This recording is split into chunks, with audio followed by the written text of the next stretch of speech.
Right. Alright, let's go.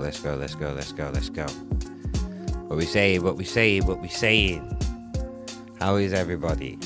Don't mind the fact that I've not got my glasses on, I've broken them, so I do look a bit weird. But how is everyone? Welcome back to Nuff Chattingz, Volume 4. Let me make sure that I'm being heard and everything. Hold on, let me check my settings.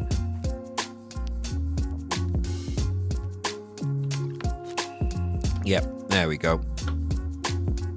And there's a bit of music playing in the background as well. Nice. Everything is working as it should. How is everyone? It's weird looking at myself without glasses, man. It's so strange, but it is what it is. And I've broken him. I was coming back from the shop and like my glasses dropped to the floor. One of the lenses came out and dropped down the grid at the side of the road. So I have a pair of glasses that only has one lens, basically. So yeah, but it's not too much. It's not really too much of a loss, you know. We're only reading glasses because, you know, I'm always on my phone or I'm always looking at a computer and things like that. So it's not too much of a loss. I'm not blind. I can see people, but yeah, man, it's just, after so long of like wearing glasses. I think I started wearing glasses like, say 10, 12 years ago or something. Yeah, about 12 years ago, I think. Yeah, about 12 years ago I started wearing glasses. And yeah, it's just weird to like not be wearing glasses after so long. But yeah, besides that, how is everyone? I hope everybody is blessed. I hope everyone's having a good start to the week. It is Nuff Chattingz. We are back again live right here on Twitch and YouTube. We're on my YouTube, we're on Krugah's YouTube, and we are on Krugah's Twitch channel as well. Krugah should be here soon. And now I always start off on my own. And now, or a couple of people jump in at the same time as well. If you're watching on YouTube, the link should be the pinned comment on my YouTube channel at least. If you're watching anywhere else, I don't think Krugah's here just yet, so I'll just post it in the chat again. But if you want to jump in, join the conversation, everybody is welcome to.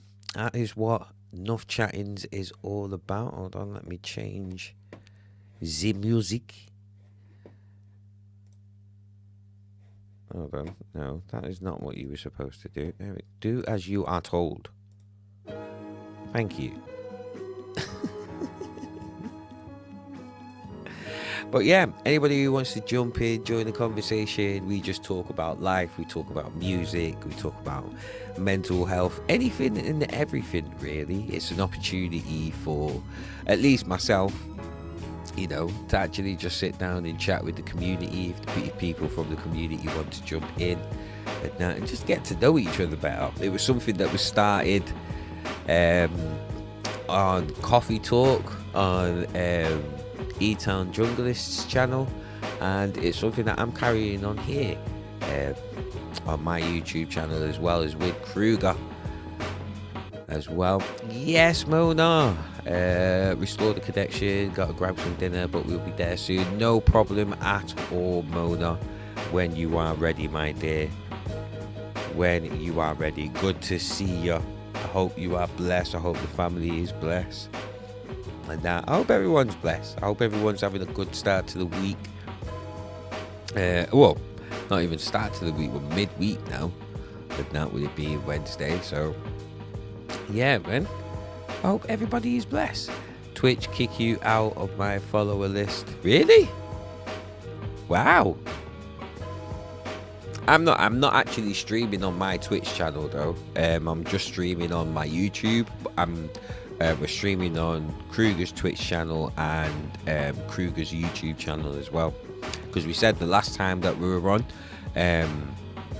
because Krugah's thinking about moving over to YouTube or doing the majority of his DJing over on YouTube, but keeping Nuff Chatting for Twitch.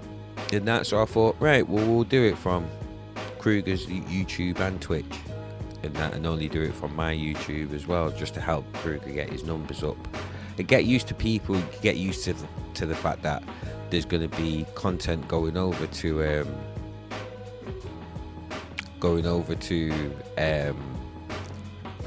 YouTube and stuff as well. So that should be all good. But you enjoy your dinner, Mona, my love. I hope you are blessed. Looking forward to chatting to you later and shit. But yeah, man.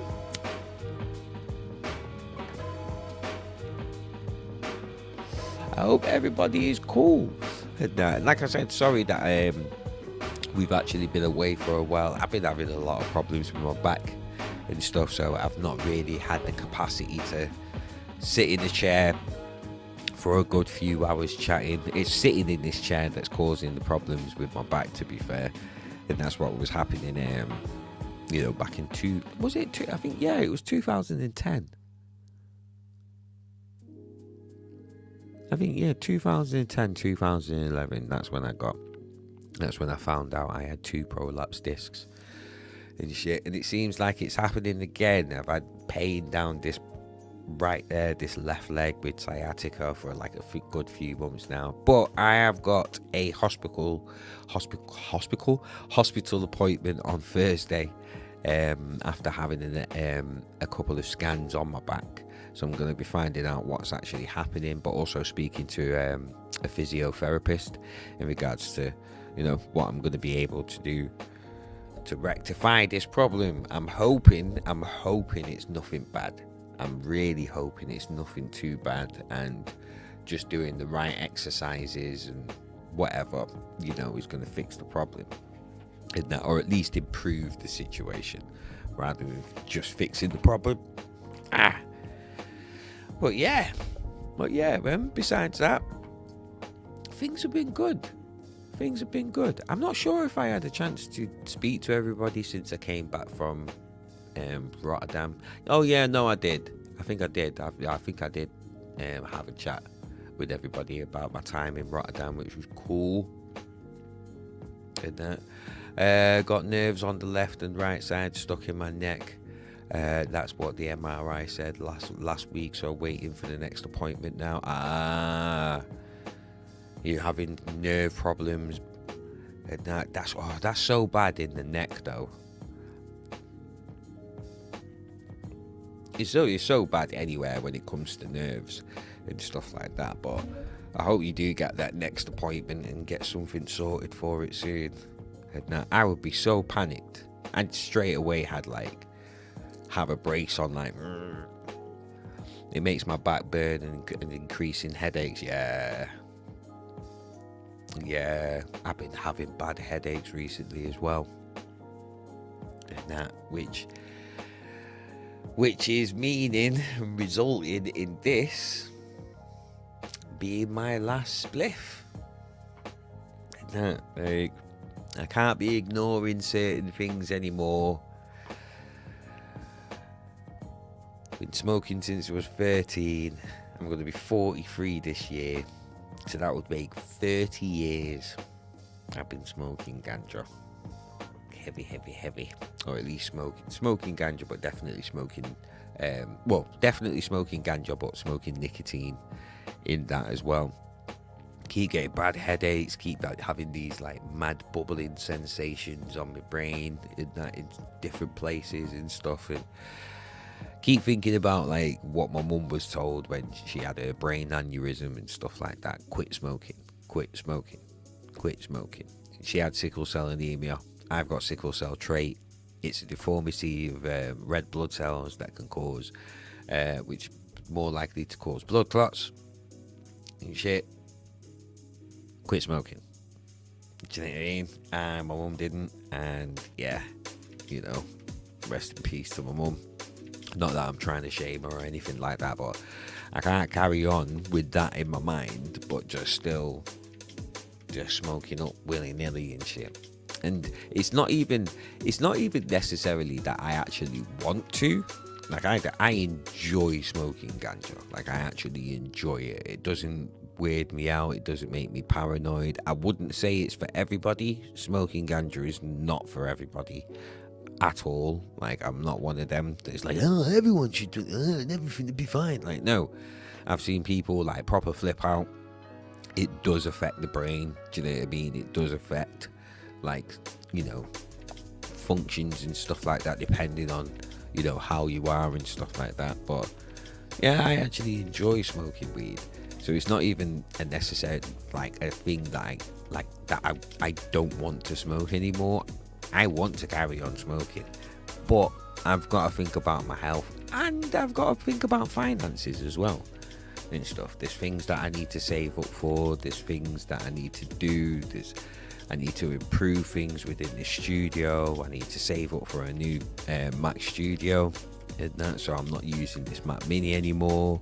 I need a new controller. I need to buy needles for my decks. I need to get the rest of this place sorted, and a lot of my finances, like, not to the point where it's like ridiculous, but enough for me to be able to look and say, okay, this isn't justifiable anymore. It's gotten to that point. So it's like, right, at least there's a target for the next 6 months. No smoking ganja. This is going to be the last one. And it's worked out well as well, because the problem that I've always had, I don't know if anybody else has this problem, but the problem I've always had is, especially since smoking cannabis with tobacco again, the problem I've always had is, if I run out of cannabis, and that, then I go through tobacco like there's no tomorrow. But tobacco, like, suppresses your appetite and things like that. So, you know, I don't want to end. I had to sort of work it out, so I would run out of tobacco and I would run out of cannabis at the same time. Because if I do still end up having cannabis left over, I can't just smoke it on its own, because it just makes me cough up my guts all over the place. So I have to time it right. And plus, it's also recognizing, okay, as much as I may enjoy, like, smoking cannabis, I do have an addiction.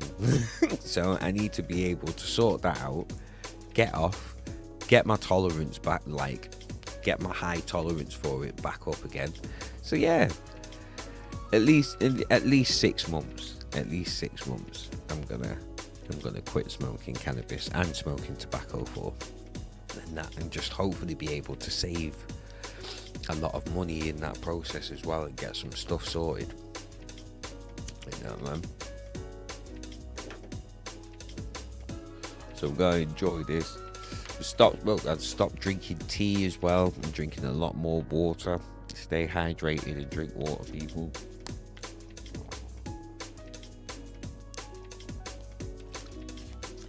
In a bid to stop having all these headaches and being so dehydrated all the time. No, I'm going on a bit of a health kick. I'm going on a little bit of a health kick in that as well. Because I can't, another thing as well, I can't get over going over to Rotterdam, and there was a situation where I ended up having to help my friend move a lot of stuff from one place to another. And the place we were moving the stuff to was an apartment that was, like, right at the top of a 4-story house, a 4-story building. The amount my legs was burning after getting all of the stuff in from going up and down these stairs, and it was like a steep set of stairs as well. Oh no, I can't go through that again. I really cannot go through that again. So I've been doing squats, which is supposed to help with my core and all that kind of good stuff. trying to get myself sorted, trying to get myself healthy, trying to like get my finances sorted and all that kind of good stuff, you know. And yeah, I kind of feel a bit. I kind of feel good about it, because hopefully it will lead, you know, to some good progress, and that, and I'll also be able to prove to myself that, like, you know, as much as I have been addicted to cannabis for the last 30 years, now that I definitely recognize it, I'll be able to just beat it. You know what I mean? The many times that I've said in the past, like, oh, I can take weed or leave it, you know, I'll have to actually put that into practice and actually do it and prove to myself that I can actually do it, you know, because especially if, like, I do the 6 months and say I do decide to, like, smoke again, it's not going to take that much after 6 months to actually, you know, get the desired effect like it did before. And that's only going to be a good thing, because that means I'll be spending less on it. And, you know, if I can get it to the point like where some of my friends who also smoke have got it, where they just completely leave it until the evening, they've got all of their stuff done, you know, done their work, all of that kind of stuff, and then it's actually like a treat at the end of the day, you know what I mean, rather like a drink at the end of the day, a little drink in the evening, you know, rather than smoking all day, all night, all day, every day, like I have been for the last 30 years and stuff. So, but yeah, man, it should be good. It should be good. And I'm glad I'm announcing it, like, here as well, because I'll be able to be held accountable and stuff as well. And that, like, you know, rather than just doing it for myself and stuff, even though I am just doing it for myself, because this doesn't really matter to anybody else but me, and that really, and it's not going to affect anybody else but me in terms of my health, you know, and being able to get rid of this fear of my mortality since my mum has passed away. Like, oh, I'm of age, and I'm due to have a stroke, I could have a heart attack, I'm of the age, like get rid of that. And this will contribute, like, quitting this for like 6 months will contribute to that at least, you know. But yeah, how's you lot been? How's the week been for everyone so far, chap?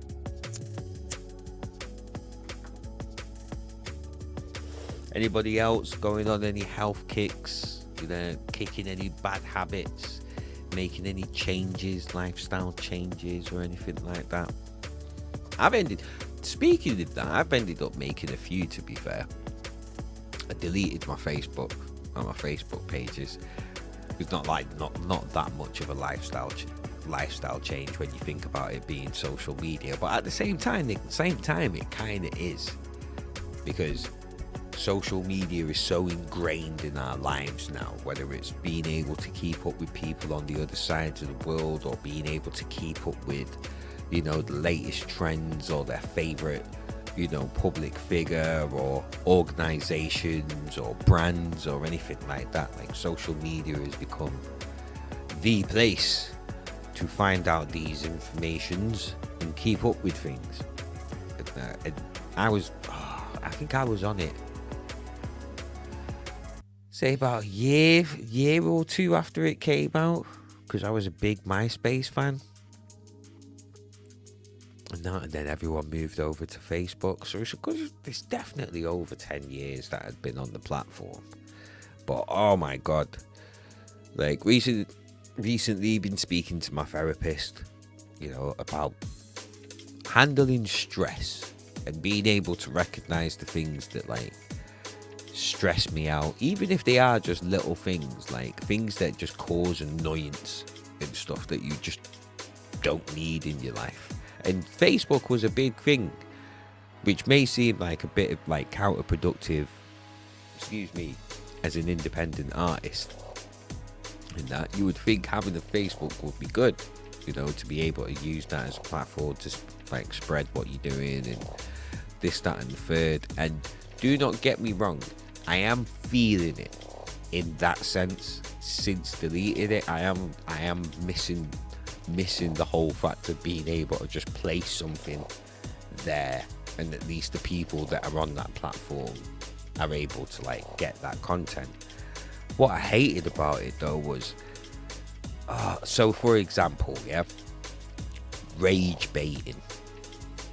All the rage baiting content that has become like such a thing recently, like definitely in the last couple of years, rage bait content has become such a thing where it's now a vital piece of being able to like get people to engage with your content regardless of what it is and stuff. If you can't use some sort of clickbait or shock value or something like that to get people to engage on your page, and it's like you're sort of lagging behind everybody else. But then it's made people do things to accommodate the rage baiting only for the sake of raging people.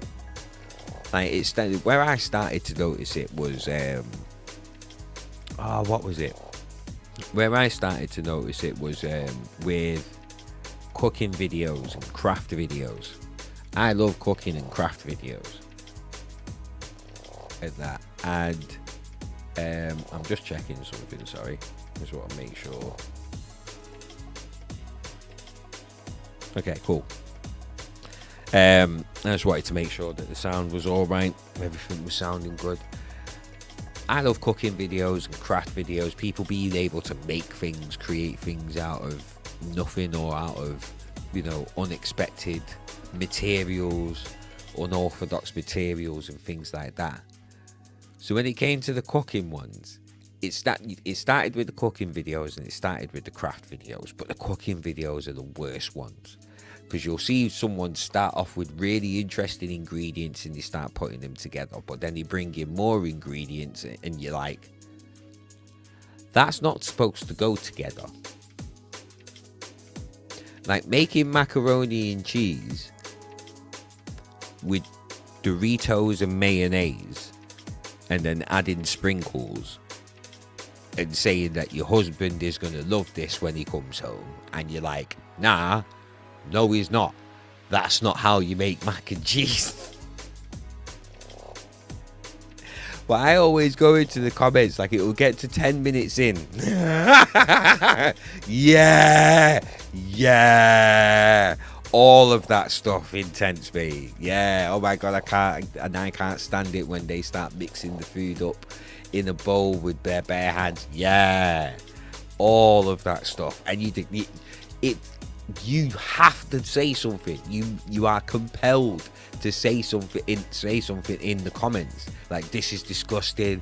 There's no way your husband is going to eat that. That is it. Like, you know full well that thank you for wasting my time. Like, all of it, mate. I'm just like, this has been done specifically to be able to get that reaction. Because as far as Facebook or Meta or, you know, Instagram is going to be concerned, it's engagement. People are engaging, whether it's happy engagement or sad engagement or angry engagement. It's still engagement. It still pushes things along the algorithm.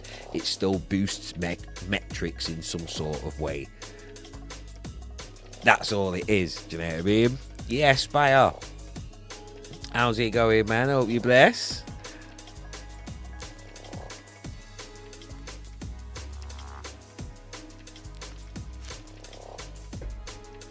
But then it comes out in different forms. Just plug away. I'm just plugging away at work. Yeah, no problem, man. No problem. I hope I'm keeping you I hope I keep everybody entertained on my own and stuff. But yeah, there's the cooking ones. Then you've got the hacks, like life hacks, that are just not really life hacks. Like you're using tools to damage other tools to make something really basic that is really cheap to buy as a brand new tool. Things like that. Like I remember watching like food hacks and lifestyle hacks on YouTube with everybody on Twitch, and as much as it was funny, and I was trying to keep it entertaining and comical, there was a part of me that was actually getting vexed. Like, you know what you're doing. You know this is gonna get loads of millions of views, and people are gonna question everything about it. Like, and I don't want to be one of those people who's like, everything has to be of substance and stuff. Like, to a point, I can see it as being entertaining, because once you get it, it's like, okay, what stupid thing are they going to come up with now? But also knowing that there's going to be people that take it seriously, and they're going to be like, that is not how you do this. It's like, that's what you're farming? It's an interesting thing, an interesting time to be in when it comes to like being on social media at the moment. At the same time, it's just when it gets to the point where it becomes disrespectful. Do you know what I mean? And like causing a lot of people to like have reactions that they wouldn't normally have. It's weird. It's weird. Just saw a guy boil steak in margarine as if it was normal way of cooking, just for angry. Like, exactly. Seen loads. I've seen that, like the one that I've seen where it's the wife who's cooking for the husband, and she'll do things like she'll be making a cake, and she'll be saying that she's going to do this thing where she's going to add all of these ingredients in this plastic tube, and once she lifts it up, it's going to spread all over the cake, and it's going to look amazing. But it takes 10 minutes for the person to lift up the thing.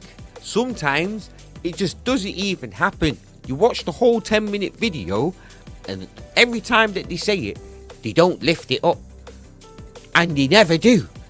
And you've just wasted 10 minutes watching this person put all of these things that should not be in this plastic tube spreading over a cake.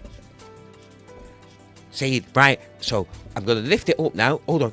I'm just going to add this, and then add a bit more of that. And, oh, that might be a good idea. I'll add this, and then we'll lift it up. So, and then somebody else will come in, and they'll be like, oh, what are you doing? And they'll be like, oh, yeah, I'm just doing this thing. And once I've added all of these, I'm going to lift it up. And you keep hearing them saying, I'm going to lift it up. I'm going to lift it up. I'm going to lift it. I'm going to lift it up. I'm going to lift it up. They don't fucking lift it up. They don't fucking lift it.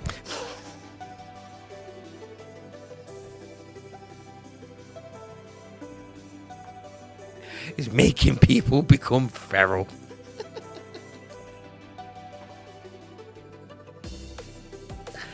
Oh dear. But there's a couple, and then you know, for me, where it really gets to me is the rage baiting status. So I think it's statuses and sort of when people use it on other people to drive content to their platforms.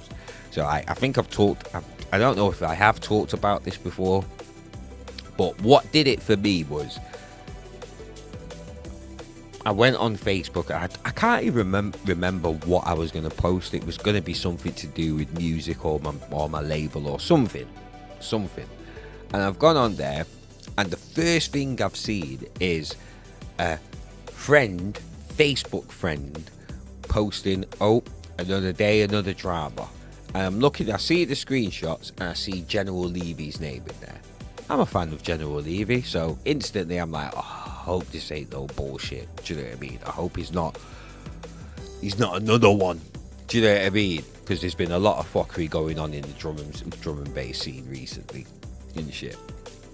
I'm reading through these screenshots now, and it starts off, this guy is a promoter that's got in touch with General Levy. From what I can gather from the first thing that General Levy says, he's been asked for a quote to perform. So General Levy is giving his quote. You know what I mean?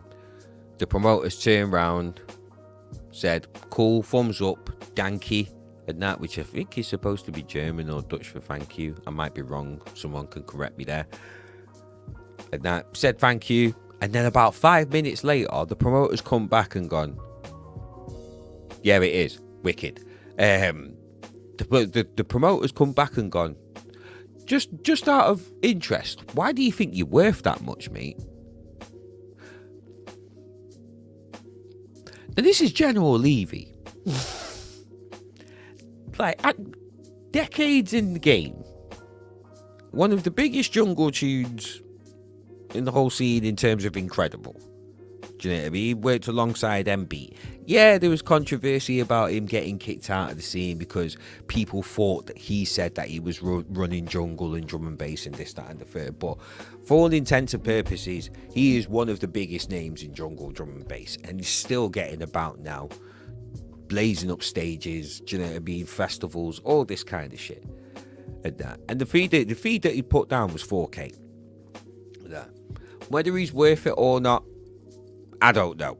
Do you know what I mean? That's for people to decide, because there was people in the comments saying, "Oh, 4K, he's not worth 4K. He's just living off one song." I'm like, he's done more songs than that, but I'm like, okay. I mean, the recent tune that he's done with Brucey and fucking Spider and X-Man, and do you know what I mean, would say otherwise. He's not living just off that one song. But you know, I would say it's fair enough for him to ask for that price, whether you're able to pay that price or not, or whether you're willing to pay that price, or whether you personally think he's worth that price or not.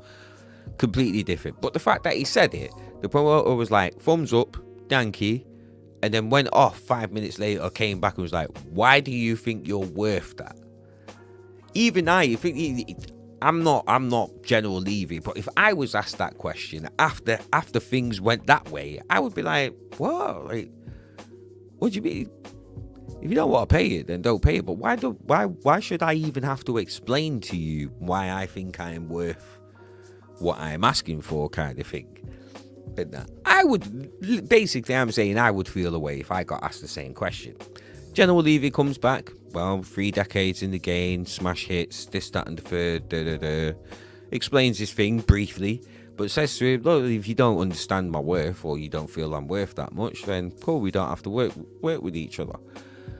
Promoter turns around like, no, but you're a dickhead though, you owed me money for 5 months, so you did, like, I don't know why you think you're worth that much when you're a dickhead, innit? I'm like, what?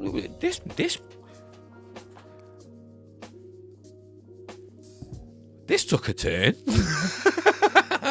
Shit. So basically, this guy is feeling away because General Levy owed him some money, like during lockdown, accusing General Levy of using his girlfriend as an excuse for not paying back this money because he was going through a breakup at the time during lockdown. Which, when you think about it, yeah, I'm not surprised that was happening, because a lot of people were breaking up and realising how much they loved their partners during lockdown. A lot of people were realising how bad their kids were when they were at school during lockdown. So I'm not surprised that, like, people were feeling the strain within relationships during lockdown. Lockdown was hard on everybody. And that. So I find it weird that you say, oh, you're using your girlfriend as an excuse and shit. General Levy's still like, yo, look, unfriend me. We don't need to work together. He's being respectful. Do you know what I mean? Just look, like, if you don't think I'm worth it, cool. We don't have to work together. And I made you money in lockdown. This is the promoter. I made you loads of money in lockdown. Imagine I made you 2-3 grand in lockdown, and you owed me 500 quid for months. I'm like, what has this got to do with you booking him? And if you feel a way about this money and that, why are you asking to book him, saying okay, and then coming back and asking why he feels he's worth that much? Like, if anything, like, take the booking, knock off the 500 quid off the 4K fee, and give him the 3,500. If he owes that money, then he's banged to rights, innit? And shit. Isn't that?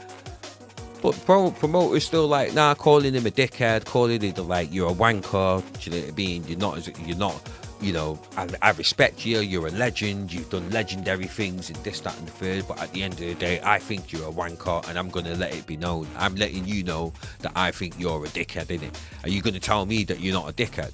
You're going to say to me that you're not a dickhead? This is how the promoter was going on in these messages. Sure enough, General Levy just loses it and he starts giving tit for tat. Oh, you just sound broke, you just sound like a broke wanker, I'm like, bruh. At that point, I'm like, right, this was just a waste of time. I thought this was like some serious shit, do you know what I mean? But it's just two people having a fucking bollocks argument, and then one of them's turned around and fucking put the screenshots up on Facebook for some fucking stupid reason and shit. Because it was getting stupid. There's like Generals Levy saying like some stuff like, oh, gal love me and that, and the other guy's like, oh, I thought you were in a relationship. And I'm like, why are you saying that if he told you during lockdown that he went through a breakup? Like, what is going on here? Do you know what I mean? Said you ain't it, bro. Sooner or later. This was the thing that got me. This was the thing that got me about it all. I go in the comments because I'm like, yo, this was a bad move. I was gonna say to him, yo, this is a bad move. You've ended up making yourself look like a dickhead because this didn't need to be put out on social media. You were egging him on. Do you know what I mean? He said to you, you don't have to work with each other. That's fine and shit. But I'm reading the comments and people are like, oh yeah, waste man, General Levy, waste man, all the General Levy haters and that. Bruh, he's saying he's rich. He's saying that gal gets him, but he can't even pay back £500. The promoter now, oh no, I got my money back, but it's the principle of the thing. I'm like, what? Wait, what? So if you got your money back, why is this still a problem? Like, you've hit him with the way you've cut off these screenshots of these messages. You've started off with him telling you his fee. You've said thank you, thumbs up, Danky. You've said thank you. Then you've come back and asked him why he's worth that. What has any of that got to do with a debt that has already been paid? So I'm just baffled at this point. And I'm reading the comments because I'm like, I'm hoping somebody else has like clocked this. Do you know what I mean? And sure enough, he's responding to people like, no, I got my money, but I want everyone to see that he's a dickhead, innit? He's not the legend that he thinks he is, innit? Tag General Levy and let him see that he's not the legend that he thinks he is. I'm like, what? So you're just doing this for clout? This is a meaningless argument over meaningless shit. Because there isn't even a debt that's still owed. You're telling people in the comments that he's giving you the fucking money back. So he doesn't owe you anything. As far as I would be concerned, that's done. So now when I'm looking at General Levy now in the comments, I'm understanding even more so why he snapped back. Because I would be like, wait, what? Wait, you've asked me for a booking. You don't like how much I'm charging, so you bring up a debt that I've paid off. Like, so you're just upset with the fact that I owed it you for 5 months, and you're accusing me of using my breakup as a reason why I didn't pay you the money for 5 months, even though I paid you back. You've got your money. I don't even owe you the money anymore. So you're just bringing up shit for the sake of bringing up shit, and then you've taken screenshots, put it up on social media. And you're telling people in the comments to tag General Levy so he can see that you put this whole conversation up on social media to try and shame him for... I'm deleted. At that point, I'd spent an hour on the shit. I'd spent an hour and I'd written out 2 paragraphs. One with the initial thing, then I clocked what people had said. And then after reading the comments, I probably typed out another paragraph like, you're a dickhead. And then I clocked, I spent an hour on it. Deleted the whole shit and was like, yep, delete Facebook. I'm deleting Facebook. I don't need this in my life. Credit to everybody else that can just take shit and leave it or just scroll past and this, that, and the third and shit. But when it's like, that's rage baiting in its finest. Rage baiting in its purest form. None of that needed to happen. None of that needed to be put out for everybody to see. It's just a fucking petty argument between two men. Do you know what I mean? Like, oh, you're not like what? I saw someone in the comments say, "Oh, you're not happy with the fee? Do you think he's charging you more than other people?" And then somebody else in the comments is like, "Nah, I booked him a couple of months ago and he only charged me 2K." Whether or not that's true, it's like, what? At this point, it's like, it gets deeper, but it's like, what the fuck is all of this about, really? Like, why is this a thing? But everyone's eating it up. There's other people in the comments. Oh, I thought General Levy was all about love and respect. Where's the respect here? I'm like, yo, at the beginning he was telling, yo, we can go our separate ways. We don't need to work with each other. He was actually being respectful. But now because he's saying that he's rich and he gets gal and this, that, and the third, like, that's the only part that you're focusing on. Because he's calling him a broke wanker. Like, that's the part that you're focusing on. You're not focusing on the part that this has all just been started for no reason, over nothing. It's crazy. So they're like, yep, Facebook gone. Facebook gone. Because it's not necessarily just that. It had been leading up to it. I got to the point with Facebook where I just hated just going onto the platform. I always thought, every time I go on there, I'm just going to see some bullshit, some sort of bollocks that just doesn't need to be on Facebook whatsoever. And over the years, I have seen some. Why is it that couples that are going through a breakup think that the best thing to do is to air it on Facebook? I've seen people that I know go through really bitter breakups where abortions have been involved and shit, and it's all aired out all over Facebook. And I'm like, I'm your friend. I'll be there to support you, this, that, and the third. But this is not how I wanted to find out about something going on with two acquaintances of mine that are going through a rough patch. I did not need to find this out on social media with everybody else, and then have people now giving my friend shit for something that is nothing to do with them in the first place. Like, shit to do with music, the music scene, sexual abuse, racism, homophobia, all that kind of shit. Yeah, man. Call that shit out. Injustices, call that shit out. But why do people's relationships need to be on fucking social media?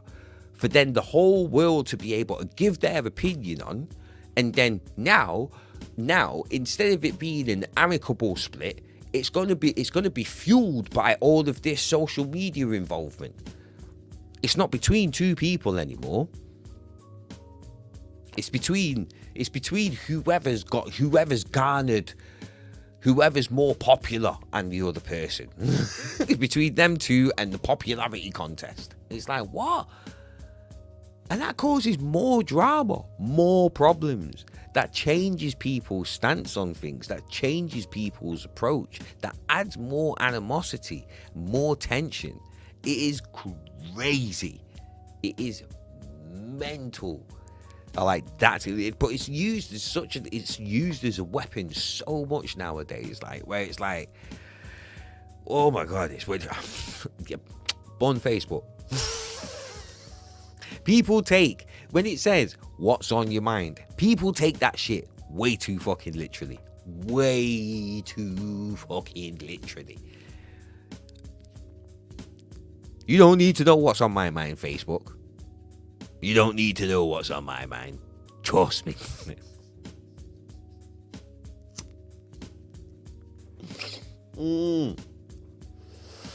I think it's just a way to get it out. Get it out because they have no one to listen. It's an impulse. It's in some cases I can accept that, definitely. In some cases I can accept that. When I know that people have got people around them, they're in friendship groups. Do you know what I mean? Like, everything's social and stuff. You've got people around you. Unless your friends are there saying, yeah man, air him out or air her out. air it out and so you show them, yeah, let everyone else know how much of a slag she is. Let everyone know how much of a dickhead he is. Do you know what I mean? Like, unless the friends are like, yeah, do it. Do you know what I mean?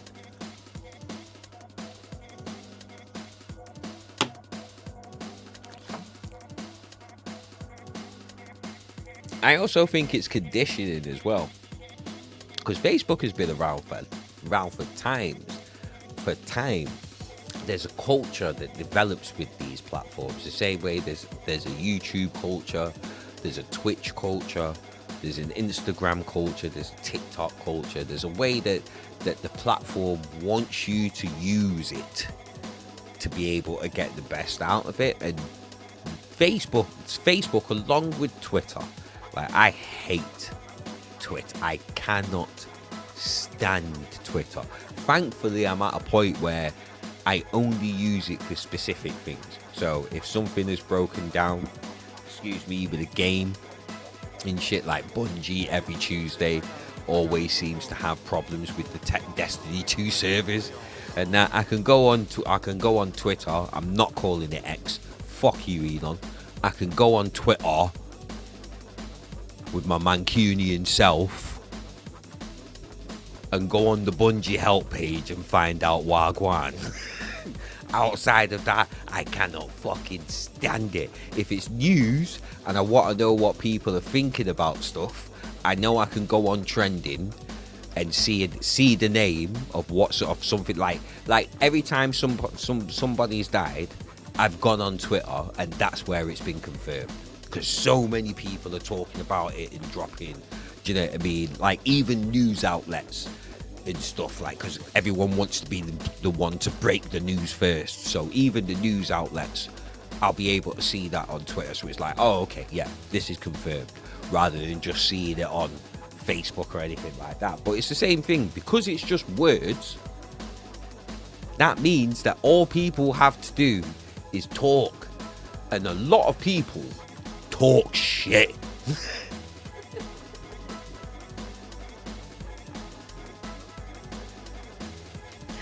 Oh god, it's like, quickly when I started seeing the dog piling that can happen on there, and do you know what I mean, the sort of cyberbullying that can happen on there. Yeah, this ain't my thing. This ain't for me. This ain't my thing. Do you know what I mean? But, you know, pockets of information and that to be able to garner from it, amazing. I wish that I could use Facebook like that, because at least on Twitter I can literally just go boom, search, boom, look for what I'm looking for. I'm not even paying attention to the timeline. Do you know what I mean? I can click onto another tab straight away and just go boom, boom, boom, boom, boom, and do what I'm doing and that. But on Facebook, like, it's the whole thing of like the whole friend aspect, or at least that dynamic of connecting with people. Because at least on Twitter, if I follow you, you don't have to follow me back. Therefore, that means that you don't have to see anything that I'm posting, and vice versa. Same on Instagram, same on TikTok, same on YouTube. But on Facebook, once you connect, you see each other's bollocks. Can I include myself in the bollocks as well? Because I used to do it. I used to be very vocal back in the day. It was a lot more with like music and stuff that was going on in the industry. I was very vocal about. But obviously when things come out to do with racism and stuff like that, I'll speak out about it and shit. But I used to be very opinionated on Facebook. And then it got to the point where I was just like, why is it so important that people need to know my opinion on any given subject, really and truly? Like, I know I'm Diligent Fingers and I'm a drum and bass DJ, producer, whatever the fuck. But that doesn't necessarily mean that my opinion on anything is necessarily important and shit. Like, unless it's like a platform, and I'm not even saying that because it's a platform like this, my opinion is important. It's a talk show. I need to talk. This is something that I'm talking about. But when I made the choice to like go on Facebook and type out some shit that doesn't really matter to anybody. Do you know what I mean? Doesn't change anything, doesn't elevate me in any way, shape or form, and doesn't really get anywhere unless I'm being negative about somebody else and shit, or unless it's involved in some sort of drama and shit. Like, why does my opinion matter? And I'm not saying anybody else needs to like think like this or ask themselves these questions. I'm just saying what I ended up going through and stuff with Facebook and that. Like, why do I even need to do this? It's stressing me out more than it's making me happy or anything, or making me laugh or anything like that and shit. It's like, why do I even need to do this? Delete the thing. and then what made it worse was I'm trying to find out how to delete my account, and it's hidden behind so many things. It was so hidden that I actually had to go on YouTube to find out how to delete my Facebook account, because they'd hidden it behind so many layers of settings and preferences and shit like that. I'm like, no, I'm deleting you, bomber Clark, because I know you're doing the whole data mining and selling the data and this, that, and the third. I'm not just going to ignore it. I'm deleting this account, even more so because you're making it difficult for me to fucking delete the bastard.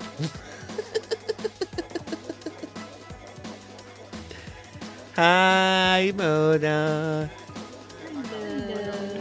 How you doing? You all right, my love? Yeah, except the neck. Yeah. Sorry, mate. I'm sorry about my little Facebook rant there. Oh yeah. I'm already past that point. Yeah. Yeah. So when did you become a Facebook survivor? When did you break free and escape the clutches of I Zuckerberg? But do we have an echo? I don't think so. Hold on. Let me just check something. It's always on my side. It's always from... Yeah, it is. There we go. Oh, okay. Yeah, because I'm not used to hearing myself back. There you go. Sorted. But, yeah, I still have it.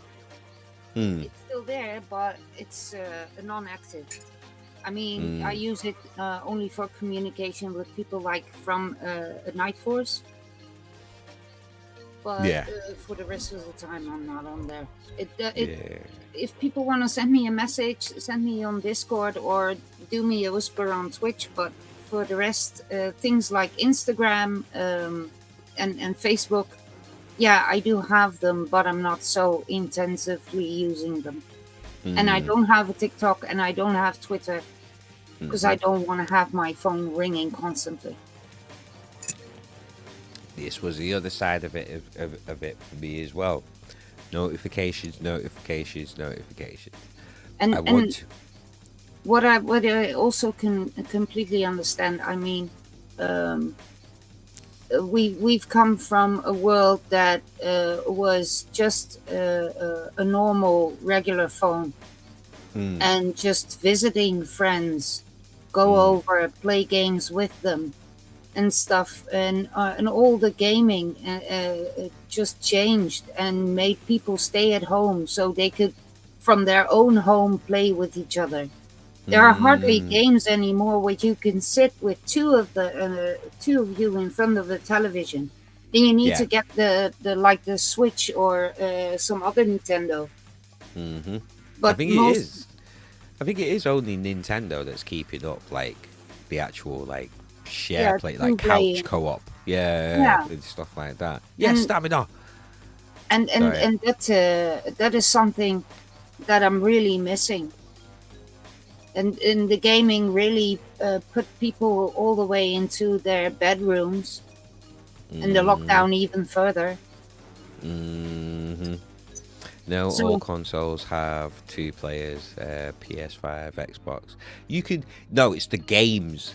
Not a lot of games have it where you can actually do local play, unless it's like a more old school games.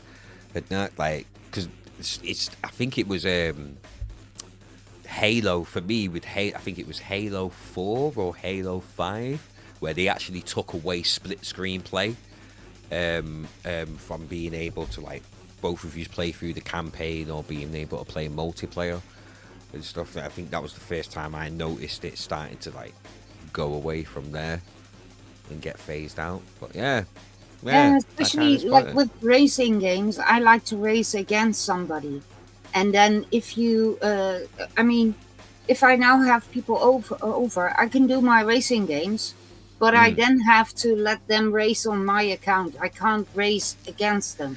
Yeah, you're just fucking because up all your games stats. aren't like that anymore. You're just messing up all your stats and ruining your personal best times and shit. Like. That I don't mind. I mean, I also play on my son's account, so he really needs to put his icon levels up and so on.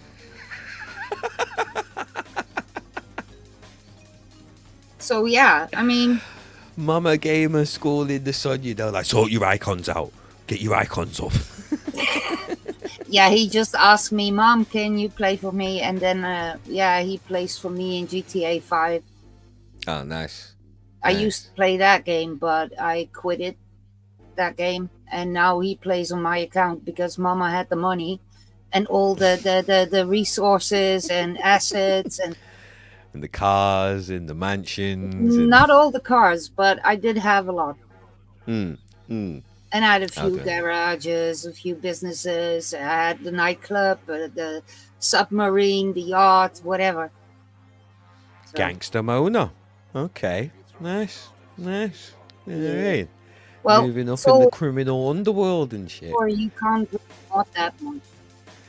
You can use glitches, but you can't really mod that much. Okay. I've only ever played it on console and stuff. I've never actually played it on PC. Yeah, I play on PS4. Oh, okay. Well, you can get mods on PS4. Oh. Yeah. I didn't know. That's pretty crazy. I was a modder. Oh, I was a modder in GTA. Oh.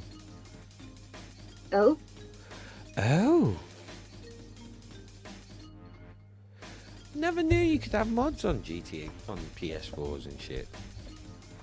Me neither. I always and that's also a thing like with the Crew 2 that I play now. There are a lot of people who are constantly trying to find shortcuts, glitches, all kinds of tips and tricks to do the game in a weird way. And also playing with each other, and then one has to be beyond the ramp and the other has to shoot over it so he gets extra points. And I mean, I play the game like it used to be played. A long race really takes me a long time because I don't take the shortcuts. How come? A, because I mess up in them. And B, I constantly forget them. If I do remember them and if I am able to do them, I will. Yeah. But then it's really like shortening your route. But you also have some of the events where people can drive straight into a wall, and if they drive into that wall in the perfect manner, they will glitch into the road beyond. Right. Okay. And all those kind of weird things, like also what you also see a lot is people going in with a plane and then make enough speed and then change into a car and then do an escape. So they have more speed. Yeah, but I'm just like on the ground with my car gassing up and then I'm doing that changing shit. One of the gamers I used to play with always says it's not a Pokemon game. You don't have to catch them all. Yeah. So I don't have to have the high scores. Yeah. Well, this is the thing that I ended up learning about Destiny. Hold tight, everybody in the chat as well. Hold tight, Intense. Hold tight, Soul Rebel. Hold tight, Stamina. Hold tight, everybody else locked in, Twitch and YouTube. That was the thing that I learned. Destiny 1, I was like that was when I first got into like online play with communities and multiplayer and like campaign, like co-op campaign games and stuff like that, especially with Destiny. That was the first time I found out you could actually speak to each other in party chats on Xbox, because I was just a single player game type gamer.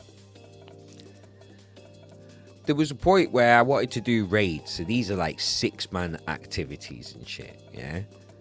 But if you didn't have a certain weapon, you would instantly get kicked out of the raid team and shit. That shit used to piss me off so much, where I would make a point not to get that weapon and beat the raid with other people with different weapons and shit, just to prove like, no, dickheads, you don't have to get the best gun in the game to be able to beat this shit.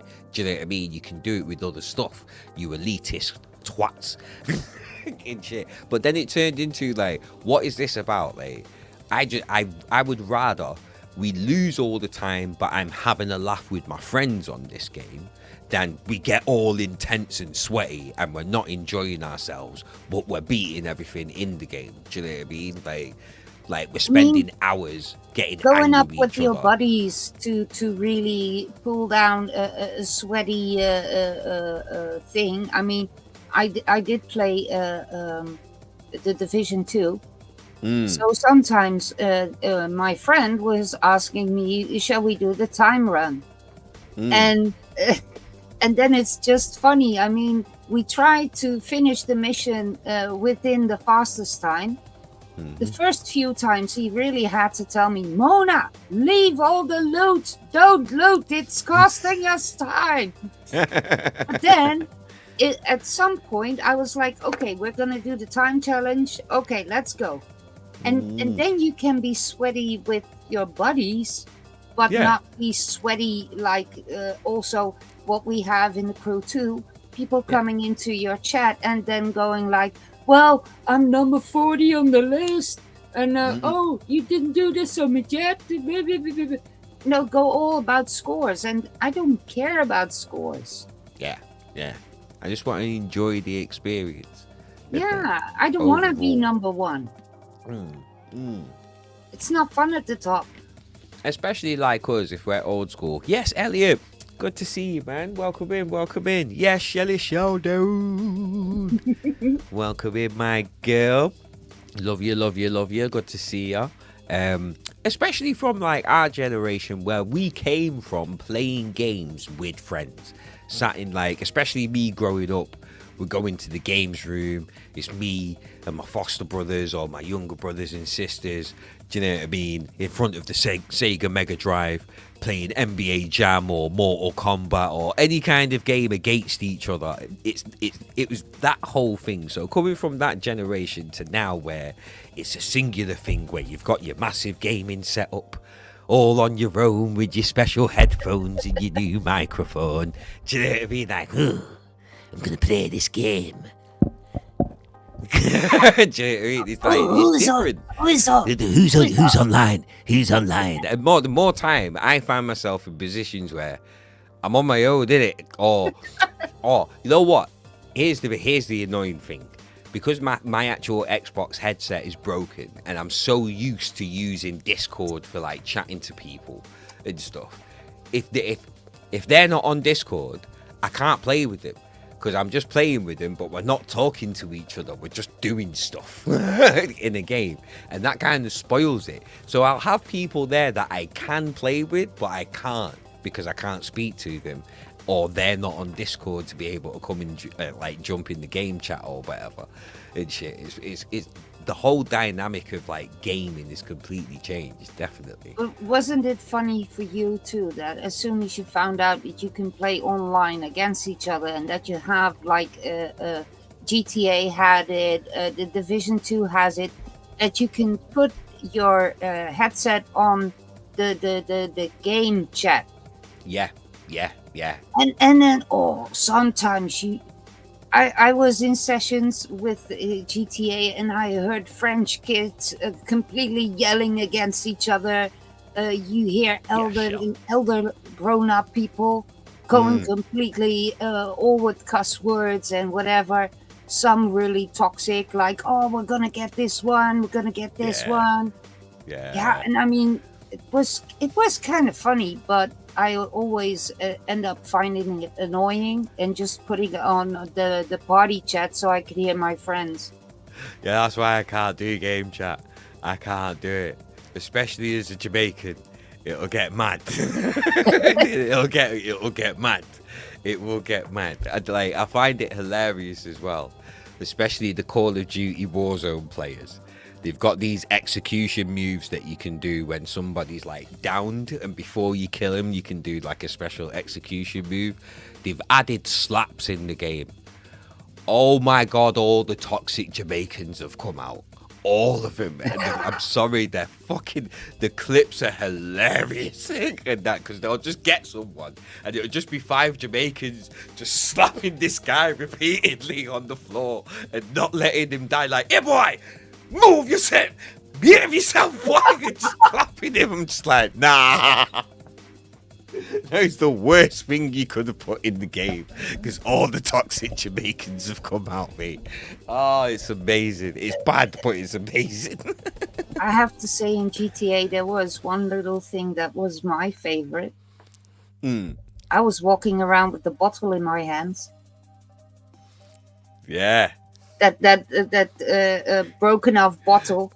Yeah. And I was walking around like, hey, I don't have my gun ready, but I have my bottle. I'll shank you. Sometimes we were, because we were playing with a large group of friends. Then sometimes the friends would try to keep the bully busy, so to speak, and then I would try to sneak up with my bottle and then bop bop bop. But the funny thing is, as long as people don't hear your voice or don't see you play, you're absolutely fine. my username doesn't reveal any gender. So, and then walking around as a female in GTA, people think that you're a tryhard.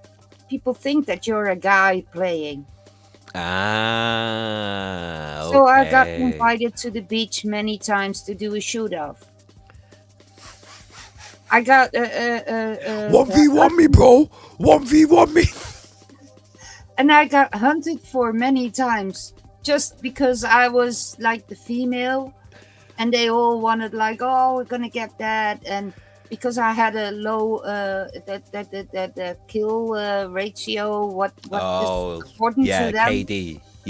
Low KD. Yeah. I mean, I didn't kill people. Scrub. Yeah.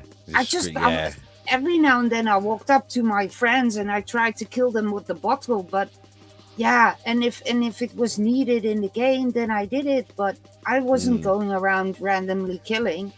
Yeah. And so they always found me an easy target. I give thanks, for being able to switch the game into passive mode. Yeah. Because, Shelley, you are right, huge amount of misogyny in gaming and that. But if you are a newbie, there is no mercy.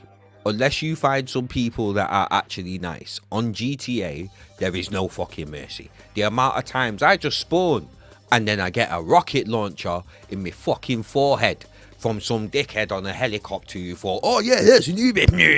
Do you know what I mean? Low KD, he's never played this game before. Let's teach him a lesson. It's like, you know what's nice? Nice one. Like I said, mommy owns a lot of things. So at some point we had 2 crews. We had the TGEF crew and we had the sus crew. The sus crew was most of the time with sus, like the elite troops. Oh, I thought you meant sus as in suspicious. No. Sus. So and they were most of the time with 9 people, and we were most of the time with 5 people. So there were, we could basically, with the 2 crews, we could hold a session. Okay. Because people saw 2 groups mainly, 2 crews mainly playing in that session, and were already like, okay, we're out of here. So Yeah. that way you can kind of hold the session. But at one point, there was a griefer in our session, and he really was so annoying. So I was like, "Hey, I'm the one in the back here. Let Yeah. me go to my facility." Mm. So the guys lured him into a position where he not really could escape, Yeah. and I fired the orbital cannon right on the spot, and we had people clipping it because you can watch also people in GTA. So we had a few friends watching the to be victim, and Mm. they saw the orbital cannon bombing in. So yeah, I mean that's fun. That's fun. I don't like gaming, trolling, or whatever in game, but if I'm being trolled in game, I like to troll Yeah. back. Yeah, defo. You Also, got like when they were coming at me with an RPG or whatever, I mm. just was like da da da da da. I walked up to them Yeah. because they expect you to run away from them. They expect you to Yeah. hide, to go do all kinds of weird things. But I Mm-hmm. just walked Mm-hmm. up to them as in, kill me, kill me. I don't care what my ratios are like, kill me. And Gangster. then at some point they find it boring. Yep. Gangster. Now I Yeah, want you and to run. Run, little piggy. a Run. few glitches I did use, like going with my Deluxo into one of the bridges. Mm.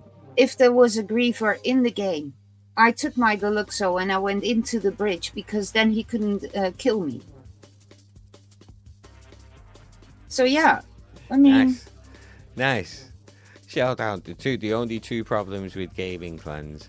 Always one who squad kills on the sly, and one who thinks they're the leader and act like they pay you 11.44 on the hour. The squad killers on the sly are annoying, proper annoying, and that especially like when it came to multiplayer first-person shooters, man. The thing that annoyed me the most is teabagging. I don't know why. what the hell I is don't know. teabagging? So if someone dies, you kill somebody, or you Yeah. get killed, they will come up to you, or you go up to them, and you crouch on their face.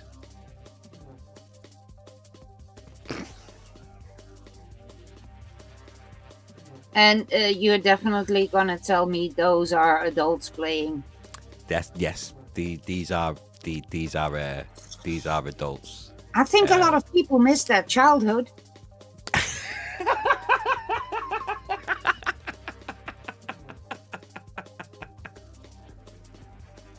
Yeah, I mean, Yes, Mickey T.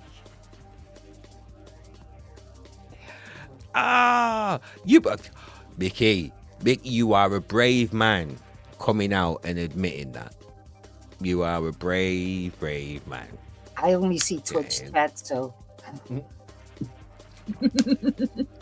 Really?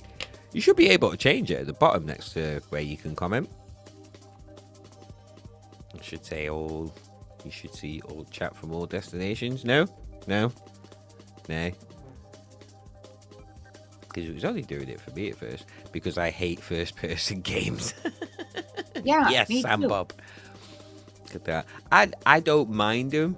I prefer them if there is a campaign to them. I can get into multiplayer, but I need to be in a squad with my friends, and not to actually end up enjoying it because I am rubbish. I wanna see myself walking. Yeah, third person shooters like Like the Division. Division, Warframe. What's GTA. another one? GTA, yeah. But the advantage is from things like the Division, and I think it is possible in the Division from GTA. I know you can change your view, so your friends, if they like to have first-person view, they can have first-person view. Yeah. But yeah. I can have my third-person view, and also with racing, only a few alpha races, the Formula One ones like that I like to do in first person, that you really are like in the cockpit. But most of the time I'm racing, so you see my car. Oh. Yeah. Oh, you can go third person in Halo. Interesting. I didn't know you could do that in Halo. But then again, I just do the campaign and done. I ain't jumping on multiplayer. There's too many people that have been playing that game way too long for me to jump on multiplayer and think I can have any kind of fun. I tested many hours of Time Splitters. Check used to getting into it.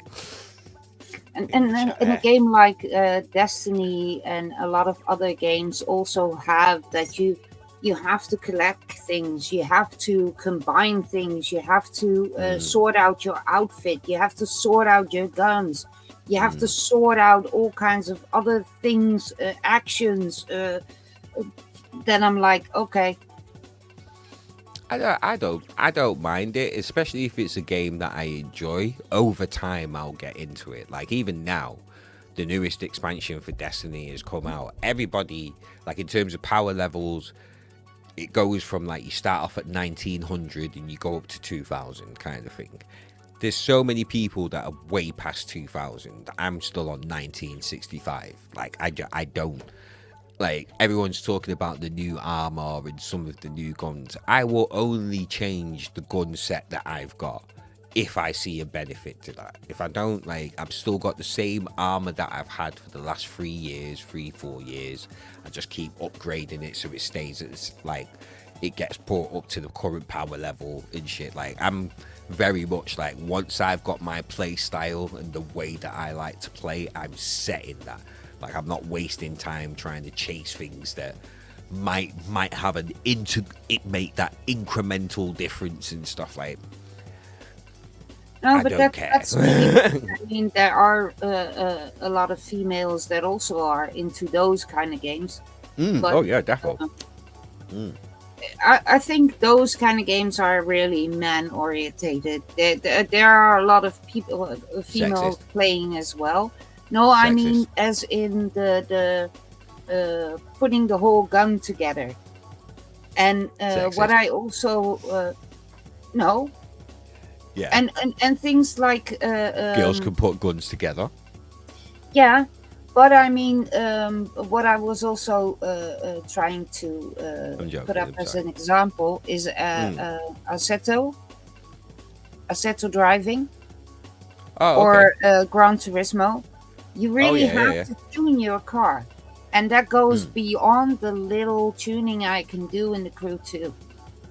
So to me, and also that kind of tuning of your gun in those kind of games, that is also too much for me. I just basically, if I want a shooting game, I want to have all the same guns, and I just want to be sneaky, and I want to use tactics to shoot you, not that I have the best gun or the most upgrades or whatever, because that really makes the difference in the game.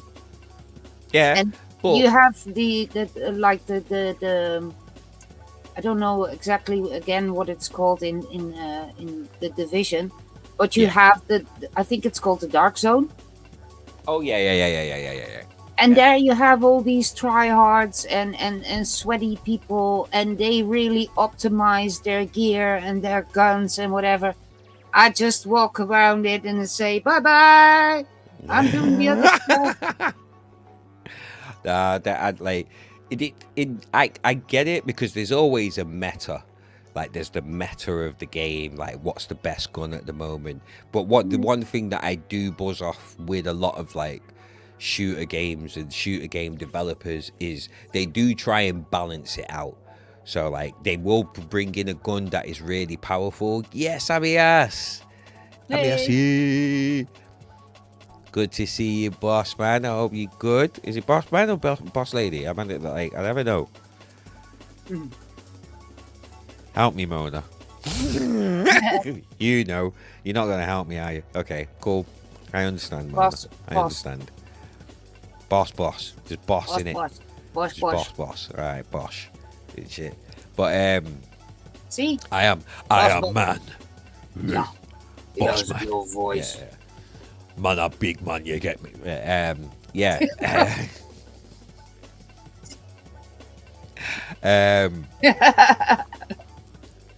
Yeah, like a lot of game companies like do balance out the games. Like they will bring in a game where they will bring in yeah man, no problem, I can hold that stamina, no problem mate.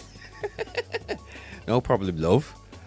You know what I mean? Chill out What stamina also love. thing is with all that leveling of your weapons and stuff, Uh-huh. like we said with the so to speak couch dual couch play. Yeah.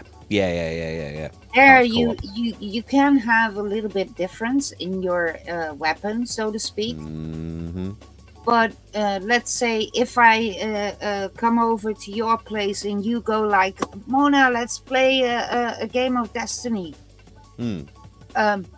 If I start the game, I have to start from scratch, and you have to completely level me up before I can even thinking of playing along with you.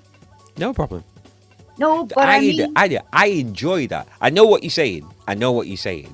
In that, because the other barrier to it would be you would have to buy the game and all of the expansions to be able to like get everything that I have got Play and with get you. up to the level that I've got up to. Yeah. And that. But for me, getting you up to that level will be more enjoyable. Yeah. Will be a whole lot more enjoyable than trying to get you up to the highest thing. Like I love helping people go through the story and like helping people like play through campaigns and stuff like that, because it gives me an excuse to go through the story again. And sometimes there'll be things that I've missed in the campaign that I didn't catch before, and and also seeing somebody else's reaction to what happens in the game compared to your own reaction.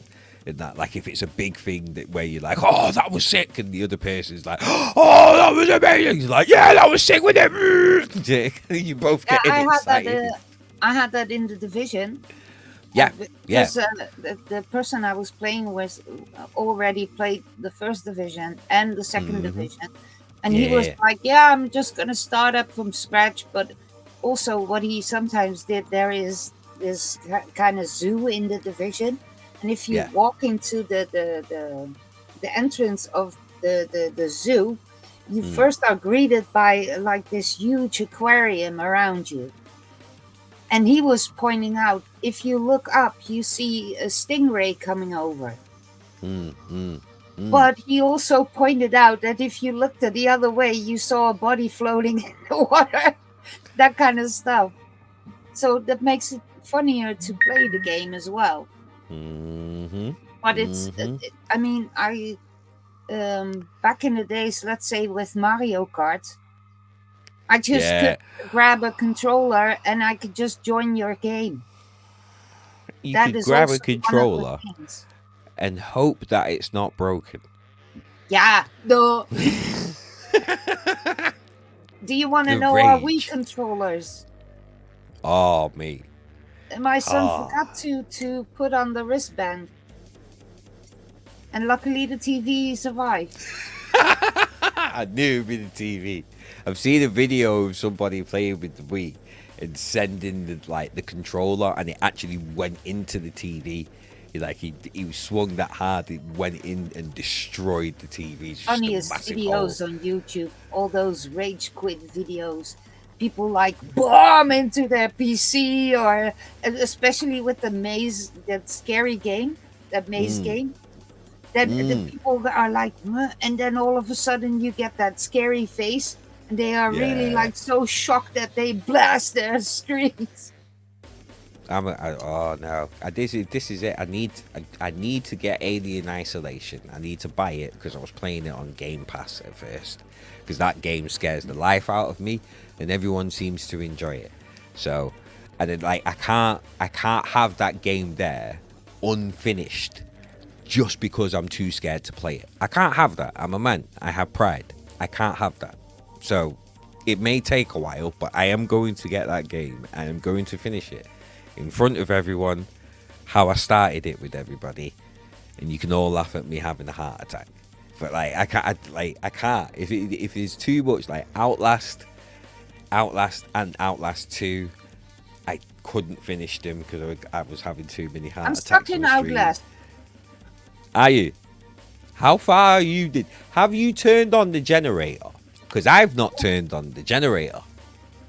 And that's supposed to be the first thing you do in Outlast. There was some kind of a little village, and I went into that little village, and I went into a house, and Outlast 2. Yeah, you're talking about the second one. Yeah, you're talking and about I'm the second stuck one. in front of some kind of a church or something. Yeah. You have to get a guide. You'll have to get some sort of guide. Mickey T. First-person games are designed for mouse and keyboard, not a controller. And the play-on controller is at a disadvantage. Not if you've got aim assistance, you PC Master Race elitist little muppet.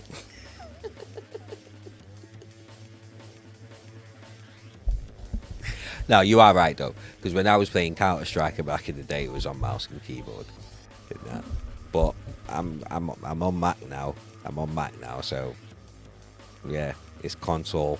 It's console. Unless I invest in an actual PC, which is probably not going to happen, unless enough money goes into sniper button on mouse, auto assist. I only play with keyboard if the game doesn't allow me to play with controller. Yeah, I know a lot of people that play on PC but still use controller instead. That rather than using the mouse and keyboard. At least you do pretty well with it, to be fair. You still do pretty well with it on PC. But then a lot of games can switch it so they recognize that you're playing with a controller and then add all the controller extras like aim assist and stuff like that.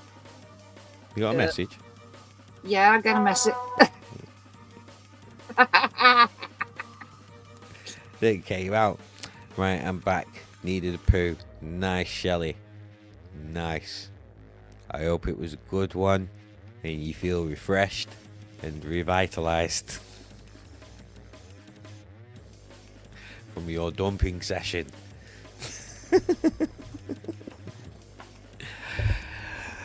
Hold tight, everybody in the chat. It's Nuff Chattingz with myself and DJ Krugah. Krugah's going to be coming through later on, but we're here with one like Total Rage, aka Mona. How's things been on Twitch? Like since I've left and this whole DJ program thing has been. DJ program is from the 1st of August. Oh, is that when it's coming through? 1st of August. So we put the date on. Oh. But I went to TwitchCon. Yeah. And I heard a lot of people talking about it. And I'm just gonna sit and I'm just gonna wait, because the last time they announced something, what did they do? A lot of people removed all their VODs, all their clips and stuff because they were afraid of a strike. And basically, why I've moved over, but no, basically, if you read the lines, they will give you a first strike.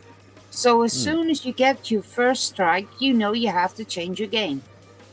The problem is with music is, if it's to do with music, you can be playing so many tracks within one stream. They're not going to give you a strike just for that one stream. They'll give you a strike for everything within that video that is not supposed to be in there. So you, from one video, you could get 3 strikes and you're done. Yeah, like that's the worry for a lot of people when it comes to the music side of things and stuff, where, you know, and then for me it's the fact that it's so new, and that, like, because they did announce like a lot of changes when it came to music on Twitch a few years ago. I remember E-Town talking about it. I remember Underground Rescue Channel, Dragon, talking about it as well. And they didn't do anything. Like you said, the most that happened was they muted the music and stuff like that. The thing is, though, that's what they did back then. This is now. and the pressure's on for the fact that they're coming out with a program like this. The pressure is not the pressure is on now. Like record labels have had enough. Really? Yeah. How? You know how? Because what every DJ is talking about is that this DJ program, the whole basically an elevated copyright thing.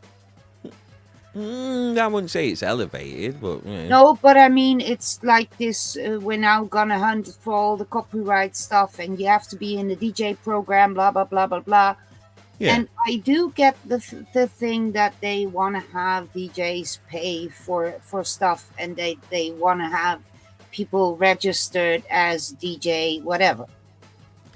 Well, no, it's more paying the artist for the music that's played on the platform. Yeah, but what they did is they only are gonna implement this for the DJs.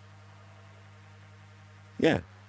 Yeah, and what about musicians who make music on Twitch? What about gamers? The musicians, use music. Use copyright free music. Don't use copyrighted music. No, but I mean, they don't include the gamers who also use music. Yeah, because gamers can use copyright free music. Yeah, but there are a lot of gamers who don't. Exactly.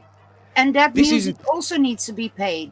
So I think if they implement something on music on Twitch, you have to do it for everybody. Because now, basically, the crew 1 is taking off the server. I can throw myself up a team called the crew, and I can stream under the crew. Yeah. Play music. Yeah. Like, for instance, Confucius is playing on the Kraken DJ. That's a DJ game. So he will be then considered as a gamer. You get the loophole? Yeah. No, because the problem is playing copyrighted music. So as a musician, if I'm a musician and I'm making my own music, that's not a problem.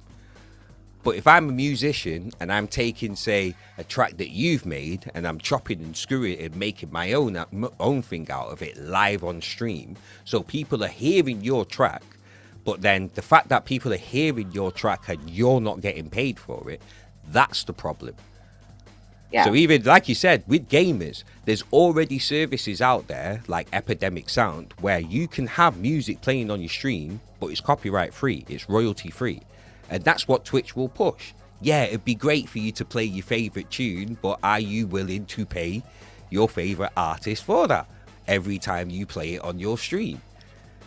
That's the problem. That's what I mean. I mean, if I'm racing, I most of the time have like trap, dubstep, Monster Cat music. But that's in game, isn't it? No, that's not you playing it. Okay, cool. That's my playlist on the back. Yeah.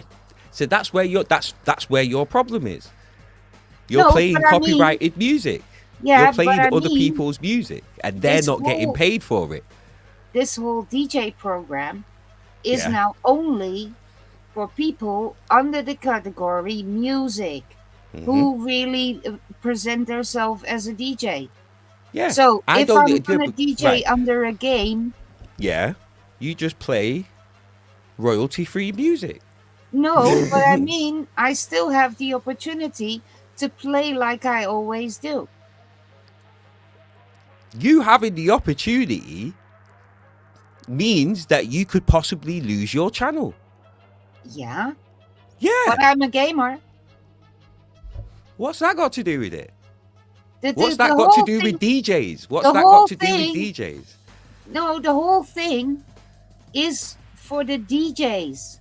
Yes, it's because the majority, right. Of course it isn't. The gamers are not DJing. I don't understand your point. So if I'm DJing under a game, I don't. What do you mean DJing under a game? I'm confused. I'm confused by what you mean DJing under a game. I'm just not DJing in the category music or in anything music related. Right, I'm but just yeah, DJing. they're going to be able to detect you playing music whilst not being in the DJ category. That's what I'm saying. And Yeah, if you do that, you but could lose your channel. they're not gonna go after the gamers who play Yes, they non. are. Yes, they are. Then I they don't should know. be I really into the do not DJ understand program why as people well. think. No, I don't understand why people think they're not going to go after the gamers. They're setting this up to make sure that music is accounted for, so they can do the music license and pay it out. What they will say to everybody else, which they've said in the terms and conditions, is that if you're not in the DJ program and you play copyrighted music, you are at risk of getting a warning or a strike or losing your channel. Like, they've actually said that. So I don't understand why people are saying they're not going to go after gamers and stuff. They know that there's services out there that provide royalty-free music to gamers and content creators. So they're going to push that. If you want to play music, make sure it's royalty-free, because what Twitch is worried about is litigations, lawsuits from record labels for this platform playing copyrighted music and not paying out for it. That's why they're doing this. The reason why this has become a big thing is because hordes of DJs have come to the platform and started playing music. So now people think they can go to Twitch and just listen to free music all day, every day. That's the problem. That's what they're trying to counteract. That's why I've moved to YouTube, because I don't need to worry about that. In terms of paying staff, YouTube staff are being paid because they get paid from advertising. In terms of artists getting paid for the music that's played on there, that's already sorted. So I can just crack on and just do my thing. And that's what Twitch is trying to sort out. But the problem with Twitch is they've had a horde of these DJs coming over, and all of these people are playing music and it's not being accounted for. And that. So I would because I was confused by the whole discrimination part. Because if you speak to a gamer that isn't a DJ as well, they're just like, yeah, I just use Epidemic Sound, I just play copyrighted free stuff. But then it's still, how are you gonna then play GTA 5? What, with the music that's in the game? Yeah. Because it's in the game. They've accounted for that. They've accounted for that. I'm being muted if I play GTA 5 because Taylor Vuz is in it. In my Have they muted you? Have they muted you before? Yeah, a lot of times, just because of in-game music. But it's in game. Yeah. They can't do anything about that because it's in game. Do you know what I mean? So if they see that you're playing GTA, they can see that it's music from the radio, from the game, which they can account for. They are able to do that. Yeah. Yeah. And like my Radiohead game. But if you turn, here's the difference, Mona. If you turn around and you start DJing under the gaming category, they're going to see that and go, oh, you're trying to take the piss. Ban your channel.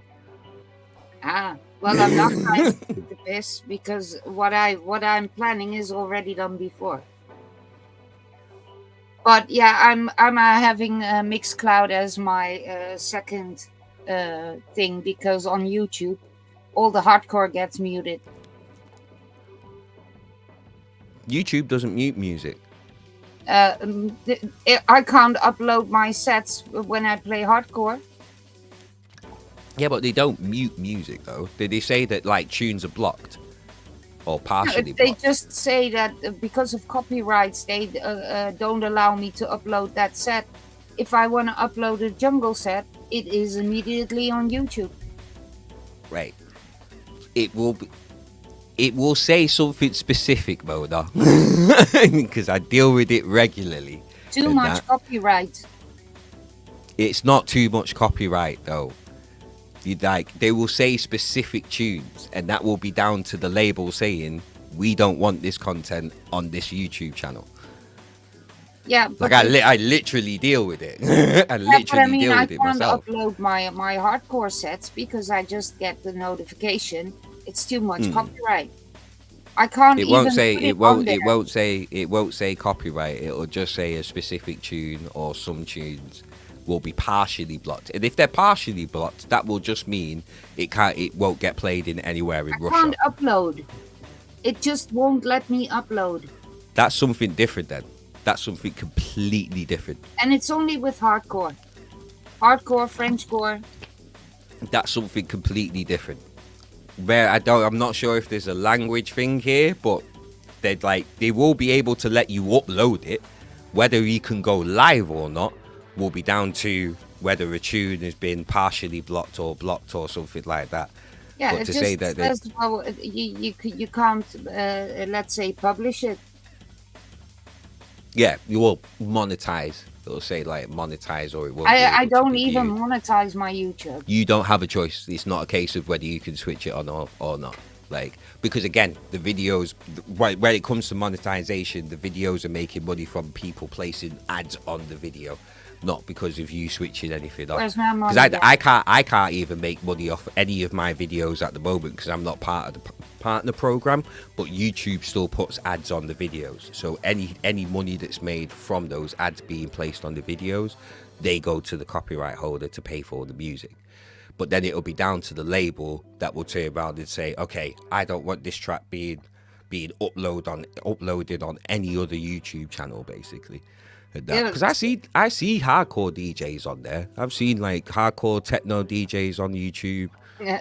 Also, I was always laughing because Dark Raver was so many times just kicked off when he was doing a live stream on Facebook and on YouTube. And I told everybody, go to Twitch because there is no audio issue there. That will happen. That will happen soon enough. Now that this DJ program is involved and labels are now involved in terms of what can happen on the platform, that will happen soon enough.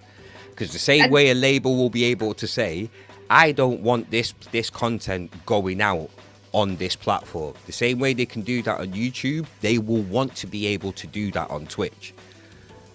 So a new song comes out by Taylor Swift. That they will be able to say, okay, this new song has come out. I don't want anybody to be able to play this on any other platform other than our chosen ones. Because that's what all of that is about. Yes, Intense, sorry. That's what all of that is about. And eventually, that will happen on Twitch as well. It will happen. Can I just weigh in with like what my experience in the past month has been like? Because like I didn't have internet for like a week. And I just like started listening to like all the songs that I had and like producing without internet help, right?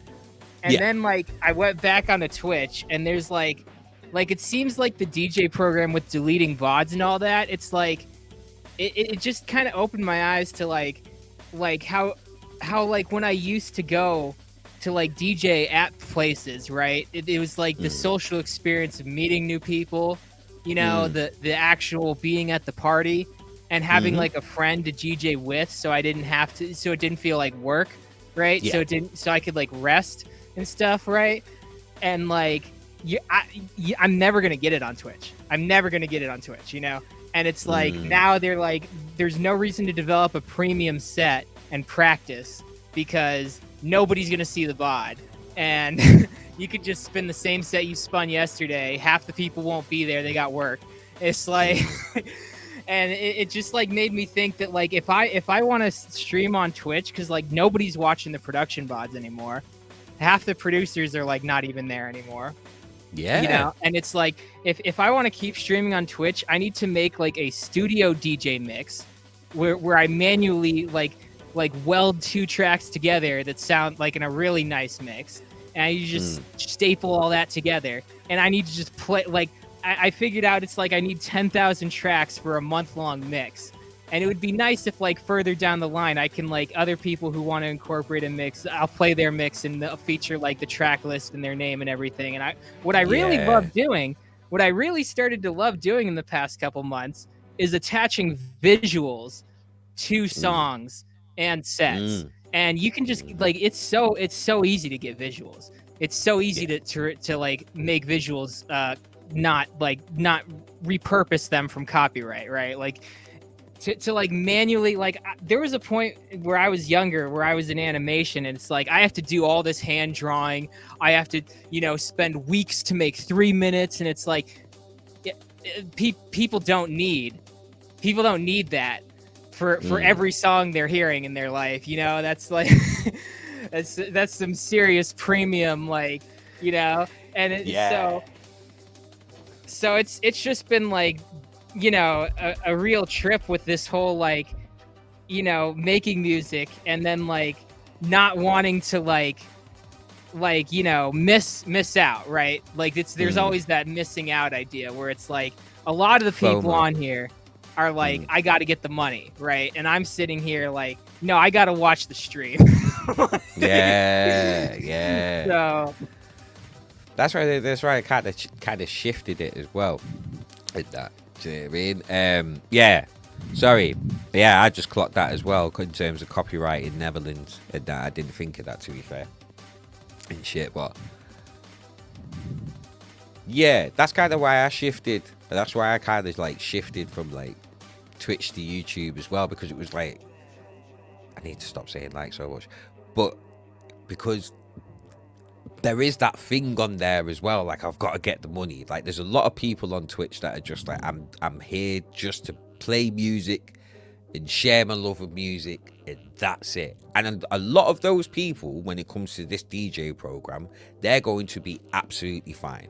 They're not trying to get dubs, they're not trying to get free downloads or bootlegs. They just buy music off the normal platforms, bit of vinyl, they just play it, enjoy it, that's it. They're gonna be absolutely fine. They're not gonna have any problems whatsoever.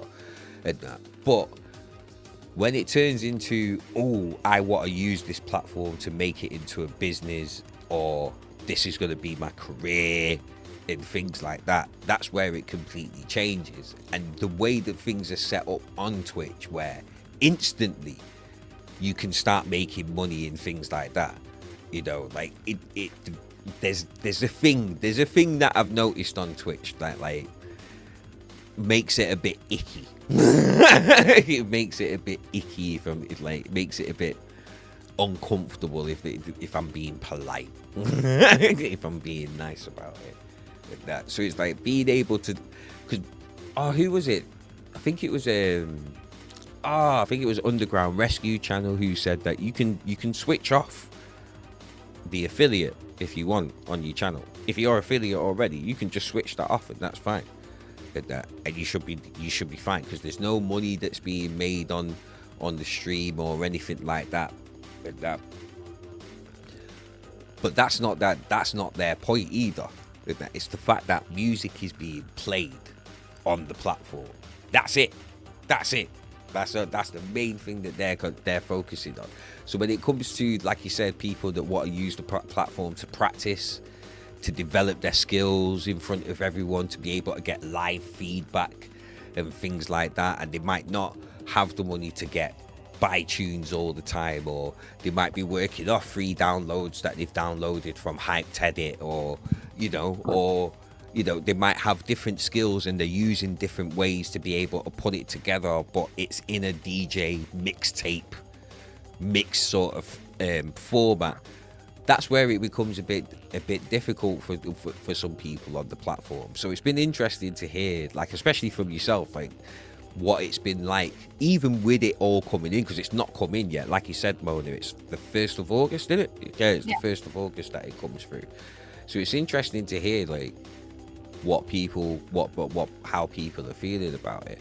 But nah, I mean, yes, most of the blocking is trivial. It's just domain name resolution a lot of the time. A lot of people thought that the higher cost of vinyl included performance rights. Yeah.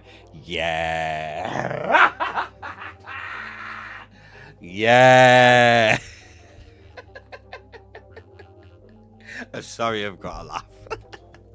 We used to have this thing here in the Netherlands where that was Buma Stemra, and every citizen that was in the Netherlands that had a radio or a television had to pay. Mm-hmm. And you just paid a certain amount each month or each year, and then you were able to listen to the radio and listen to the television, and with all those costs the artists were being paid and stuff.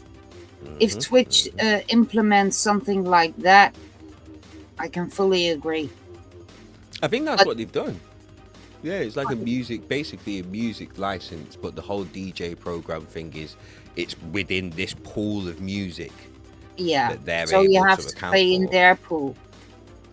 But it's not like it's a restricted pool. That's why the main things that they're saying is unreleased music and pre-released music is not allowed to be played, which is what switched me off. Do you know what I mean, from it all? Because if it was just like pre-released music, it was just music that's out. Like I said, if I was just a DJ that just loves playing music for the love of playing music, I wasn't a working DJ that's trying to get sets, so therefore I'm trying to get music that's exclusive that not many people have. So all these promos that I've got, plus I make music as well, that's where it throws it all out of line. But if you're just buying music when it comes out, as it comes out, when it comes out, you're absolutely fine. But that's it. It's being able to allocate all the music that's being paid, so then when they are paying out for that music license, it's all good. That's why like radios have playlists and that, and if you want to get your music played on the radio, it has to be registered, so you have to upload it with all the information. If there's a catalog number, you add that catalog number to it.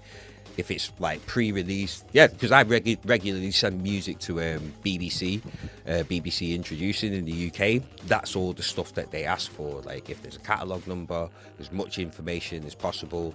Let them know if it's out now or if it's something pre-released, and they can say that as well. But they need to be able to account for it, because PRS is going to be hitting up BBC.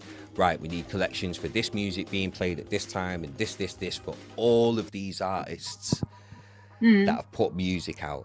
So like that's why like radio stations have to pay that as well. So that's basically what Twitch is set up, and half of that music licensing fee is going to be coming out of the streamers that are included in that DJ program, which again means that anyone who's out that's playing copyrighted music, you get a warning, you get a suspension, and then you ban up. But like I said, I'm just sitting on the couch for now. I'm just waiting to see what is going to happen. And I mean, I still have VODs, and I also still am gaming. So yeah. People were saying, yeah, you should split your channels and then also have a gaming channel. No. Why did you then keep up your music channel? Yeah, that's why I moved as well. I'm not doing it. I'm not doing it. I'm not having 2 Twitch channels and that, because that was in the recommendations as well, in the actual terms and conditions. If you do other stuff than DJing, but you're a regular DJ, it's suggested that you create another channel. Like, yep, I'm gone. YouTube. I mean, why should you then start all over, getting your followers, getting affiliate, all that kind of stuff? I mean, I started as a gamer, so I heard that was actually talked about, and they were talking about being able to sort of migrate your followers over to your new channel. So if you have got like a big enough channel, or if it's a big enough concern for you, then they will be able to help you migrate your followers over to your second channel as well, so you're not having to do that whole build up again and stuff. But yeah, apparently there was a Zoom call that was held when this first came out, which a lot of DJs and content creators were invited to like talk about the whole thing. Buddha was invited. I think E-Town got the invite. Sorry? Brisk was there. Yep, Brisk as well. And that, I didn't get no invite. But yeah, it's all the ones. I think if you're past 10k as well as partnered, then yeah, you're gonna get this invite into the Zoom call. But yeah, that got brought up. It was like, well, we're just starting again with this second channel. And yeah, it was like, what's his name, DJ Clancy or whatever his name is, Clancy, the new CEO guy or whatever. Yeah, he said that they're thinking about doing some sort of migration thing for people in that position. So at least they're coming up with ideas for people that want to do that. But still, for me, it's just nah. It's too much for me. I want to focus on one platform, and if it means that, like, you know, the gaming doesn't do well or whatever, so I need to do less gaming because people aren't interested in it, so be it. But at least I'm letting the people decide that I've come to this specific channel to see me in the first place, you know. So yeah, but I want to reiterate, it's not all doom and gloom. It's just for some people that are like trying to do a thing on here and stuff like that, you know? It's a mad one. I mean, the thing I've noticed about Twitch is that like, because the like channel bar doesn't update so fast, it's like you have a lot of people that don't come in until like an hour and a half, so you have to plan to do like optimally like a 3 to 4 to 5 hour stream, and that's like, for me, like DJing with like 3-minute songs, like up the tempo and all that, like when I DJ, I'm trying to hustle, you know, I'm not trying to read chat and all that, right? Even, and it's like, for me to do a 3 to 5 hour DJ set, like what it does to my back and knees, and just like having that block of time in my life, you know, it's just like for me, I would expect to like meet people like in real life for doing that. Like, so, you know, it's the kind of thing where like I was doing some raid trains and stuff, and like I'm not seeing nearly as many of those, but it's the kind of thing where like in those raid trains you get a lot of lurkers anyway, and it's like, you know, it's like there's a good relationship that we have with the streamers, each other here on this platform, you know. It's actually a nice community in some respects, but yeah man, like, and you can find the people that you can find the people. It is, I think, a lot of, especially with the DJing side of things, a lot of people do underestimate, like, if you're a regular DJ doing long sets, like DJ Moses, I don't know how he does it, like regularly doing 10, 12, 15 hour streams. I have no idea how he does it. And I know he's got special mats for him to stand on, and he doesn't jump around a lot as like I do. He doesn't dance as much as I do and stuff. But even just standing there for that long, like, oh my god, I'm gonna have to take Krugah's idea. Start sitting down during sets, or like doing sit down sets instead. Maybe. Boy, especially if it's for that long. Boy. I don't have to say there are a lot of people attempting long DJ sets and so on. But yeah, if you're really talking about the real marathon DJ, then you really come up to Moses. Yeah, definitely. Because he does it multiple days a week. Yeah, not just one, like just straight one continuous 10-15 hour stream, like it's water off a duck's back. I struggled at 12. My legs were burning at 12. That's my limit. I'm not going past 12. I tried to do 24 hours. Did not happen at all. Got to 12. I'm tired. I'm going to bed. You can all fuck off. But yeah, it's a lot. Sorry for swearing, Mona. But it's a lot. It's a lot, mate. Being able to do those marathon streams, it's a lot, man. But credit to people that can do it, because it's entertaining for people as well. I can see why people do it. It creates a lot of opportunities for raids, so then that's more opportunities for bringing new people through that might not have like known about your stream or seen your stream before. That's one thing I am going to miss from Twitch onto YouTube. You can do it on YouTube, but it's a very planned out and set thing. Like, say if we're going to do a stream, us three here, I'm starting and we've got it in the schedule, say Intense is going next, and then we finish with Mona, we'd actually have to plan that in. You would have to set up the streams on YouTube, so like set up the stream date and everything like that, so people can click and get the notification. then I would be able to find, say, your stream that you're going to do Intense, and set it up so as soon as my stream finishes, it gets redirected to Intense's.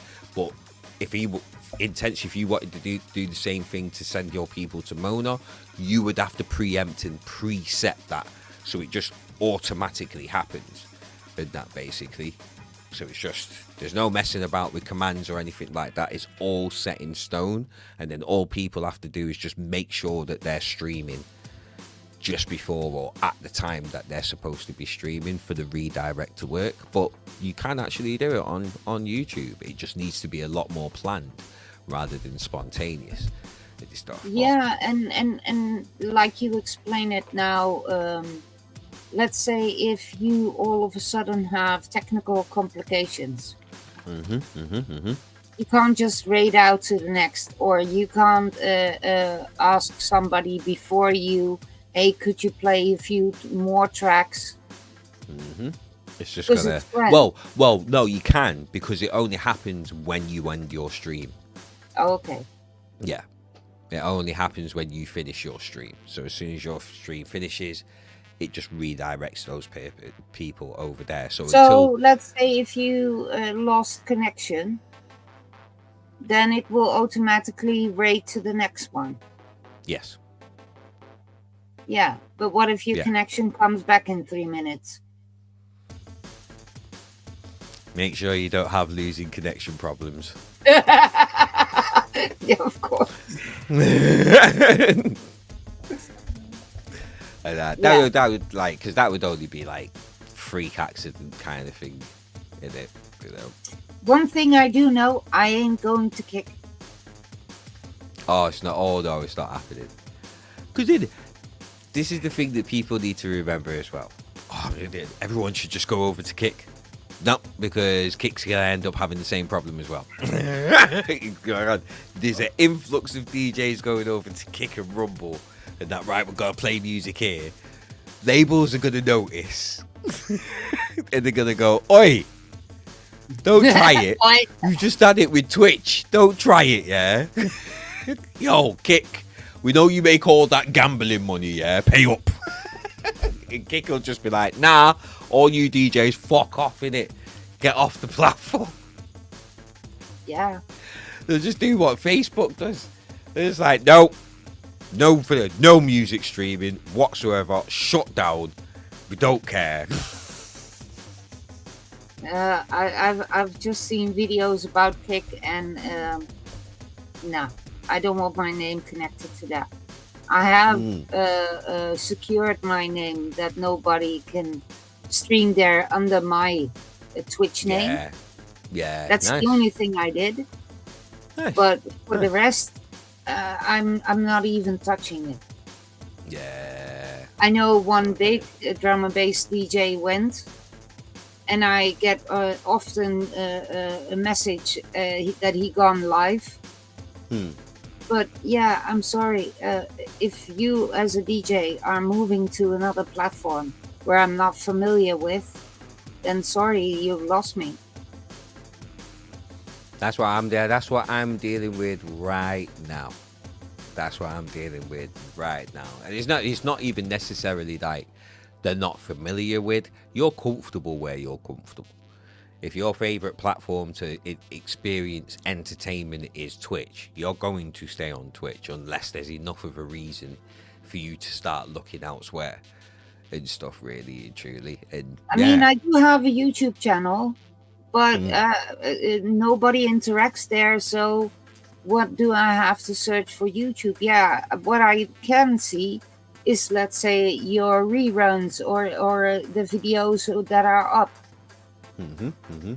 Because I have the notifications, just like Discord and stuff, all turned off at YouTube. Yeah. And then I can also just go to your channel and look at the previous videos. But no, I'm not gonna follow. If everything is gonna let's say walk from Twitch, then I will just be gaming. I'm not going to follow it. And that's the whole thing with what you talked about earlier. We used to come from a society where we didn't have internet, where we didn't have the mobile phone. And back in the day, there were already people walking by psychiatrists and stuff. And now the world has opened up more for people. Yeah. People take more things on their mind, because I really can't understand why my neighbor, or just to name an example, why my neighbor can completely lose it about somebody in Africa. Then I'm thinking, you're living your life here. You have to worry about your problems here. Yeah, you can have it in the back of your mind, but you're completely losing it. You're completely, your heart rate goes up, and so, but you can't change it. So, and that's one thing I discovered with Facebook as well. A lot of things on Facebook, people were all screaming at each other. Hey, I got a depression. Hey, I work at the psychiatrist. Hey, look at my trouble. Oh, I got into this accident. Oh, and then on the other hand, you had the females like, look at me today. Oh, look at me tomorrow. Oh, look at me today. Oh, I've got new glasses. Oh, I've got new shoes. I mean, why do I need to see every day a new picture of a so-called friend who likes to shoot her picture, but a cup of coffee like we used to do is not in the picture anymore? I'm sorry, but I don't have. This is personal. Oh, this is personal. Okay. No, but I mean, there are friends. There used to be friends before COVID. COVID really cleaned out my friends list. But before COVID, there were friends, and they were really like expecting you to read their page so you know what was going on in their lives. And if you ask them for a cup of coffee, they're too busy. Yeah, creating posts for Facebook. And this was during lockdown. No, but I mean, before that was all like, oh yeah, look at me at Facebook, and then when COVID happened, a lot of people all were screaming more and more, like, look at me today. Oh, I'm feeling depressed, and oh, I can't do this and I can't do that. What's the thing with depression? What's the thing? I'm just interested why you brought that up specifically. Because a lot of people were just seeking attention. You have seen an increase in people on Facebook, on YouTube, and what I've heard on TikTok, with all kinds of mental illnesses, all kinds of self-diagnosed problems. And I just self-diagnosis fed up is with not it. good. I mean, if you really are depressed, you are not screaming it day in, day out on Facebook. I mean, that's a bit of an over-exaggeration, because unless you're watching them day in, day out on Facebook, like, that's not necessarily No, but what if it's like a friend of yours who you know has, like, for instance, a mild depression. Yeah. And normally we would drink a cup of coffee. Yeah. And talk. Yeah. But then social media came up, and people found the ways of posting things online. So then at some point, let's say with that friend, I only saw posts on Facebook, oh, I'm so depressed and I can't make any new friends. And then I thought to myself, hey, this friend lives at the end of the street. Have you two fallen out? No, but I mean... At that point, or... No, there was no fallout, but I was just wondering, why the hell are you screaming on Facebook, but you don't seek for your real friends? It's all do you think that you were being a good friend for her to come to, or them to come to about that? Yeah. So why are you upset about them talking about it online then? Because everybody thinks that they have the biggest issue.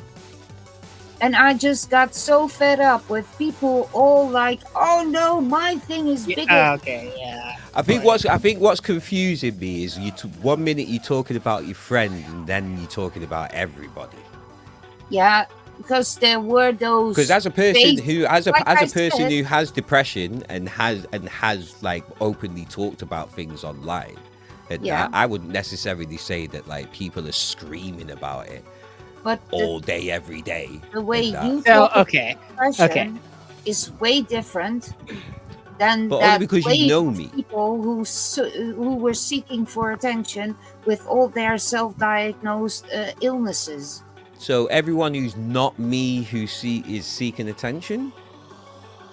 Because I've been accused of that myself. I've been accused of, I only do this because I'm seeking attention. When I grew up and I was in school and Facebook was coming out, okay, everybody would use it instead of their phones because they couldn't, like, their phone bills, right? And, like, dropping phones, right? And, like, friends who didn't have phones, right? And this is before Facebook was on the phone, right? And people would just post, I found a song. And, like, they'd post their hobbies, they'd post their interests, and none of that got as much attention as drama and venting and stream of consciousness and stuff that people could actively converse about. And then over the years, it started to become that all that content that people were having so much, interest and thought and care in was like dirt and like stuff you could use against people in public. And like it like flipped on its back to where it's like posting that was like turned into a sign of strength against the dregs of society that are just out there. It's like, but you think about it, right? And what were those dregs doing with their time? Is they weren't posting that stuff. They were keeping it to themselves or working on it, right? And that's where like the whole idea of like people saying they have depression and then like not addressing the depression. And it's like sometimes people try and help and they don't want to take it because they just like they don't want to help. Like, you know what I mean? And it's like they might want to help. They might want the help, right? But they say they don't want it because they're like they like something about the post was wrong. Like there was something extra they didn't like, or like how they came about saying it was like, rude and stuff like this. And it's like that, like I would post like walls of text, when I communicate because I want to have like a conversation when I post on Facebook, right? I went through 11 Facebooks. Okay. I saw a lot of strangers that I had met like in real life from Facebook. And it taught me a lot about reading faces and reading how people talk and like what they mean when they say certain things in a certain way and stuff. But once you get to a certain age, you're just seeing like nonstop like ads and like aggravation and like, you know what I mean? Like people's use of Facebook becomes much more obvious what's going on. So just to make it clear, I'm now talking about those people where you can clearly see. And I know that there are a lot of people who really have depression, and that's a sad thing that it still exists, and it only becomes more and more with social media. And I think that if it's real a thing, then indeed you want to have help, you want to have a discussion, you want to, but like Intense also says, those people, they are just screaming but doing nothing, and they even refuse if you are trying to suggest anything or trying to help. No, but then the next day there's another picture. oh, look at how depressed I am. And then I'm like, girl, if you come over and we could have a cup of coffee, we can talk. You can let your heart out. And then those kind of things. This is what's confusing me, because it switches from your friend who you're clearly saying, yo, come over and have a coffee, to everybody is like that. And that's where I'm a bit confused, because if you don't know the people themselves, if you don't speak to them regularly and stuff, like, you've got to admit when you're making an assumption, and that, you know, and that's it for me. Like, because again, the very same things that you've said, I've had people say that to me, and I've just had to ignore them, because you don't know me, innit? Like, you're not with me every day. You're accusing me of screaming all the time about this, that, and the third, when all you've seen is a post that I posted 3 days ago, and it's just popped up on your algorithm now.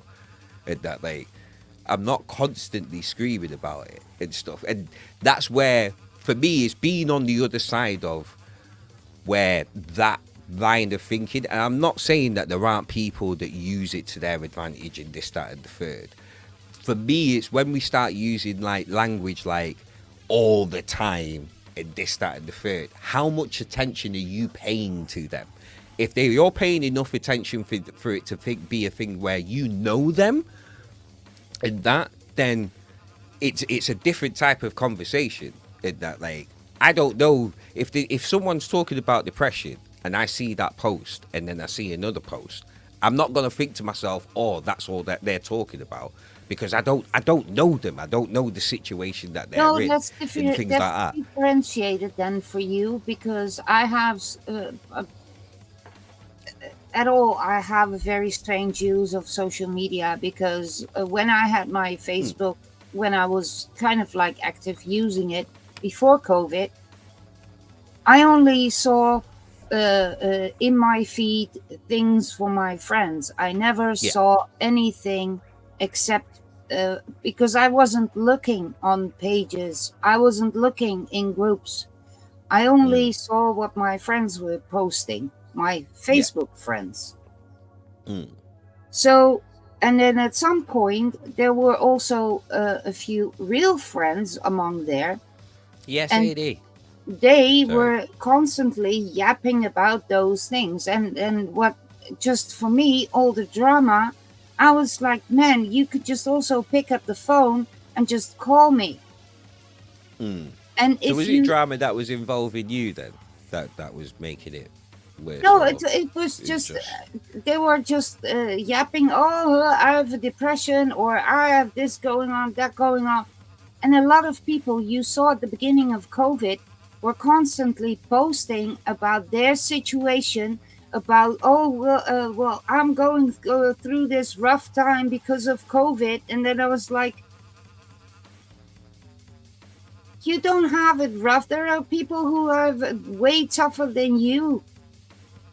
Like, for instance, people just saying, oh, I can't go to my blah, blah, blah, with some kind of a hobby club, while somebody else wasn't being able to get to their grandmother or whatever. And I just completely gave up the whole drama, and I was like, Facebook, done. Interesting.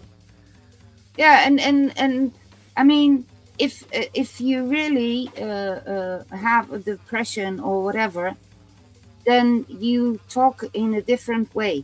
I can, like Intense says, I think I have by now enough life experience to kind of know when you are really serious about it and when you need attention. Interesting. I mean, I've also many times have thought about doing any psychology degree or whatever. As long as we want it, Eddie. Yeah. Although myself, I will be jumping off. I will be jumping off latest, probably about 11, 12, because I've got to be up for the hospital tomorrow morning. I'm not like completely, but but it was kind of like a trend that on social media, as soon as COVID hit, everybody was like, "Oh, I've got it bigger than you," and I was like, completely, "Oh, why?" I mean, and people, just wanted to be seen. And like I said, I don't need to see a picture of a friend every day. Like, "Oh, I've got new makeup. Oh, I've got new glasses. Oh," all that kind of stuff. Also was like, you just don't like social media.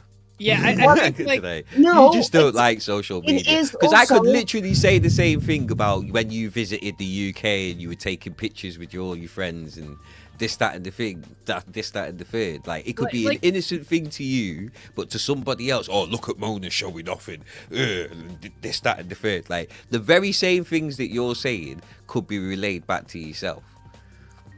Yeah, and that's what a lot of people don't really realize. You can always turn things around, but what I was getting at is that at some point, you start to have those things from the social media in your head. You're busy with things that happens on Facebook. You automatically, if you're reading the things, you are busy with somebody else's things. And if you're like an artist and you're looking for new tracks and stuff, that it's different. But I'm now talking about the people who just hold their phone as if it is an extension of their arm and just constantly are scrolling through social media because they're so afraid of missing something. And I'm like, hey, you only have one brain. You can't worry about the whole world. And if I want to take time for myself, I'm going to shut off Facebook. I'm not going to worry about all the social media. Because, like I said, with our world opening up to bigger places, people also take in bigger worries. And if it's something I can't do anything about it, why should I then have it in my head? But you've always had that with the news, though. I also don't watch television. I don't watch the news. Fair play. It was that in somebody's stream, somebody that was always there before, like, internet. And a lot of people just watching TV and getting. You check Twitter if you heard something. Yeah. I just type in Google the national Dutch television and I look at the first page and see, oh yeah, indeed, Trump is being shot. Okay. It happened to be the night that there was football and that the Dutch team had to play. Well, so I think about there Facebook. Was a little there bit is of something like really exhibitionist about it, where like people want to put their lives on display. But like the thing I've noticed about Facebook is like you have to have like your close friends and family like using Facebook for it to be like and then these people check it multiple times a day for hours a day. And that's how often they want to interact with the strangers. You know what I mean? Like they find someone on Facebook and they want them to post daily, like multiple times daily if possible, because they will read it. You know what I mean? Because they have to, because it's in the feed, right? And that's why I was just like, I started to realize that like the people that were reading what I posted were not the people that I would call and talk to and hang out with. And when I started to realize that like what I was posting on Facebook was actively harming my in real life relationships, I was like, like, I started to just post on the internet anonymously, not on Facebook, and I had a lot better time and a lot better experiences, not integrating real life and internet life. What were you? No, I'll leave that there. I was gonna ask, what were you posting? But like, I'll leave it. Yeah, I'll leave that there. I'll leave that there. No, yeah, I mean, I have had YouTubes. I've had like other accounts and stuff. Like I've had Twitter. It's just like it's the kind of thing where like when you put your name and your face and you interact on the internet, you have accountability from strangers. Yes. And that is like when I have accountability from strangers, I'm not like, I don't have the freedom of the creative potential of my craft. And that's like, really? Yeah. Really? Yeah, because like let's say okay, like if I'm looking for like a relationship, right? I don't want to be posting on a whim about things that make me not look like relationship material, but are like I don't want to be seen gaming if I'm looking to have children, right? I mean, I think about it from a lot more of like a metaphor of the cave kind of view, but like in general, yeah, like no, I take it very objectively, you know, and maybe as in if you're looking for a date, you're not want to be seen cussing during gaming on online. So it's not. Oh, right. Okay. So it's not necessarily the gaming. Yeah. It's not necessarily the gaming. It's an example. Yeah. Yeah. It's just like, I mean, there's just lots of things, right? Like, it's like, if I want to share posts that are like not 100% what I agree with, but I want to see what the reaction is, right? Like repost. Oh, yeah. Then like I can't you know what I mean? Like there's a necessity to have a not me account, right? Where people don't know it's me, right? Because at any point in time, people could come across your name and it's like, oh, it's somebody I knew from, you know, school way back. You know, it's somebody I encountered here and we had a good relationship, and you know, it's somebody. Let's say he goes for president, he's being elected, and then all of a sudden that weird comment that he made somewhere pops up, and then they go like, hey, he said that, but he was just trying to see what the feedback was on it. Oh, so like the cancel culture like side of things. It's not even the cancel culture. It's just that like when I started to notice that my in real life relationships were being harmed by what I posted, even if it was like something I wanted to post to see what people had to say about it. Yeah. It's like a lot of times I don't care if the people who have something to say about it are like my close friends. And I don't necessarily want to burden my close friends every time I want to post, right? Yeah. So it became the kind of thing where it's like, I started to just like not value putting myself out there as me, right? Like it kind of now with all the social media nowadays, it kind of feels like. For example, you're doing an OnlyFans, but you don't want people to know that you're doing an OnlyFans. So you go under a different name to your OnlyFans because in real life your dad or your mom might go like that. Something like that. Oh, that's funny. I mean, the thing I've been laughing about OnlyFans on the one side. On the other side, I was also very intrigued by it because I also heard something about that makeup artists and stuff were being drawn in by OnlyFans to promote the thing and all. And I'm like, if people say OnlyFans, we think of the woman with the big boobies and the big behind and going, oh. Yeah. I mean, apparently there are more things in OnlyFans than just girls. Oh yeah. OnlyFans was. I've never been there, so. OnlyFans was set up like Patreon.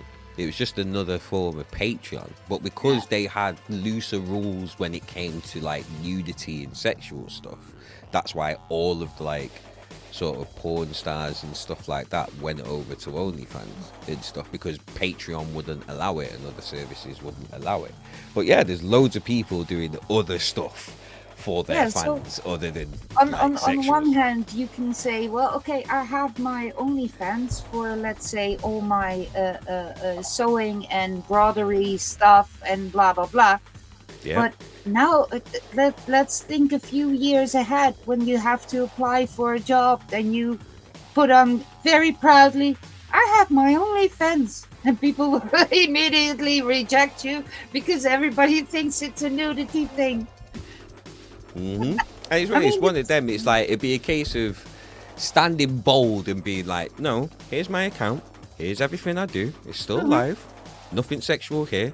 Oh, okay. Do you know what I mean? Or, you know, letting them go off that judgment. And then that's what I've seen a lot of people trying to do. Like, yeah, I have an OnlyFans, but I don't do any of that and stuff. Like, yeah, I have one, but I just don't do any of that stuff. It's a shame. It is a shame for a lot of those people as well, because they've just ended up being roped into something and having a stigma attached to them that they didn't want attached to them. But it'd be one of them, like, I've built up something on here. I have my base. I have my core audience that appreciate what I do. I'm not leaving just because some like other people that I don't do have like entered the platform as well. It's just like Twitch. It's just like Twitch. There'll be loads of people with Twitch accounts that like, all right, these new rules are coming, but I'm not leaving. I've built up a whole thing on this platform now. Like, you know, especially like people like John B and El Hornet and Marky and people like that. Right? It's interesting. It's very interesting when it comes to these things, especially when talking on the other side. Like, because as a content creator and a DJ, like obviously I use social media in a different way. It's normally all about promotion, but then there's other things you want to put a bit more out of yourself out there. You want to get a bit more personable with like the people that are listening to your stuff. And yeah, OnlyFans has definitely got connotations at this point. I'm a big MMA fan, and a few of the fighters have OF to show behind the scenes, pics, training videos, nutrition. But fans hear the name and while out. It's like, what? Conor McGregor's got an OnlyFans? Yeah! And it just be Conor McGregor like, right, so you want to punch somebody straight in the nose? You were standing like that. No, and I wanted to see penis. I was thinking about that what was that NPC trend that I saw passing by on YouTube. Oh no! And you were doing this with Conor Davis. I was like, is he gonna do it? It's like,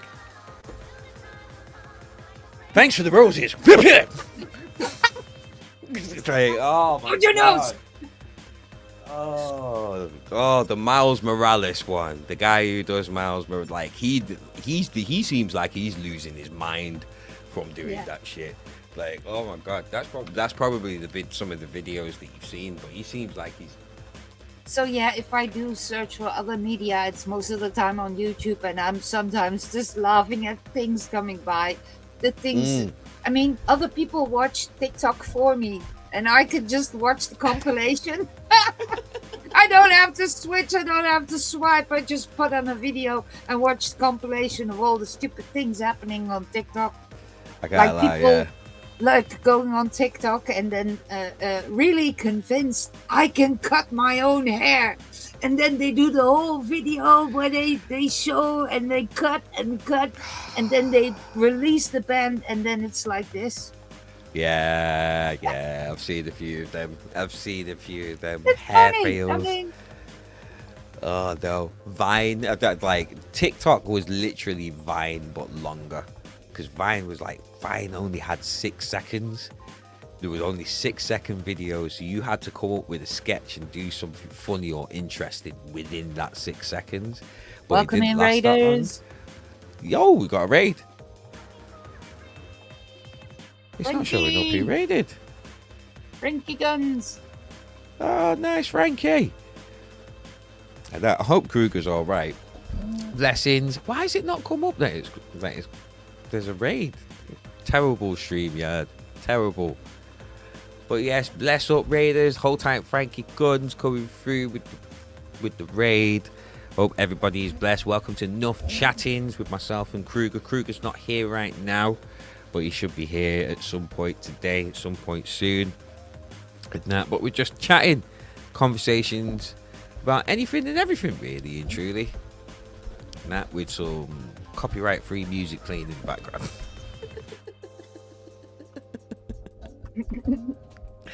But how was your stream, Frankie? I hope everything's blessed with you, man. I hope everything's going well with the new releases as well. And that on the record label. If I'm correct, he's coming to the UK. Is he? Yeah, Nice. for 2 festivals, I think. Nice. I read something on WhatsApp, I think. Is that testing out the new rotary mixer and needles? Oh, bro. Those rotary mixers, sorry, I'm standing up because I've been sat down for ages. Those new rotary mixers look so good. And that as well. But I think the companies, well, one of the companies that were doing rotary mixers, they've just shut down, or at least discontinued doing that stuff because it was a company out of the UK. And that, but yeah, man, I really want to try a rotary mixer. They look really interesting and unique in terms of how you use them for like mixing and blending and stuff. Doesn't What the Bleep also have one? I think What the Bleep has one. Yeah, fair play. I managed to, with the little help of Harikiri Tiger, I managed up to put my FLX4 in between my decks. Nice, nice. Hello, AD. Hello, AD. What's up, guys? Hello. What's up? It's been a while since I've done that. So yeah, Yeah, it's been a while. my mixer had issues, and I couldn't do anything anymore until I had the mixer fixed. Then a Tiger said to me, "Well, the FLX4 is also a MIDI." Right. So he completely mapped the whole FLX4 in Traktor. So now I play on the FLX4, my Traktor, with the DVS, and I can play in controller mode as well. And just a switch of the cable, I can use it as the Pioneer with Rekordbox. Nice. No need to buy Nice. them, so Nice, mate. How you doing, AD? You good, matey? Yeah, I thought I'd pop in. I thought I'd pop in and say hello. I didn't even realise you guys were doing this thing. Yeah, I was literally streaming to nobody. Actually, it's funny when you're streaming and I never check numbers, and I was killing it in my mind anyway. I'd come up with these new tunes and I was fucking fresh, man. I was like, yeah, it's rolling. Yeah. And I thought, I'll just check. And I was like, no one there. So I thought, you know what? You know when you get just deflated, and I thought, and then I thought I'd just go look on, see who was online. And then I saw you guys. I thought, what's this? I didn't realise you're doing it. Is this like a kind of coffee talk part, whatever? Kind of, yeah. Yeah, So Coffee what Talk was it? 2.0. Like, How you yeah, guys but it was doing? like me and You all right? Krugah. Yeah, I'm good, man. I'm good. Like, how you doing, Mona? Yeah, you mate. good? Yeah, You all mate, right? I mean, lots to catch up on, but not necessarily not on stream. just But don't see your head. Yeah. what's that? Oh, what, Oh, me? I know I need yeah, to yeah, stand yeah. up. I can't be sitting down all the time. I need to stand up. This is where I need a standing desk. So I can just Yeah. go, boop, We're and gonna the do desk comes standing up with me. reception. Get that. Hey? What was that? Are we gonna do standing reception? I mean, you can do. It's good. It's a good idea for you to stand up if you've just been sat down for hours on end, and that stretch your back out, mate. Is the very reason my back is as bad as it is, because I sit in chairs in front of computers for too many I hours. bought Yeah, a special, because the I bought a special DJs, chair yeah. that can go all the way. My chair is adjustable, not my desk. Nice. And just So Loving it. that- I'm loving this my background. This background tunes is fucking banging. Mine, very old tunes of mine as well. Oh. Like, it's pretty crazy. Oh. Get that. But they're not out anywhere, so it's all good. Yeah. Yes, Same, Papa yeah. Scar. Hey, Buska, mush, Babushka. mush, Babushka. mush. So what's going on with the world Yeah. of you guys? I mean, how's streaming life now? We're going to be entering into this whole. I took 2 months off Twitch, so Ah.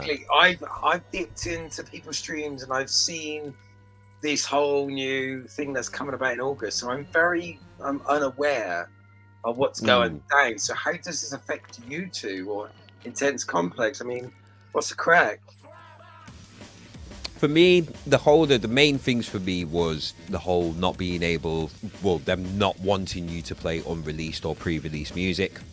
As a working DJ, do you know what I mean? Like, that puts me in a bit of a mad position and stuff. When it comes to my own music and the labels and my label, that will be part of the music pool, the music sort of collection of like major labels and hundreds of independent labels that they're going to be working with, because I've been told by Cygnus Music that they're getting involved in the Twitch program, so everything that's released on Cygnus will be part of it. So if people want to play my music, that's fine, but the whole unreleased and pre-release side of things, it's like like that's the main thing that I use to sort of propel my label, propel other people that I work with and their so labels. you need and to get stuff into like that. the program to play Spinal Records.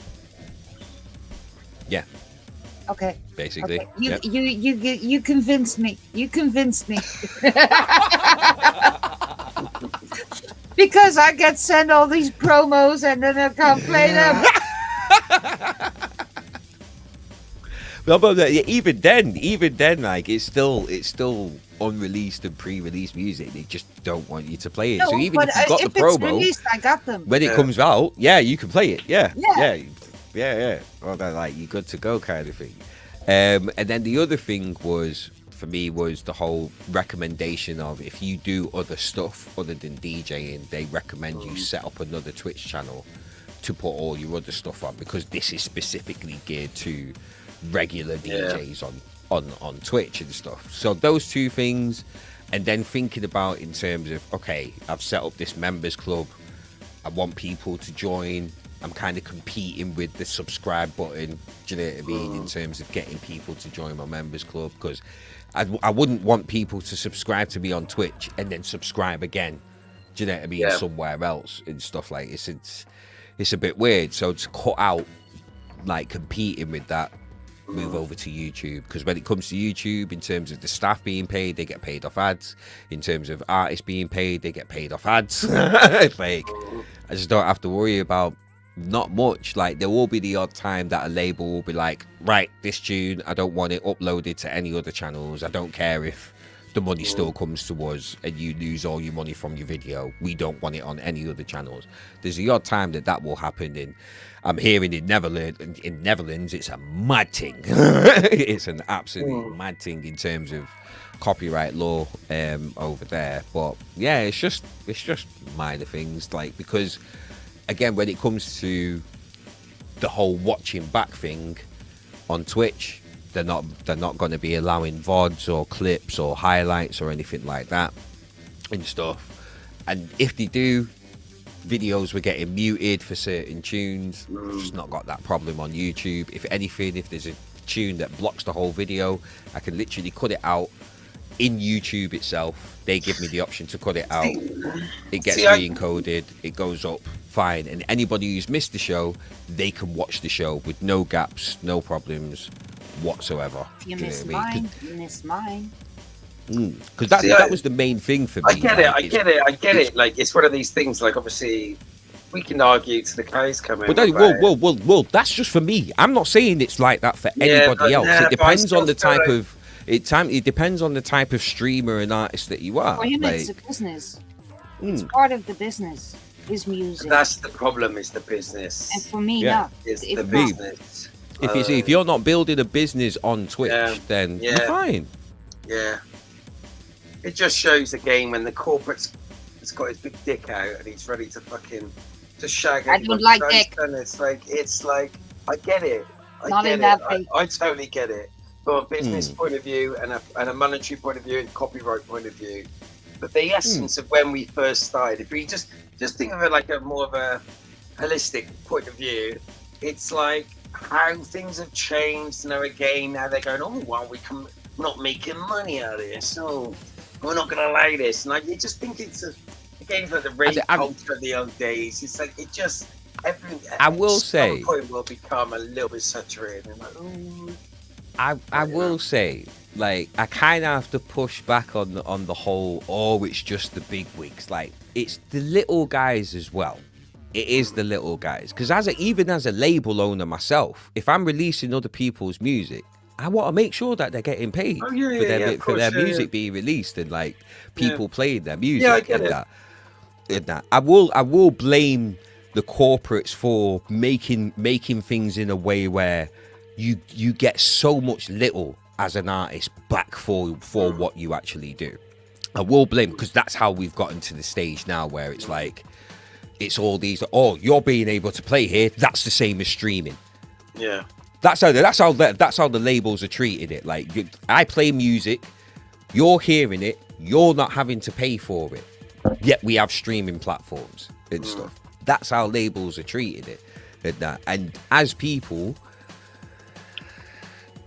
like, yeah. But then as a label owner, with people on the label, and wanting to fight against this whole thing of, oh, you can release music, but there's no money in it unless you're a big dog. It's like, seeing everything behind the scenes, it's like, no, there is. There really is. It's just knowing how to actually get to it, which a lot of people don't pass on that actual fucking, like, information and stuff. Like, so I'm happy that Twitch is doing this, because the people that deserve to get paid are going to be getting paid. Like, I'm happy that Twitch is doing it.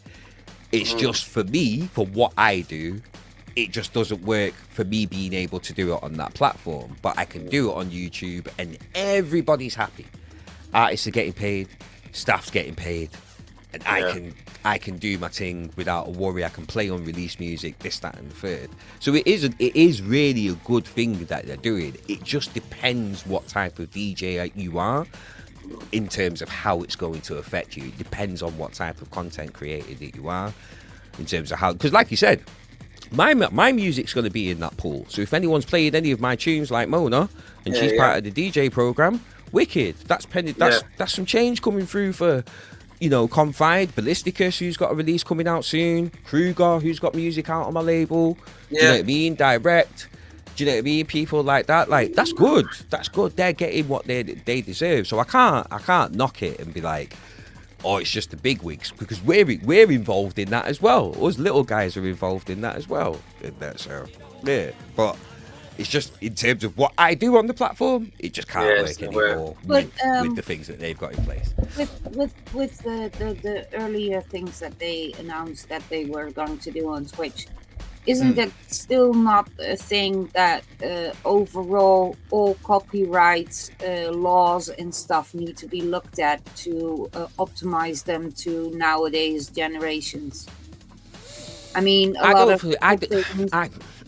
I don't necessarily think it's the copyright laws that are the problem. It's the way that the monetary value of music is being distributed. It's streaming that's ended up making it complicated.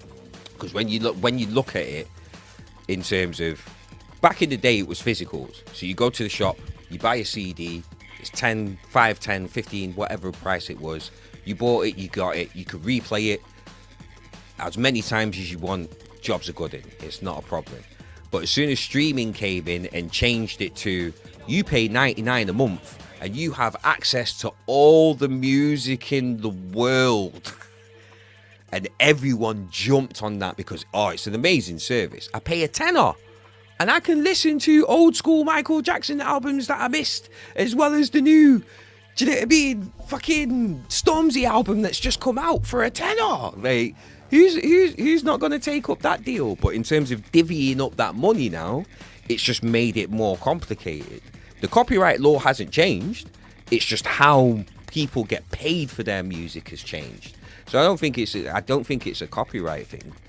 I don't think it's battling between the convenience of it all, you know. Basically, what the viewer is also enjoying the music.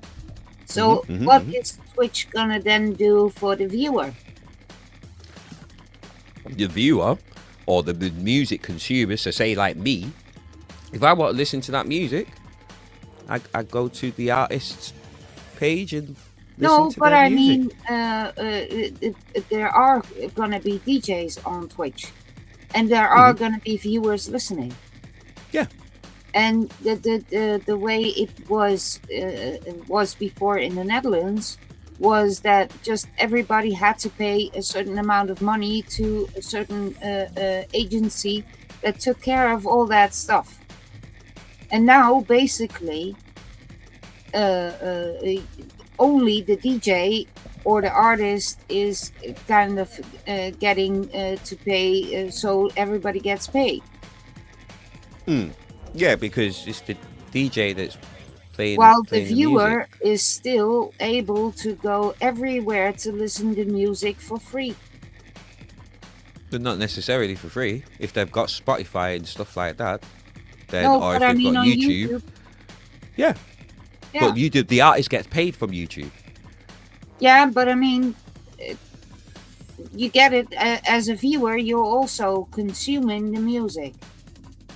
I'm confused because you said you asked what's Twitch going to do for the viewer. So I'm confused what you mean by that. I mean, the viewer is also consuming the music. Yeah.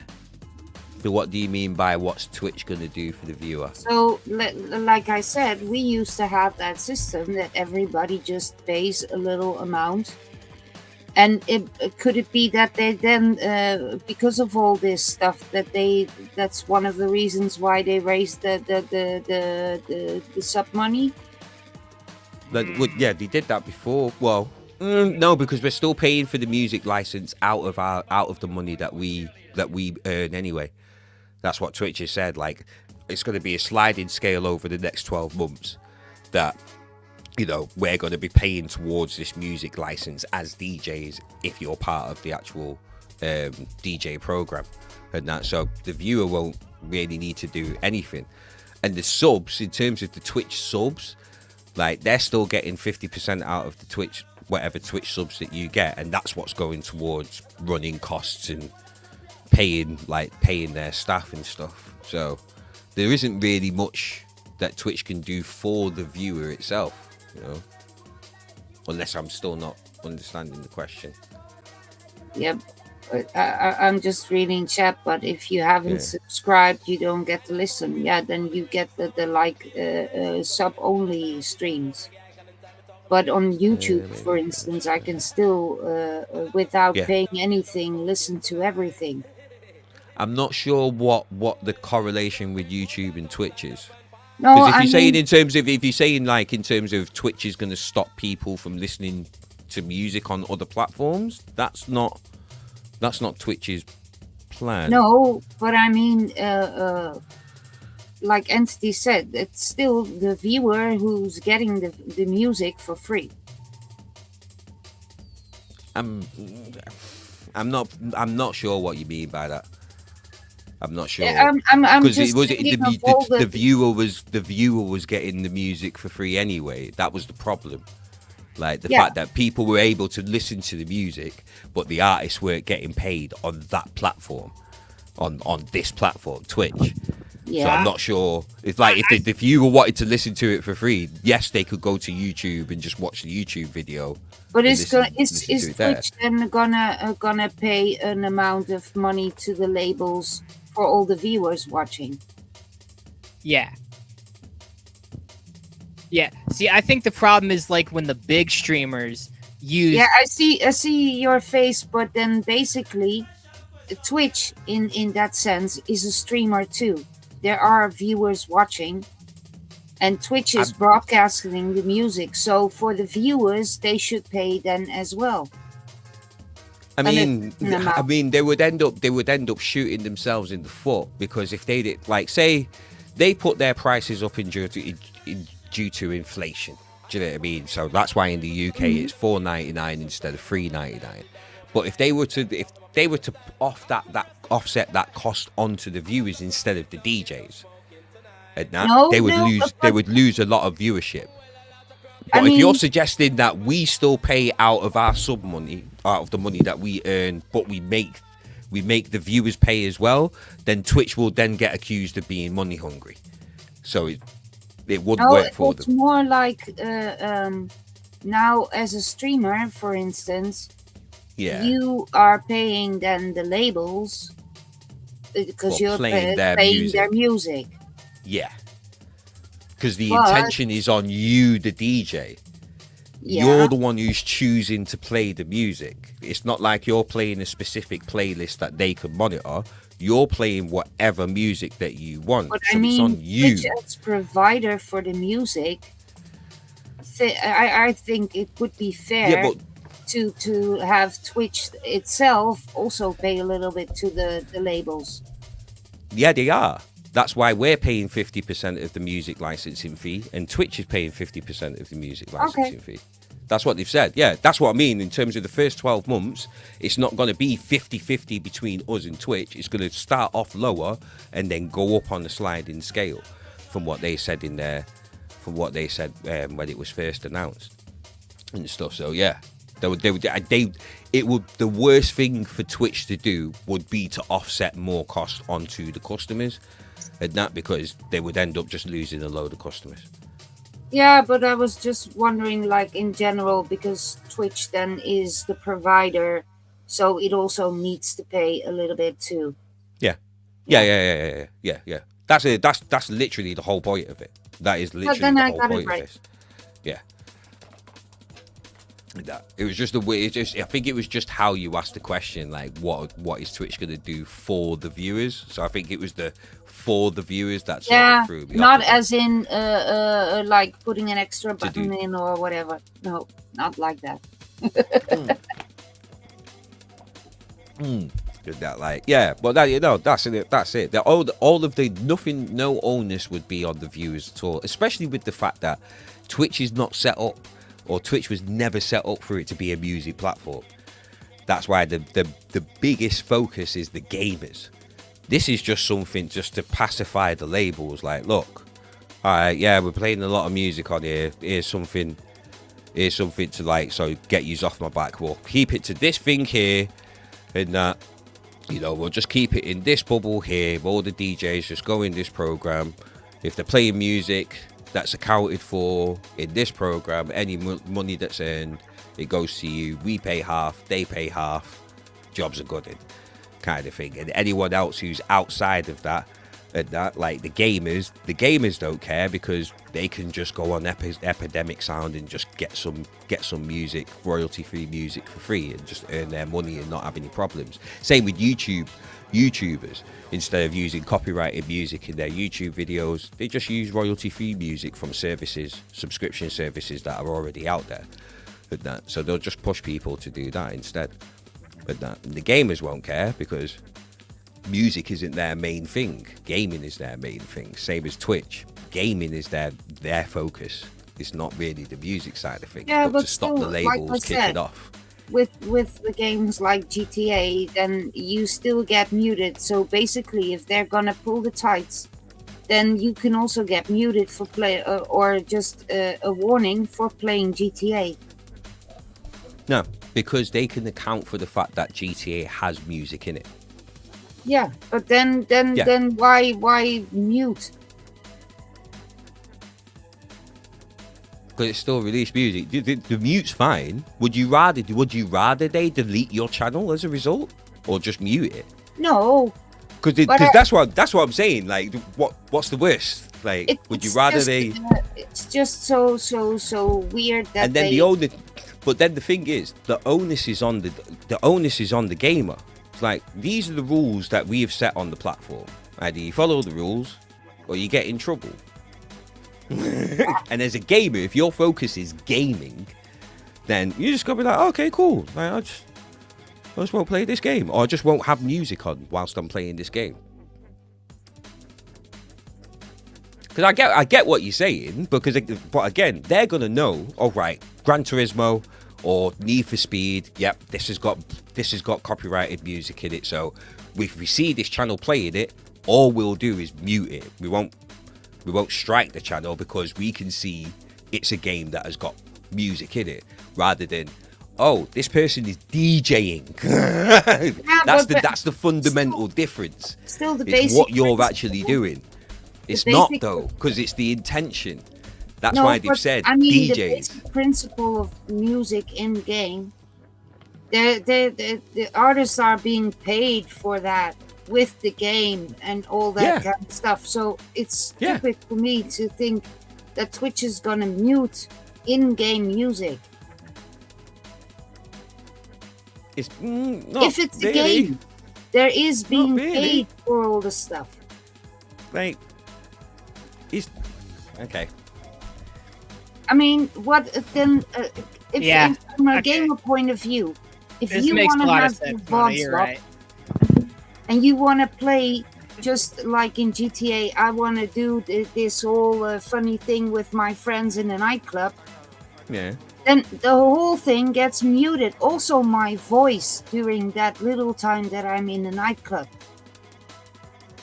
And that's the thing that I heard from gamers, that it's so annoying that even in-game music is gonna be muted because they mute the voice as well. Then what kind of a VOD do you have as a gamer? One that you don't play the in-game music on, because you can just turn the in-game music off. Yeah, but I mean, because it's not all games that do that. It's not all games that do that. No, but if it's a game, I mean, there's already being paid for everything. Yeah. So then I'm like, if they're really like, it's just not funny as a gamer to have all of a sudden your VOD being muted because you were just playing a game. But if you understand know that this, point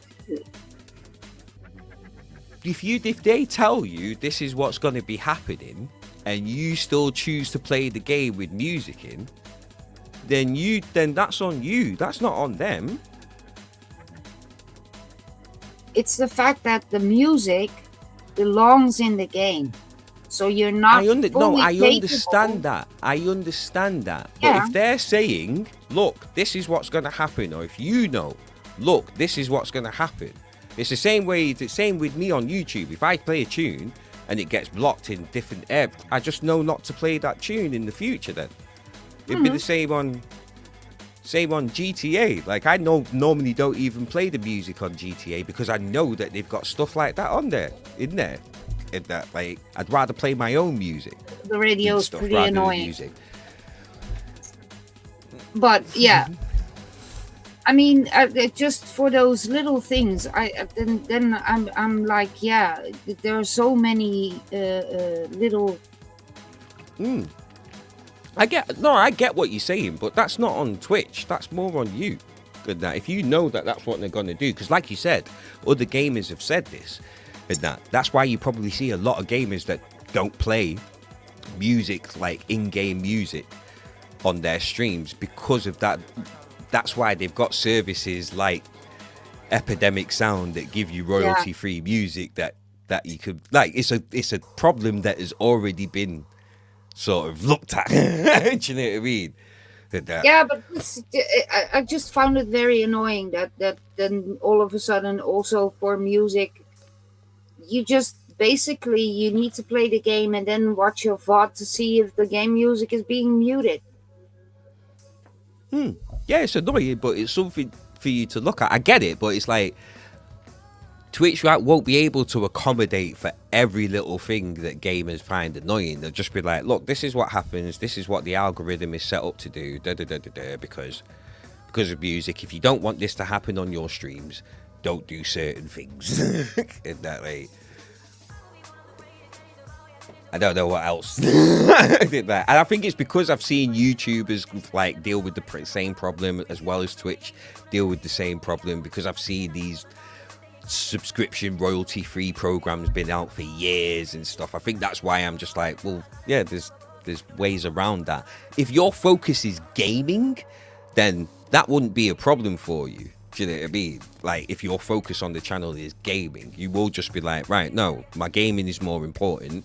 I'll just switch the game music off. Like, do you know what I mean? But for us, like, for people where the music is more important than playing the games, or it's a part of their thing, like Chell Girl, a streamer that I used to know, she was very big on playing Spotify all day, every day through her streams and stuff, and her streams would regularly get muted and stuff, so she just wouldn't have any VODs up or anything like that. that's the other side of it. Like, she just focused on, right, people have to be there live. If you're not there live, then you can't catch anything. You can't capture anything. But that was her thing. Her more important thing was gaming rather than the music and stuff. So, yeah, to deal with that problem. Yeah. Yeah. Where's Eddie gone? Right. He had something to do. He excused himself in chat. Wicked. Hey, Sorry, Kevin. I didn't see them. Yes, Kevin. That's the way. We all have to remember that still technical. We all have to remember still technically playing copyrighted music, and unless we each have written consent to use it to promote ourselves as DJs, then it's a technicality that Twitch as a platform has to enforce. Otherwise, as an entity, they will be in heat. This is it. This is what I'm saying. It's the whole thing. They've been getting away with it for ages. Labels have been breathing down their necks for time. This is their way of dealing with it. And for gamers, and above all, I do really like the fact that people getting paid. That above all. I mean, for you guys who really use music to earn a living and to make some money, yeah, you guys need to be paid.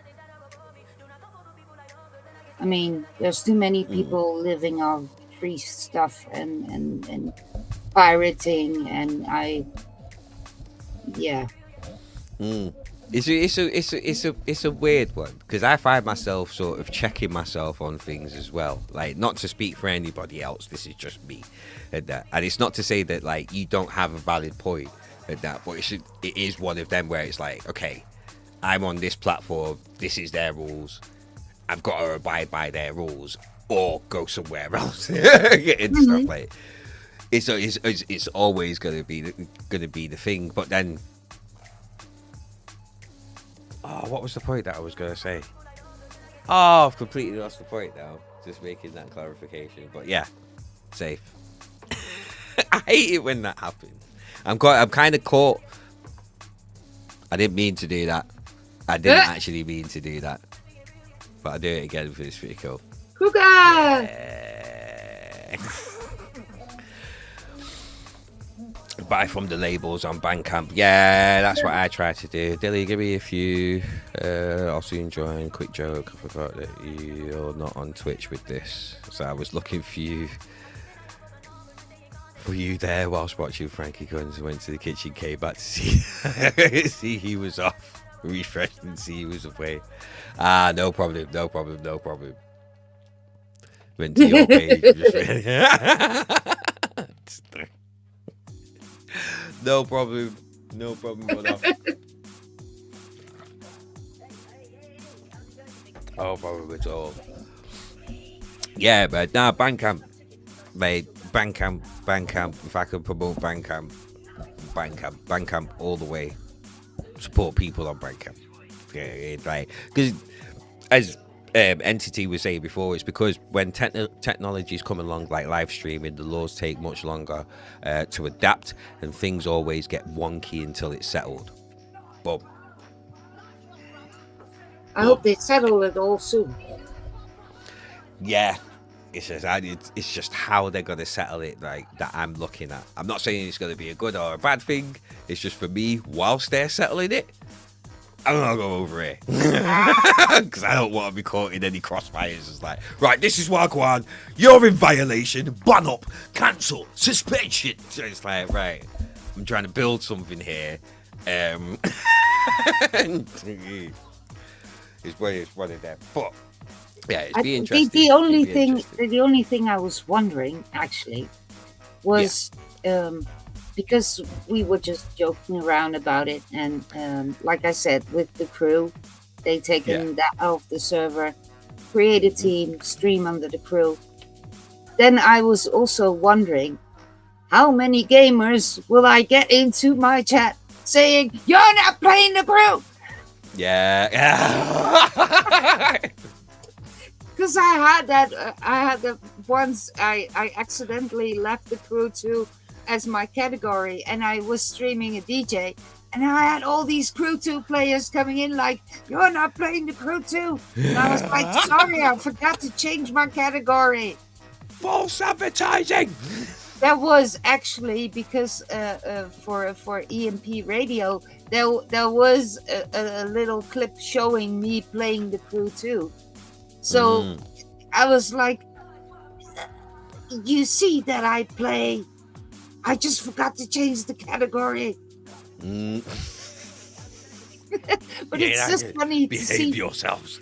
I'm just wondering how many, so to speak, nasty people will rise up and then go and report streamers like, hey, the DJ. Oh, mate.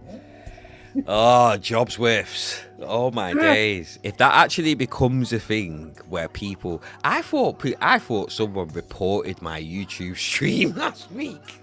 I thought because it just cut off. Like, my stream actually cut off on YouTube because I played Ronnie Size Share the Fall. And now I was like, what? Like, I played Ronnie Size tunes before, and it's never been a problem. But then when I looked at Share the Fall, because there were so many different versions and it ended up going out on so many different labels, as a result, it's one of those tunes where it's like, right, we only want this being played on this label according to on this platform according to YouTube. Because I was shocked, and it was like 3-4. It took 5 minutes for YouTube to catch up and be like, nope, this is what the copyright holder has decided. Nope, you can't play this on this stream. Because I'm looking at it like, what? Like, everything's saying it's public. Like, everything's saying it's fine. What's going on? Someone reported my stream because I was smoking weed willy-nilly on YouTube. And that, like, I don't know the YouTube etiquette and stuff. But yeah, it was because of that. So, but yeah, I can't play Share the Fall on my streams. Otherwise, it's blocked. It blocks, it takes down the whole stream. Because I've had streams before where I finished the stream and one tune has blocked the video. But I've never had it where it's actually just cut off the stream. So I'm just like, right, and stuff. So any big label stuff, Badadan, sorry Shy Effects, sorry mate, you're signed to big labels. Sorry Chasing Status, you're signed to big labels. Anything that's big label stuff, and that, or the artist is affiliated with big labels. Sorry Ronnie mate, you won Mercury prizes in that. Like, you're signed to Polydor. Can't play your stuff unless it's underground stuff. Yeah, Rampage stream got shut down several times. Ooh, fucking hell. Oh, that's bad. And that's just on YouTube, isn't it? The Rampage stream. They didn't stream it on Twitch, did they? I don't know. I know that somebody was covering the live stream. Yeah, Gooder always watches the Rampage live streams. That, which is sick. I love that he does that, but that's a bit shit. They did Twitch 2 after they did Twitch 2 after the first day. They forgot on it. But no, get on Twitch so at least the stream ain't shutting down, did it? For the big festivals, it is a thing. I mean, they did still use Twitch for. No, because then they won't be guaranteed that the people aren't playing unreleased stuff and so on. The thing is, though, and this is where it gets a bit. This is where it can get a bit. Because if you've got enough pull, then you will be able to speak to Twitch. Like, and especially with planning. Like, if Rampage wanted to, they could get the planning and work something out with Twitch. Like, this is what's going to be happening. We're going to be having loads of big names playing. Can we just make sure that the stream doesn't shut down because you're going to get loads of viewership? And Twitch can be like, oh, okay, no problem. Yeah. Be the same with, like, say, a big label artist like Kendrick Lamar seems to be doing a lot of his shows through Amazon and stuff, and he'll be playing like unreleased tracks or this, that, and the third. So if you've got enough pull and enough money to work things out, or you're behind a big machine that can do stuff, then you'll be able to work stuff out. Because I don't think Twitch is going to tell T-Pain anything. It's T-Pain. Who's that? really massive like American like hip hop artist. So yeah, like I don't watch television. He streams. Well, no, he streams on Twitch. He actually streams on Twitch. And he's got like millions of followers and stuff like that. So, but that's what I mean. Like, say if it was someone like, I don't know, imagine Daft Punk streaming on Twitch. They wouldn't be able to say anything to Daft Punk. They'd just be like, "Oh yeah, it's Daft Punk. They can do what they want." They're an HR. They've got money to be able to put behind things and stuff like that. So. I think if you look at it, then maybe Monster Cat is a pretty smart one. By already creating their own channel, giving a lot of revenue to Twitch. Yeah, could do. Yeah. I think they will be in. Monster Cat's massive, aren't they? Yeah, I don't think they will be in trouble. Too much pull. They will just put the whole label under the DJ program, and then they can just continue with their kind of like 24/7 radio. What is actually also a thing that Twitch likes to ban: people who pretend to be a radio station. Who was doing that? Is that Nuffy. You, Frankie? Nuffy had you one. Don't have. Who had it? Sorry. Nuffy. The mixtapes. There was somebody else who was on here that had 3 channels that they were running as radio shows, radio stations. Wasn't that weird Spock guy? That was also talking about the multiple that he got shut down for it. Yeah, he kept getting shut down for it. So this how he was getting away with it. He wasn't affiliated any of the channels. He was just letting them run, but they'll definitely be getting shut down now. Like he was already taken down. He was complaining back then in Coffee Talk about it.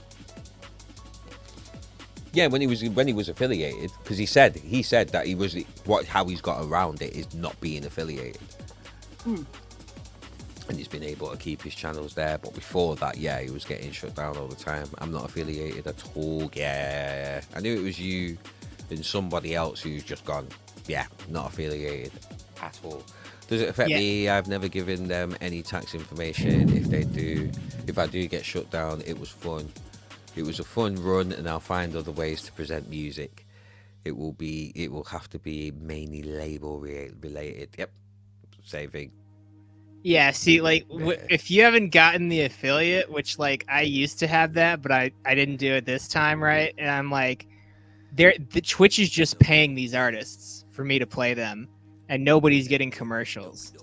It's the kind of thing where, like, not taking advantage of it is like, you know what I'm saying? It's the kind of thing where, like, I could either listen to the music that I want to play, or I could listen to everybody else's playing the music, and then it's not paying the musicians that I want to pay, right?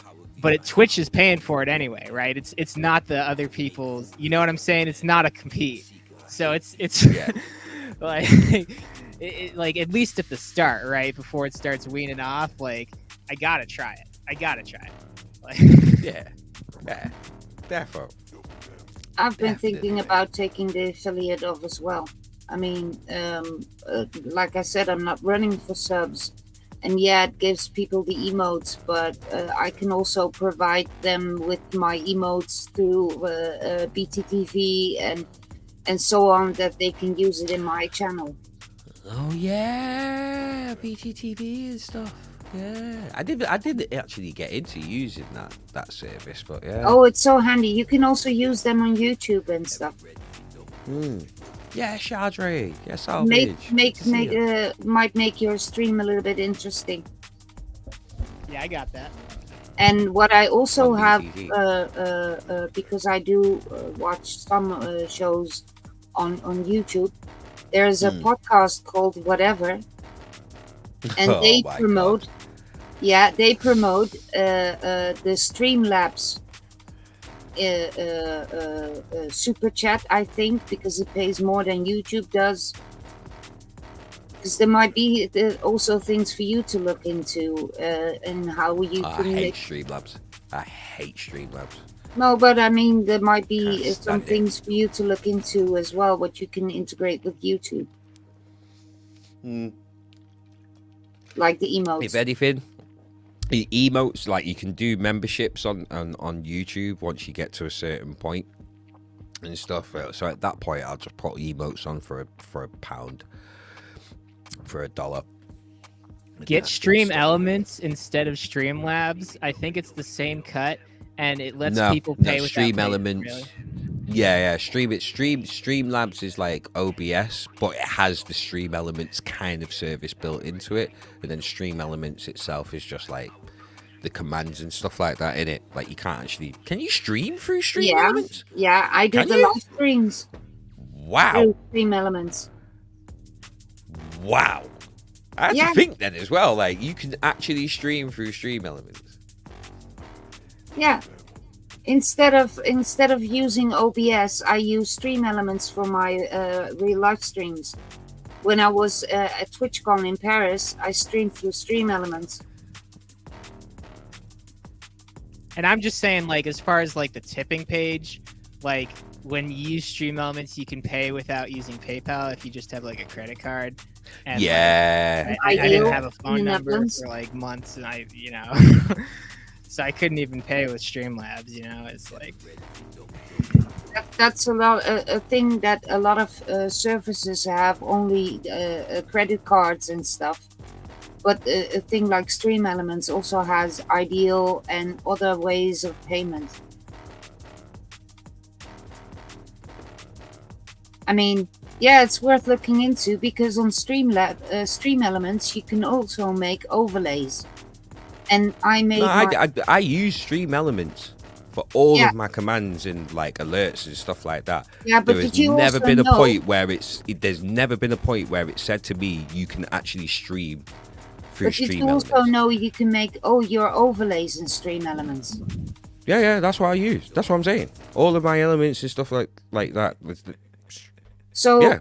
I made Like- on Stream Elements also a profile of an overlay, especially for live streams when I'm on my Yeah. phone, because on my phone I can't run OBS.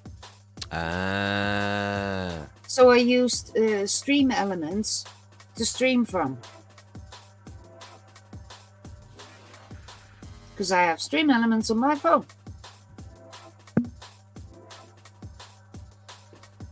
Yeah, there are apps and stuff that you can have a sort of OBS to stream with. But basically, to just look into Streamlabs and Stream Elements, I found that because I was already using Stream Elements, I thought that the best way to go live on the phone was through Stream Elements. And then I can use one of my overlays that I already made in Stream Elements for my real life chat. And I also used some of the overlays that I made there for my normal Twitch stream.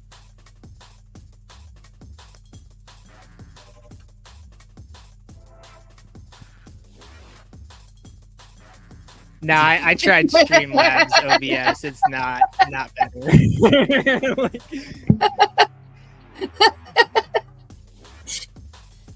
Big Last of question the mark. day. And not to promote TwitchCon for that way of things, but yeah, when I was walking around on TwitchCon, there were all these stands from Streamlabs, Stream Elements, 7TV, BTTV. You get all kinds of info there if you just have to wait for your turn. Mm. And then Stream Elements also, and now I think. Oh, there was. I think Stream Elements now also has an option that you can have those vertical streams and so on. And there were stands with Streamlabs also talking about streaming in multiple formats. And I mean, You have an Android phone? Yeah. Okay. It may be a Mac thing. And what you then also can do is just use, if for real live streaming, you can use an Android for the stream itself and use an Apple phone for camera. Yeah. Yeah. I recently took in the old phone of my son, so I soon will be diving into the world of Apple. Yeah. No, you did. You broken my mind. No, I just got a weird text messages. I got a weird text message whilst I was like. And did you already know the yeah, I wouldn't call it magic, but the working of StreamerBot? I'm on Mac, I can't use it. Ah.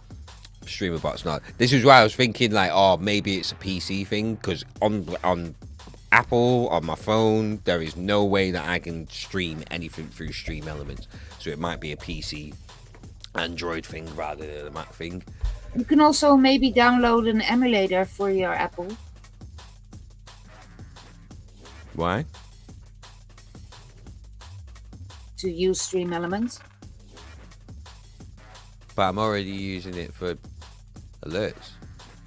And use OBS. Yeah, but I mean, if you wanna, let's say, if you wanna do live streaming, IRL with your phone. Oh no. I've tried wanting to do. I've tried doing that, but I'm just too self-conscious about how that's the nice thing. I mean, that's the things that I really love about Twitch. There are so many different streamers on Twitch that I also sometimes hang in IRL streams, and I mean, at TwitchCon, I had my bingo card was full. I met everybody that I want to meet, and I also met a few extra.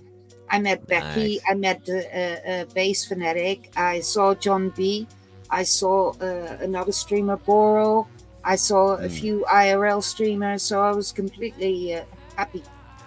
Was that last year's one or this year's one? This year, in Rotterdam. Yeah. Nice. It was nice to see that. Interesting. And Base Fanatic was out there as well. Yeah. Interesting.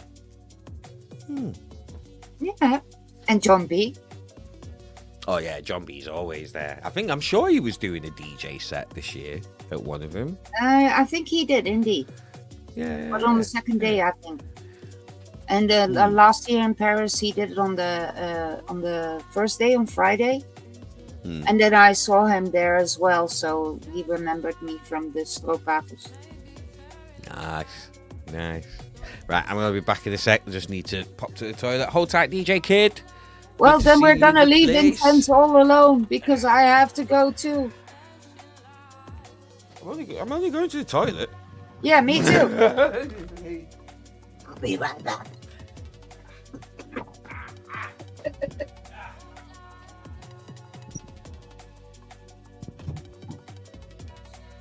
Yes.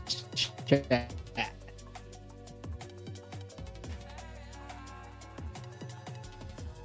tickets are really, really high. And when I think of all the concerts I could go to, that's like 3 concerts. So yeah. 3 nice concerts. Yeah.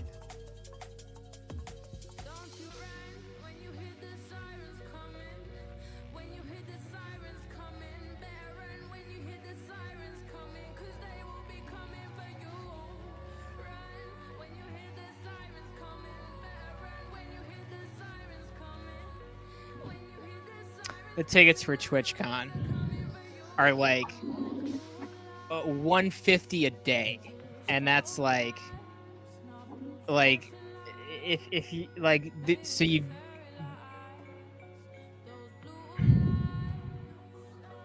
Yeah, they're basically Taylor Swift tickets. You know, like it's basically like front row Iron Maiden tickets were cheaper by like half, and that's for like, you know, you're not paying hotel, right? Because like it really looks like a multi-day thing. And then like the bonus packages, they're trying to get you to buy like $50 drinks is what I got out of it.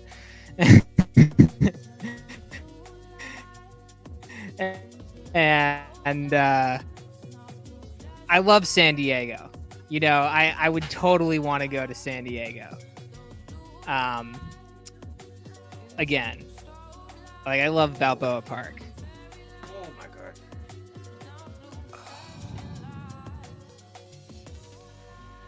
But the lodging on top of the tickets is Dynamic pricing. Well, if you're talking about the expensive tickets, I've heard people talk about the tickets to DEF CON here in the Netherlands. If you're coming over from the States, bring like 3,000 euros or something. Yeah. It's too much for a festival. It's just becoming insane, even for Dutch people. It's now turning into a 3-day special. It's a 3-day festival, and they have huge entry prices. And then to think from people coming all over the world too, that's a load of money. Yeah. It's just a weird noise that I heard then. Dynamic Was that noise. you burping? Was that you No. burping, Mona? Oh, okay. I don't burp. Yes, you do. And if I do, I will announce it. Humans burp. Everybody burps, Mona. Yeah, but I will announce it. Everybody burps.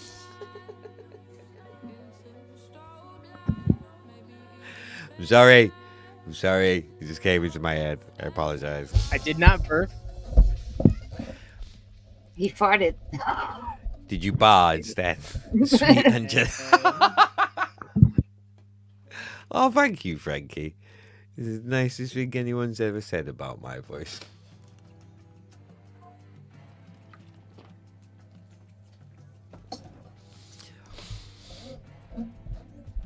Wow. Like, why is everyone surprised? This is what always happens. I end up remixing lyrics and stuff. Excuse me. Relating to what has been said. And everything is an earworm. Everything is like every lyric relates to some song somewhere, somehow. Like that.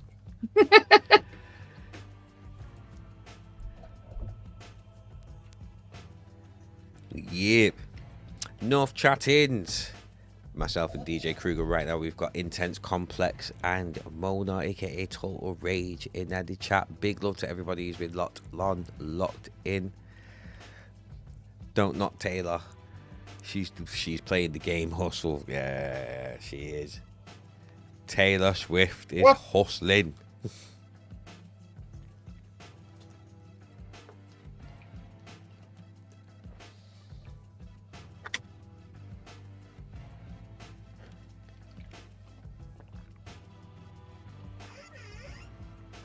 So in terms of music, who's everyone feeling at the moment? Anyone new or any new music that's out now that have been catching people? Becky's tune. Becky's tune? Yeah, haven't you heard Is Becky Safe? Yeah. Becky Safe. Oh, right, okay. I've not heard it. Oh, you should. She's singing and stuff. He started talking about T Swift. I'll go elsewhere. That broad is everywhere. Yeah, well, she's not for me. Not for me. Yeah. No, we're not talking about Taylor Swift. Don't worry. I do not give a fuck about Taylor Swift at all in the slightest. Well, cool. Yeah. I've been digging up so much old music, you know. As far as new music, there's like a futurist tune, you know. There's like someone did like a Jimmy Buffett tribute album. It's like, it's so like weird with me and new music. Where like, I mean, there's a lot of new music that comes out, and I won't hear it for like half a year, even though I would want to, just because. Yeah. And that's not a bad thing, necessarily. Especially for the artist. Oh, new people are finding out about my music or listening to my music. Oh, cool. Longevity. I got some constantly feeding my DMs on Discord with links and stuff to music, and I'm like, I still have a whole folder to discover. I don't need new input at this moment. I mean, I started playing drum and bass at the beginning from COVID. I used to start with the Dutch Gabber music, and back in the days, the whole drum and bass. Yeah, of course, I've danced to tunes, but playing it for me was completely new. Yeah. So I'm still trying to catch up with track names and artists, and I do find some favorites. Like I have my Data General and my Square Pusher, thanks to Twitch, that said, well, you need to listen to him as well. And no, Polska, I still haven't got the vinyl.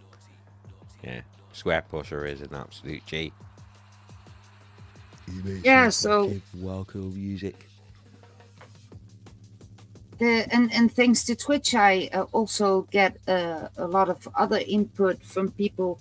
Like, for instance, I didn't know about Magnitude until Good constantly was playing it, and I loved it. And I didn't know that I loved Neuro that much. There you go. So yeah, I'm still discovering. Frankie Guns, I found that this music we got caught up on what's next when we haven't fully absorbed the things right in front of us. Yeah, it is like there is a lot of music out.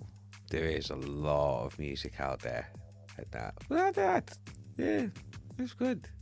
And sometimes it's also nice to just take a day off Twitch and just take a few albums from a favorite artist and listen to them full. Yeah.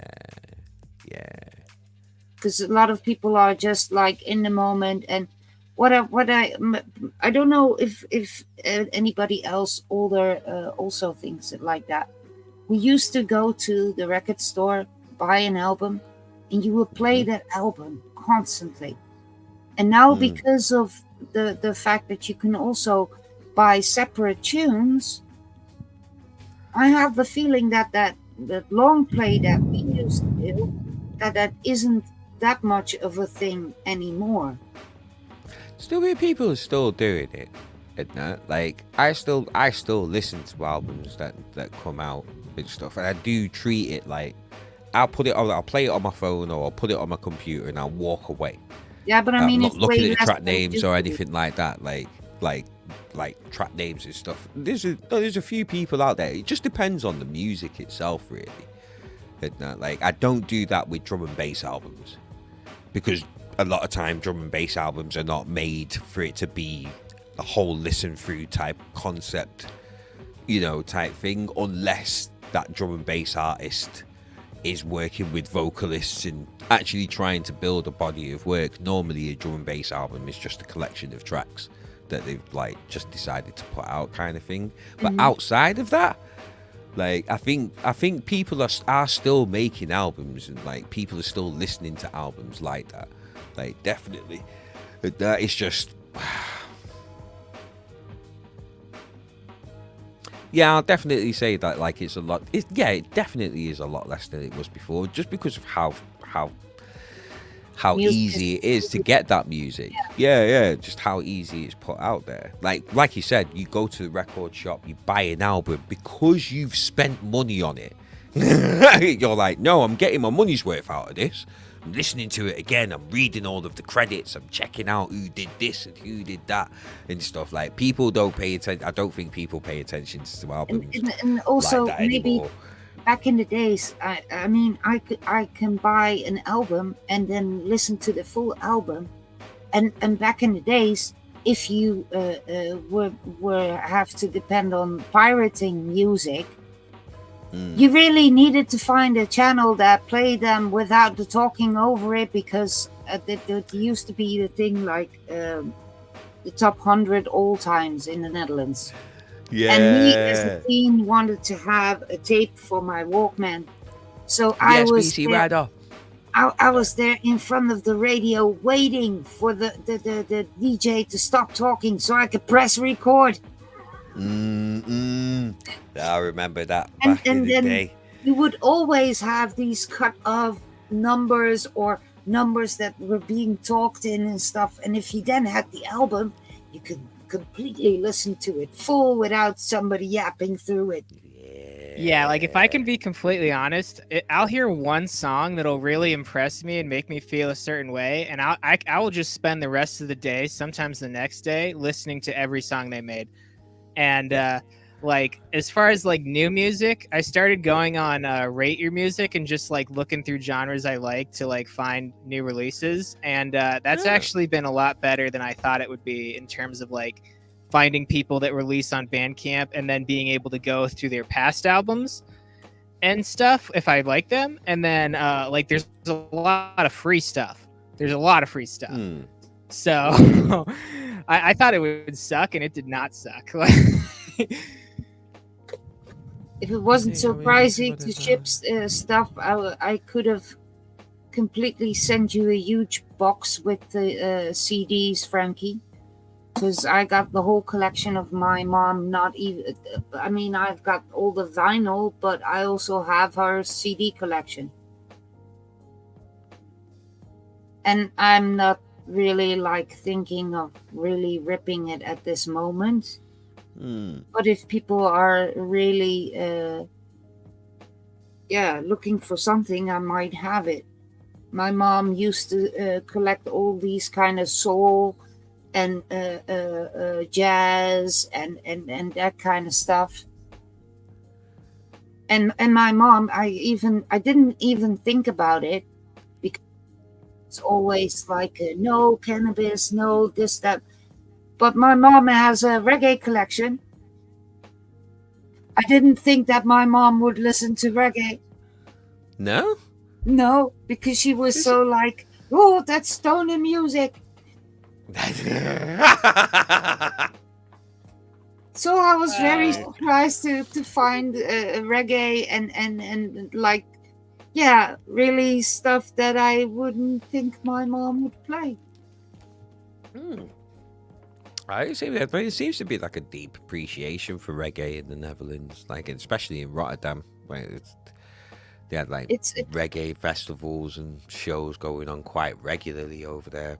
But reggae is also a thing played at most coffee shops, because it's the relaxed reggae dubs, the very old deep dubstep and stuff. That's just relaxed music where you can chill. And when we were able to sit in the shop and just smoke, I've heard a lot of R&B and other forms of reggae than I was playing at home. So it was always just chill. Yeah. Being able to find something new. This Rate Your Music website is pretty interesting, man. You have to have a peruse through. Hit that hold tight the pause button massive. I mean, it gives you a lot of info up front before you like have to like, dig for it. And then like I have to use a different search engine to like get it on the first page a lot of times when it's new. Because there's a lot of small artists on there actually. So because if it's using Google, you're just fighting against the SEOs and it search engine optimization. Well, I have finally got my new PC, and nice. Harikiri Tiger installed it for me, and he offered me Brave as a browser. And I have DuckDuckGo or something instead of Google. Nice. And Brave also makes sure that I don't get that much ads and stuff. Oh, like a built-in ad blocker Yeah. type of thing, or So watch is a little bit easier. Yeah, that's what I use. It blocks all the YouTube ads. So there's a few like YouTube blocking ad blocker like things. I think I got introduced to one. Who was it? I'm sure it was it Stamina? I think it was Stamina that introduced me to one that, like, if you're watching YouTube videos, it just cuts out like all the call to action things and the sort of ad breaks and stuff like that. It's really cool. And you can sort of customize it even for the little sort of filler parts of a video. It just skips all of that for you as well. Yeah, pretty interesting. I've forgotten what it's called though. I've completely forgotten what it's called. Isn't that what Polska is saying about that people are using MP3s as a master for vinyl? Isn't that why some of the vinyl now being released is pretty soft and not as full, rich sounded as the old vinyls? Because you definitely hear quality between old vinyl and new vinyl. And if people sometimes also tell me about the way it's pressed or where it's pressed. Yeah. Sometimes you have these very thin vinyls, and I also have very thick ones. Yeah, I think a lot of the time, like, they do come with how heavy the actual vinyl is. You can get different weight versions of vinyl for when it's being pressed. And stuff like, yeah. I think, I mean, I'm just reading Polska's comment, and I'm thinking, I was always told that if you want to get something in good quality, then FLAC indeed is the one to use. Oh yeah, FLAC is definitely better than MP3. Definitely. I've heard that people are using MP3s as masters for vinyl. That's weird. That's weird. Well, maybe for the ones who want to fast produce. That's weird. And that's weird on the actual vinyl pressing company that's doing it, because normally they wouldn't accept MP3s and that to be able to use to press on vinyl. So that's more down on the actual company. Like, oh yeah, just give us an MP3, it's fine. Unless they're using like online services, which is even. You can also, if you look at it from a different view, for instance, you can also see those vinyl pressers thinking, I can get everybody's stuff in if I accept everything. So for them, it's not like we really have the intention to bring beautiful music onto vinyl so that everybody can hear it. For the vinyl presser, it's just another process being done. So if he has to do it with MP3, well, if the customer wants MP3 on it, that's the same as that some people come to me and come with a horrible picture that would be way better if it was in a different format or whatever. And I'll just say, okay, if you want to do it that way. Yeah, that's what I was saying. It's down to the vinyl press. Because they're saying that they'll accept anything, yeah. Anything. I think that if you then as an artist, that could also be a thing that you need to look for. If the presser of your vinyl is like this factory, or really somebody who presses for the love of music. Because if you end up having to send your stuff to one of those factories, then also your music is kind of lower in quality, maybe, because they don't pay that much attention as somebody who really has the passion for music Yeah, man. And I've been told that there aren't that many vinyl pressers. So I think as a pressing artist, it's really like looking through a forest to find it. Is there not that many in the Netherlands? Well, not as I know. I mean, I heard people that it's got all expensive because there aren't that many people pressing. There's a few popping up in the UK at the moment. Daps has just got one. He's just got a lathe to be able to like cut vinyl in his own studio. Daps from Compound Audio. But yeah, there's a few places popping up in the UK in terms of pressing vinyl. But it, like you said, it just depends on what they're going to accept. I probably wouldn't go somewhere that would accept MP3s. I would want to go somewhere that accepts WAVs. But then again, I wouldn't use an MP3 to, like, no, but I mean, for you, indeed, it has to be like also seeing what the one is using and stuff. I mean, you as an artist want to have your music on the best quality, I think. And you then have a factory going like, yeah, send us something and we just press it and it turns out to be worse on the vinyl than you have had it in your head. Yeah.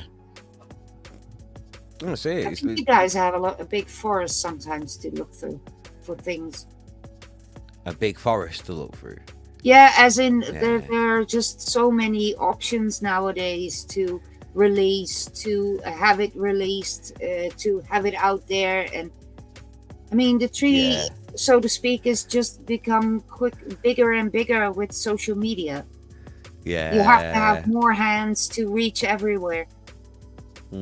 I think it's because it's global as well, and that, especially with there being such a boom in people buying vinyl as well. Like a lot of places, well, at least in the UK, a lot of places are like trying to take advantage of that. I've seen a lot more adverts for vinyl pressing places on my Instagram recently than I was before. So it's just searching through to be able to find that quality. Also with prices as well.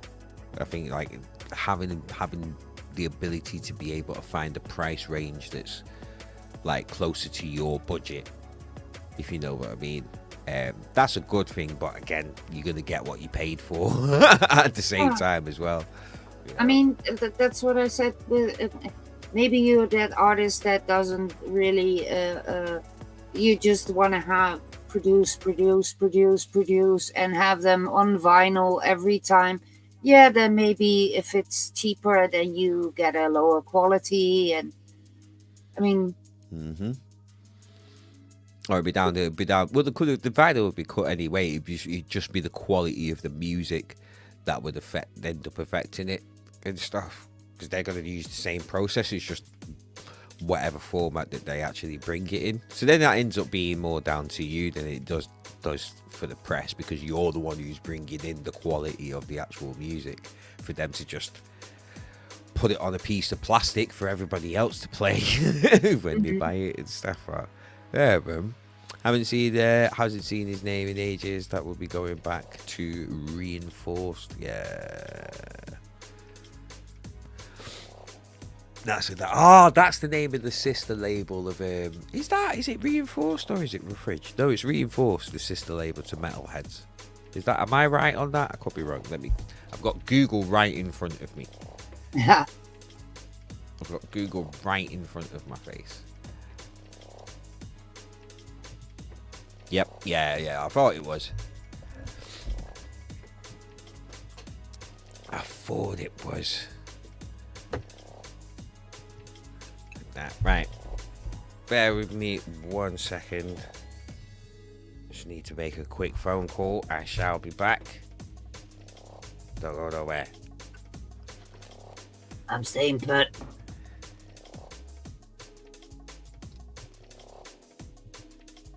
Don't fall.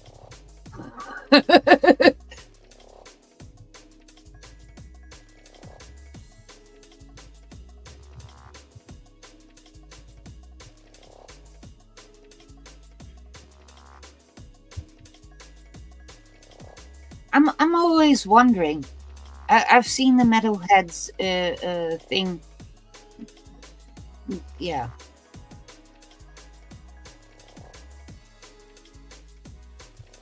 They also have crossbreed, don't they? Metalheads.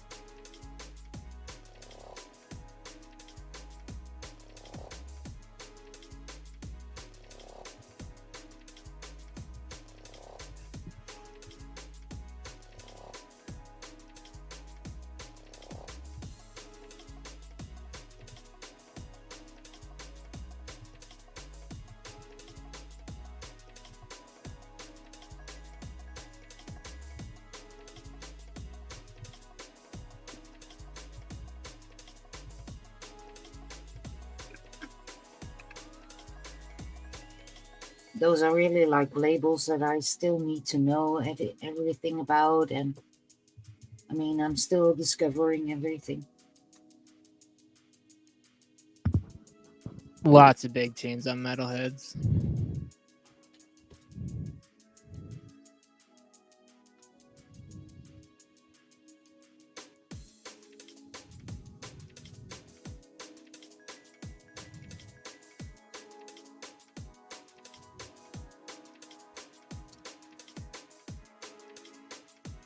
Well, what kind of music were you into the last couple of days then?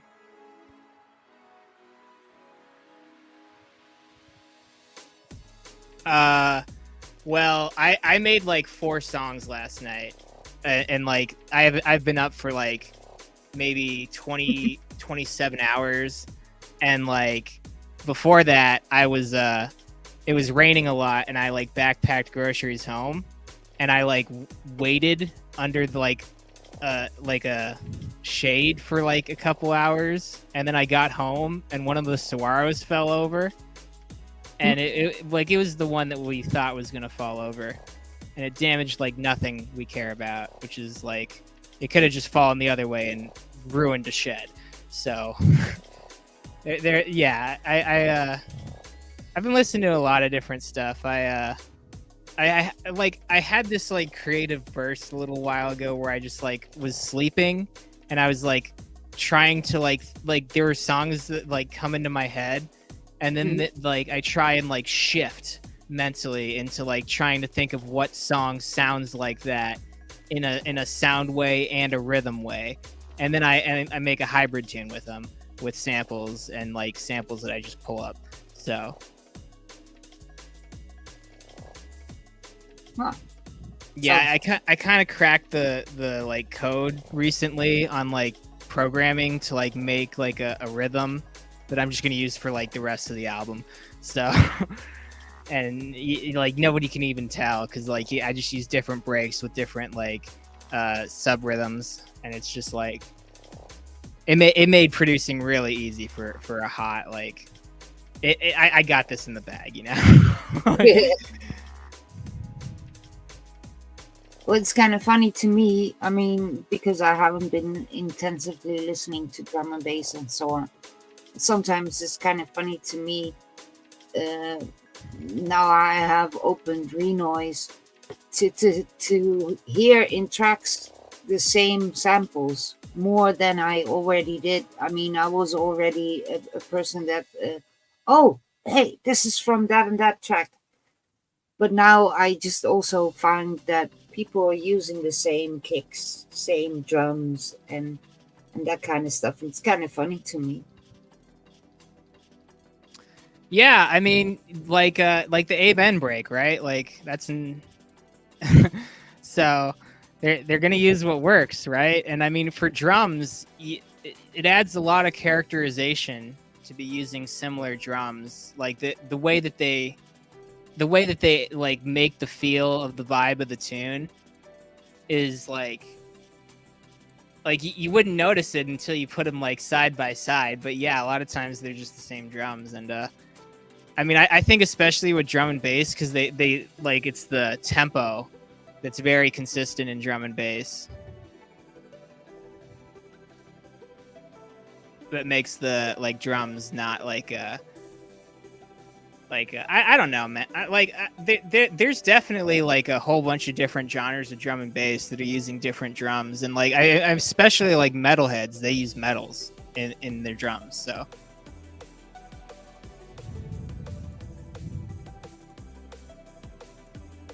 but I think like with drum and bass, some of the artists I really like look towards are like Enai and like let's see.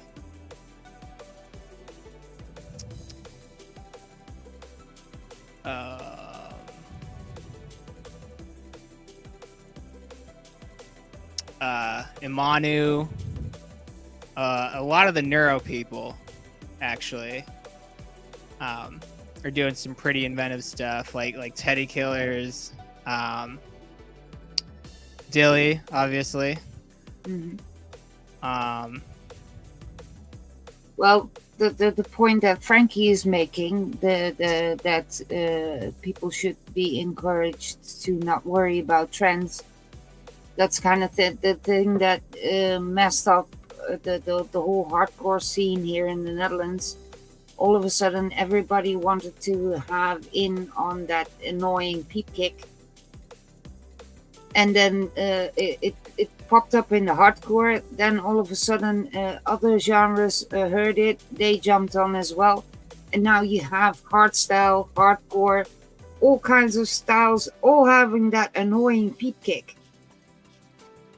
And I'm like, oh. No, I think I made like a good 5 tunes tops with peep kicks, and my experience with them was that actually making the tune with the peep kick, with how often I would listen to the tune while I'm making it, was like actually really brutal and really hard for like my ears and my head. And it's like I see what like artists are doing where they like design their own and like they process it a lot and they make like really inventive melodies with it and stuff, but like it's literally just a kick with a long, you know, like when you actually look at it and what it is and you find out how they make it, it's like you don't have to be having the kick and this loud beep on top of each other every time, you know. And so it's like beeps have always been like kind of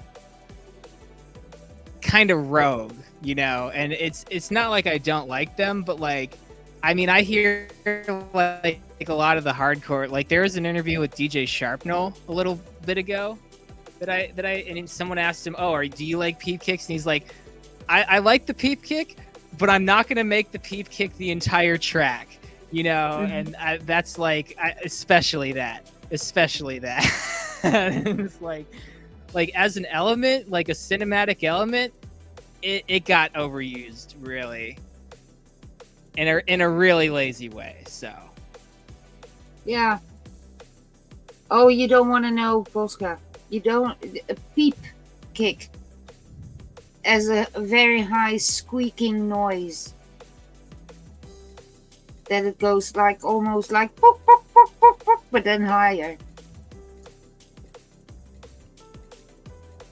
And it's so annoying. And then all of a sudden there's this a lovely hardstyle track, and then they remake it with a beep kick. Ugh. Yeah, there's actually this other kick that like is kind of in its same realm of popularity that was like more popular in earlier hardcore. It's called the Zag kick, and I actually like that one a lot more in general. And I think there's a lot you can do with it, but I mean, you know, like Shinra Tensei. Yeah. Yeah, I watch him produce sometimes, and he's given me a lot of ideas where like he'll just like take a kick, and it'll just be looping. And he'll just like put different comb filters, and he has all the VSTs on. It just sounds gnarly. Like the rolling kick that he has going on. It's next level. It's some next level stuff, really. He is also considered as a member of my so-called Twitch family. He always calls me mom. But I think he's even older than I am. Maybe. I can never understand what he says because I English, but yeah, he talks a lot of French. Yeah, his tunes are really good. I like his tunes a lot, and I think if I were to try and make more hardcore, I would need to get a lot more into the VSTs and the sound design, and I just like songwriting. I just really like songwriting, and that's I find that a lot easier to do with sounds that sound like they're in like bands than like the hardcore overworked like electronic sound. It's like I throw that in, but I don't like full hardcore. Every time I try and make full hardcore, I need to sample other hardcore tunes because the samples that I make are like I get like I don't know how to explain it, but I get this like feeling that I'm just like not measuring up to hardcore I've already heard with my sound design in hardcore. So if you oh yeah, Harikiri was last week over at my place.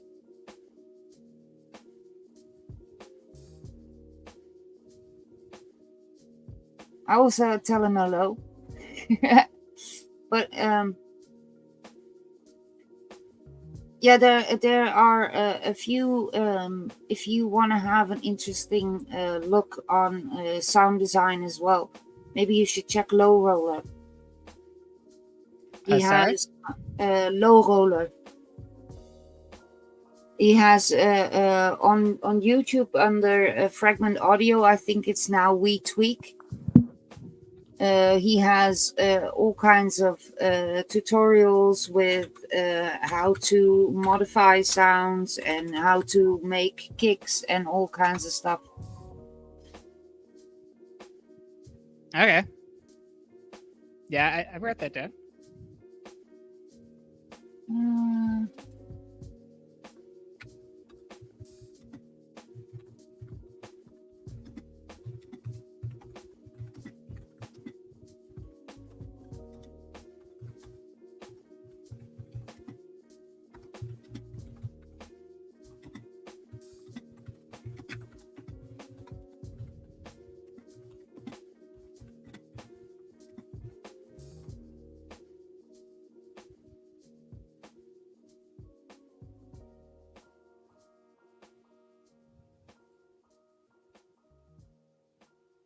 Just waiting for a reaction. Yeah.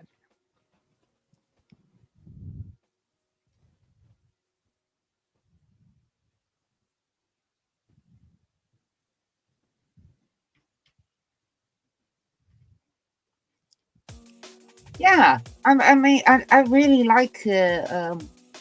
I really have to thank Twitch for that. I got so many input on that way, like going deeper into Apex and other artists that make their own sound. And it's really nice to hear something different than. I mean, that's one of the reasons why I turned off the radio, the regular radio, because on every channel you heard the same things.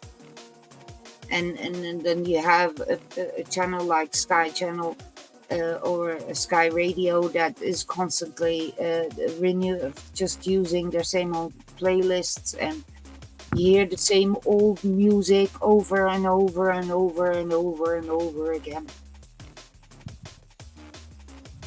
I mean, it was not funny to listen to the radio anymore for me. I mean, if you constantly, it's the working of radio. It has to be like that. But if you every hour hear the same track, especially if it's an annoying track. Yeah.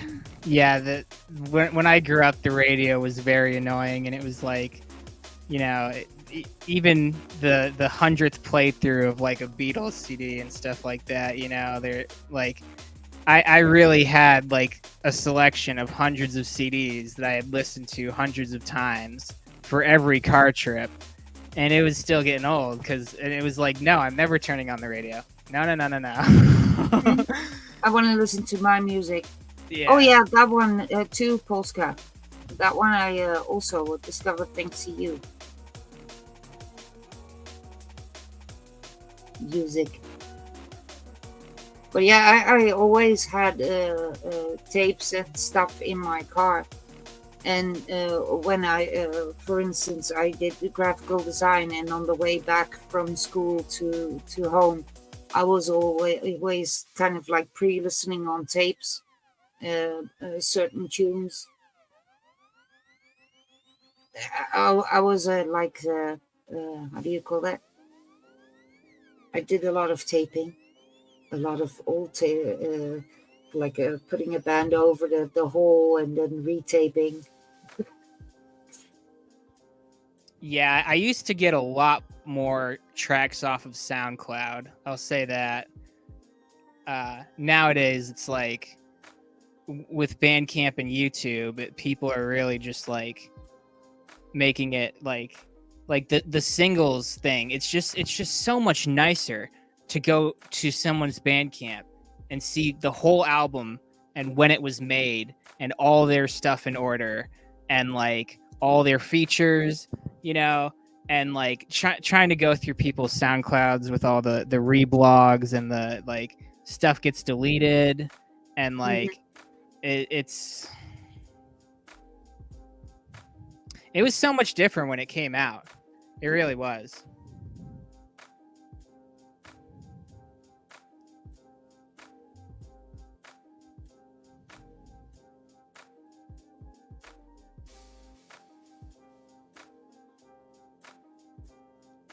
Yeah, because basically everybody was playing what they really wanted to play and have everybody listen to. So, yeah, we also had a few radio stations, but the main paid radio and stuff, that's damn boring. I mean, I actually knew people who spun on pirate radio, and they were playing like a whole bunch of like punk, folk, like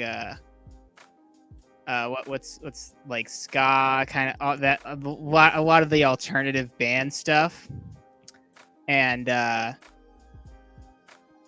then you know I met my co-DJ from him, and he was spinning all the happy hardcore, the trance, and stuff like that, and Feds came and shut the pirate radio down. You know, they destroyed it and they left a note that says, "You do this again, we're going to sue you." And it's like,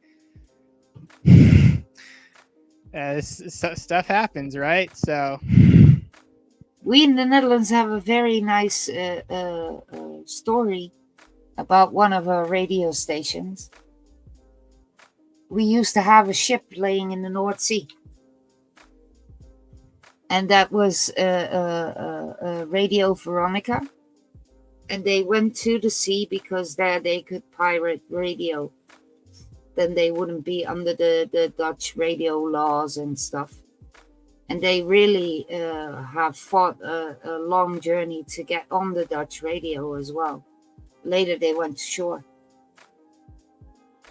So it was still Veronica now is a big, kind of like station. It now also has television and so on.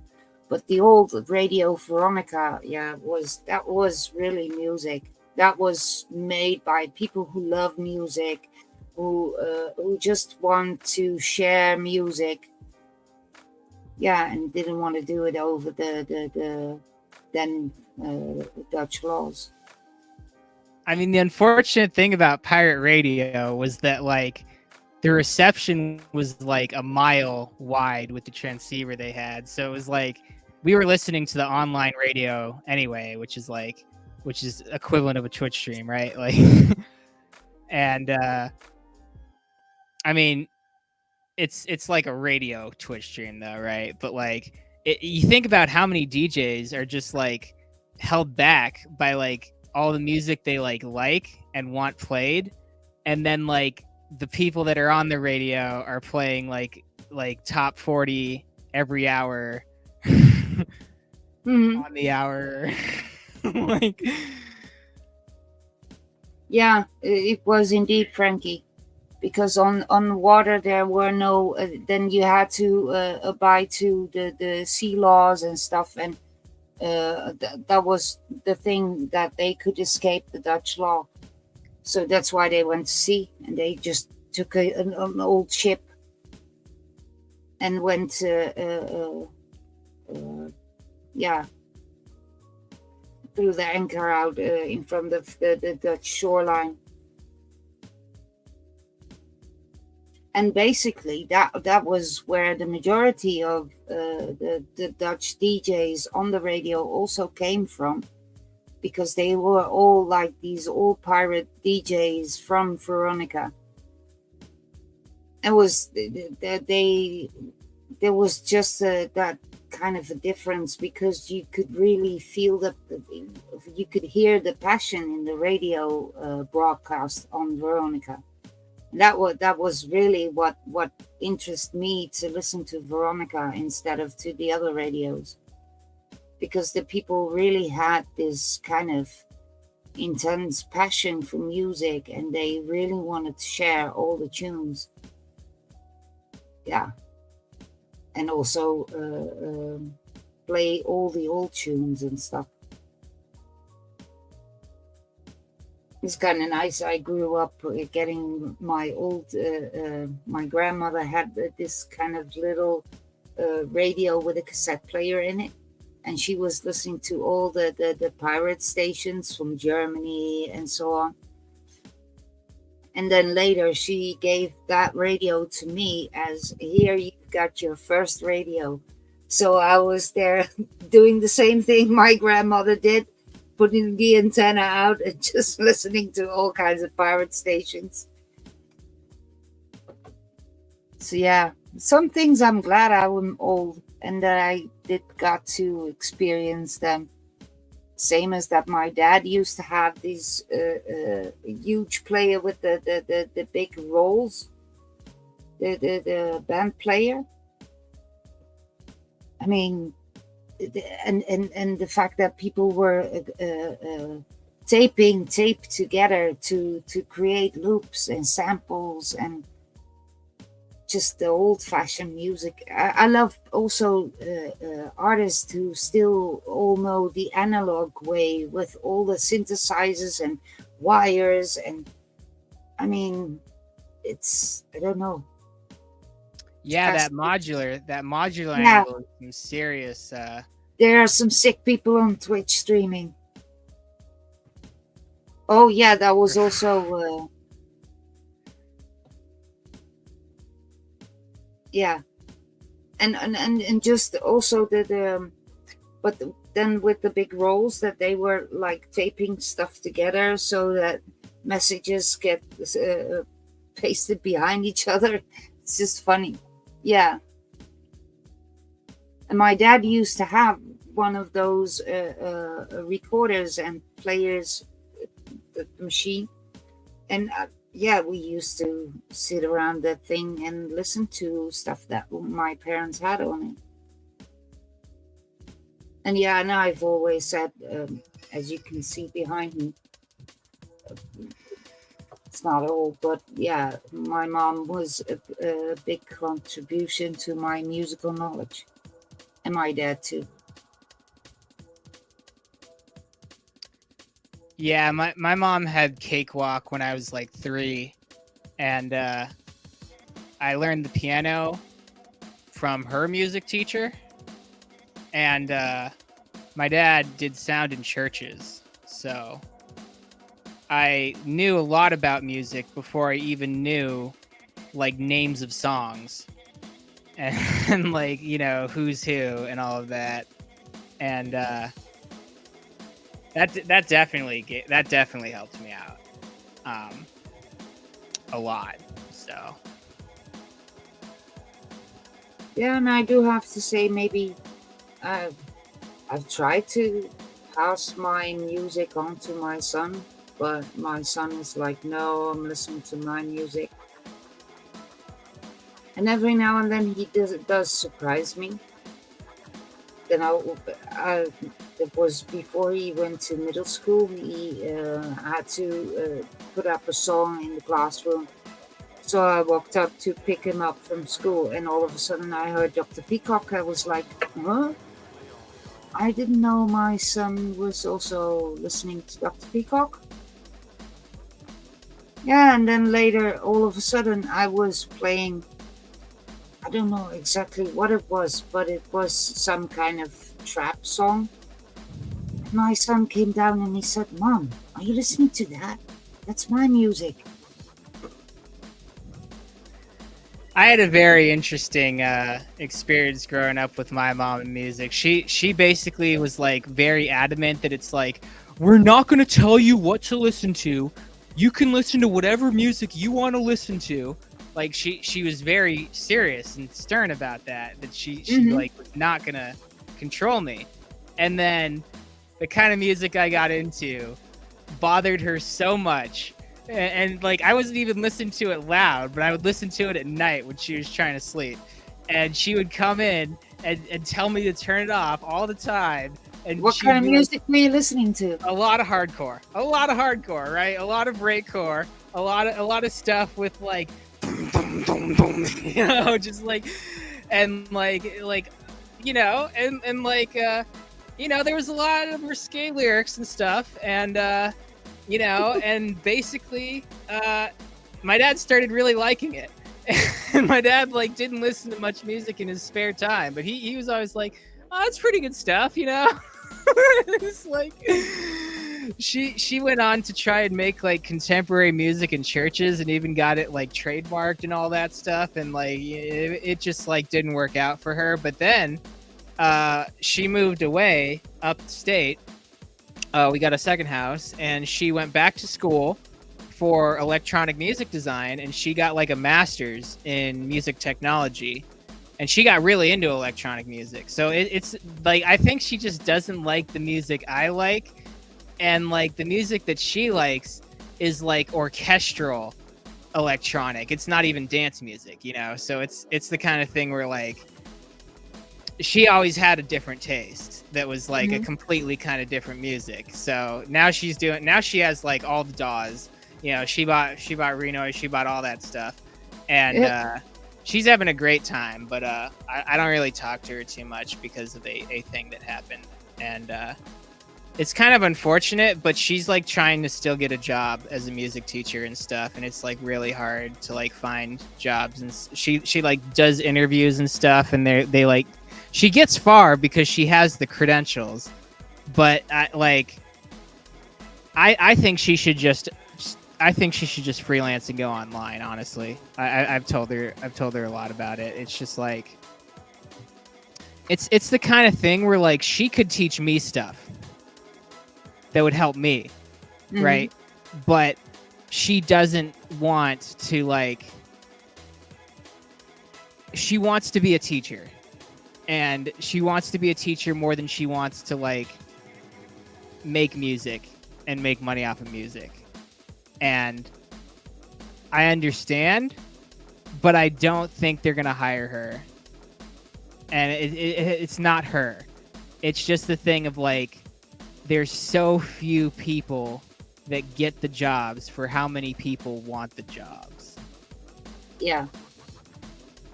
Kind of like if you want to do voiceovers, there are so many people already using voiceover. And there's so many voices already that you really have to stand out. Yeah, she can definitely sing that, and she learned like a ton of instruments, and it like I don't think she really knows what she is doing, and she has a lot of health problems. So it's the kind of thing where like, I don't want to discourage her from doing whatever she does, because, you know, if you wind up deciding to do nothing, then that's like pretty hard.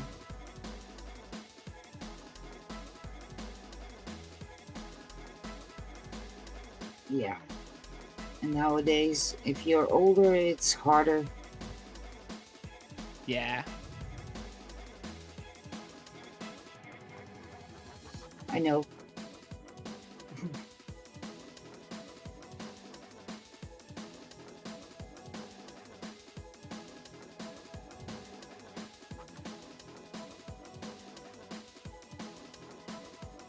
Funny thing is, I went also through the singles that I got from my mom, and like I also discovered, like I said, that she was having reggae among that.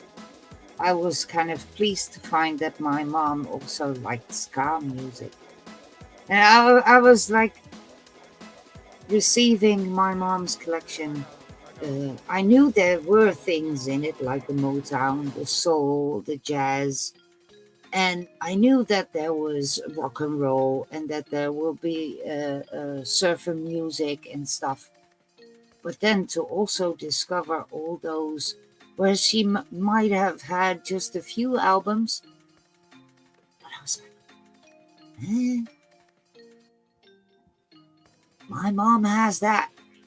I didn't know she had Barbara Streisand, for instance. I didn't see my mom as a Barbara Streisand mom. Or one of those things that I also was very surprised to see is that my mom had Greek folk music. I was like, what do you need with Greek folk music?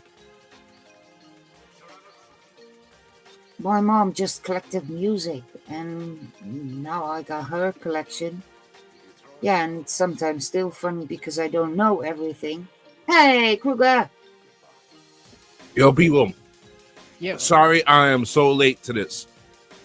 Like I said in chat, like I said in chat earlier, I didn't realize the show's still going on. I seen Dilly put up the post earlier, and I'm busy watching Frankie Guns. Like, I'm supporting the page. He's going through the tunes, testing his rotary mixer and everything. So, you know, my cousin was here from out of state, from Tennessee. So I'm bobbing. I'm looking for Dilly in the lineup. And it didn't occur to me like, oh shit, he's only broadcasting from YouTube. So now I'm following Frankie. I go to the kitchen, wash the dishes. I come back, he's off. So it's a minute before I do the refresh. I do the refresh, and you know how, like, if somebody's off, do the refresh and it says, wow, this person's away, you can view this person. So it says, well, Frankie's away, you can view DJ Krugah's page with 17 viewers. I'm like, what? Am I streaming? What's going on? And I clicked on it. I was like, oh shit, that's right. I said, yeah, all right, let me get up, take a shower, do my quick run, come back and jump in. People, it's hot out here in New York, B. It's fucking hot. Blood clot. I had to take this. I'm still trying to cool down right now. I'm being a fan sexual right now. I got two fans pointing on me right now, yo, in stereo. I'll send you the Dutch cold. Oh man, yeah, I need some of that because this shit is not. This is. It's at 18 degrees at the moment. Yeah, 18 degrees. Yeah. That's what it is right now by you. Yeah, Celsius. I don't know about Celsius. So what's this is Dutch weather. So in degrees, what that would be? I don't know what it is in Fahrenheit, but in Celsius it's 18. Funny. Well, good, y'all. It's good to see y'all. Intense was good. Mona was good. I'm glad y'all here. Well, Dilly stepped away for a hot second. Yeah, it's over 100 here, man. I'm not going outside. Yeah. If I didn't have to go get some necessities or whatnot, I wouldn't have even lifted up and went outside. But I'm like, you know what? Let me do it now because in the afternoon it's supposed to be like hard thunderstorms on our side, I guess. And then it's supposed to break like a lot of this humidity and everything. See, it's harder for us over here because there's so much concrete and tar and all that. So like the humidity and all that holds over here. It just makes you feel a whole lot worse. there's more vegetation and more grass and all that, it'd probably be a big difference. Tell us Dutch. It'll be a big difference. I can check what it says. Yeah, the humidity doesn't last here. It evaporates in 48 hours or less every time. It's dry. You know, you say grass, there's no grass. Oh, Yeah. it even 15 maybe degrees. in the winter a little bit. Yeah. 59 Fahrenheit. It feels like 15.3. Wind is blowing northwest. The humidity at this moment is 91%. You say it's 50.3 Fahrenheit? I'll take that. No, it's 15.3 Celsius. It's 59.5 Fahrenheit. That's what I'm saying. I'll take that. I'll take that. Pardon me, y'all. I'm hungry. Grabbing 2 beef patties and along the way coming back, trying to wait on the bus, melting in the hot ass sun. No more outside for me for the day. We even have a little joke here in the Netherlands that we sometimes say, well, if it's too hot outside, this isn't weather for a white man. So yeah, we don't like hot sun as well because the humidity will be really high and it's just pressing. You sweat a lot, and even if you move a finger, you're already sweaty. And I do have a very nice home that is very cool. I don't know how, but yeah, I mean the sun passes past my garden all day, and it could be very hot. But my house is, thank God, very cool. I don't have an airco or whatever. Well, you probably supposed to have, like, I wasn't sure that has who has. You gotta have an AC here. So, yeah, everybody has I had one. to pick up some soap and shit. Like there are some people with swamp coolers, but it's just like it's on all the time. So they're starting to sell more and more here in the Netherlands as well because the weather is getting hotter and hotter here. It is sometimes really. I mean, I remember the days when there was snow in winter, when we really could make a snowman, and then we would have the white Christmas, and then we had like a mild summer with maybe 28 degrees or whatever, and nice weather to be swimming outside and stuff like that. But now we hardly get snow. And in the summer it's just hot. Yeah, climate change is real. And El Nino too. Yep, all that's real. I around the time of my birthday, when hurricane season really starts peaking up, I want to see what's going to happen around that time for us up here, because that's around the time like all our bad storms really come. Close to the time of my birthday, like around mid-September. Well, that's when I will be watching the storm chases as well. I mean, for me in the Netherlands, we have kind of mild weather. We do have like this. We can't call it a tornado. It's like just a wind swirl. Probably taking a few tiles off the roofs, but nothing serious. The biggest thing we can get is a big hail, and then it's still like small compared to other regions. Right. Yo, I'm like Frankie. I sweat thinking about sweating. Exactly that. Like this heat, and it's really the humidity. It's not really the heat. Because if it's dry heat, I could take that. Yeah. Dry heat is no problem. Some breeze and stuff. That works out.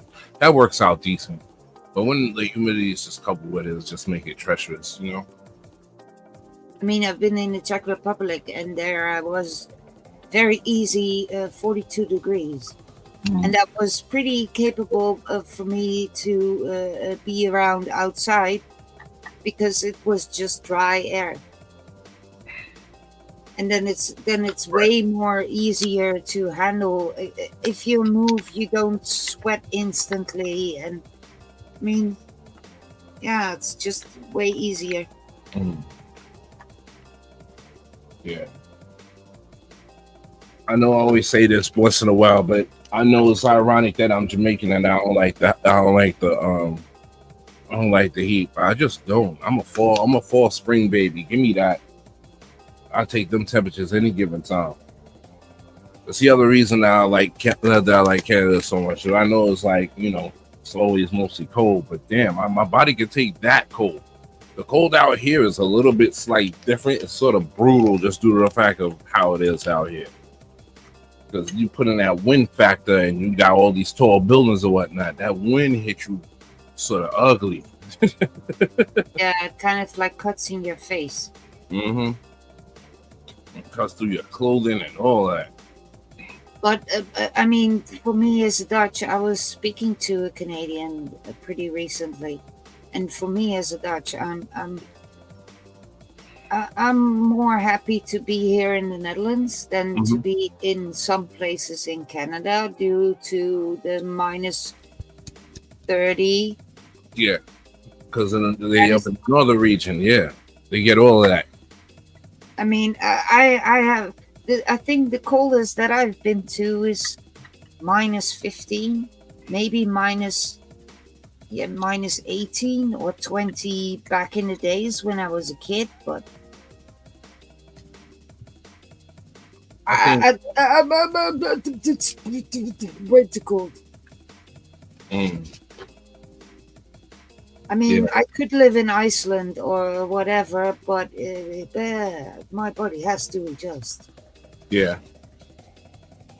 Like, I went up, not the last time, but the time before I went up to Canada, I think it was one of the coldest days. I think it was, I don't remember the number, but I know it was something crazy, like, it was some crazy number, like 30 below Fahrenheit.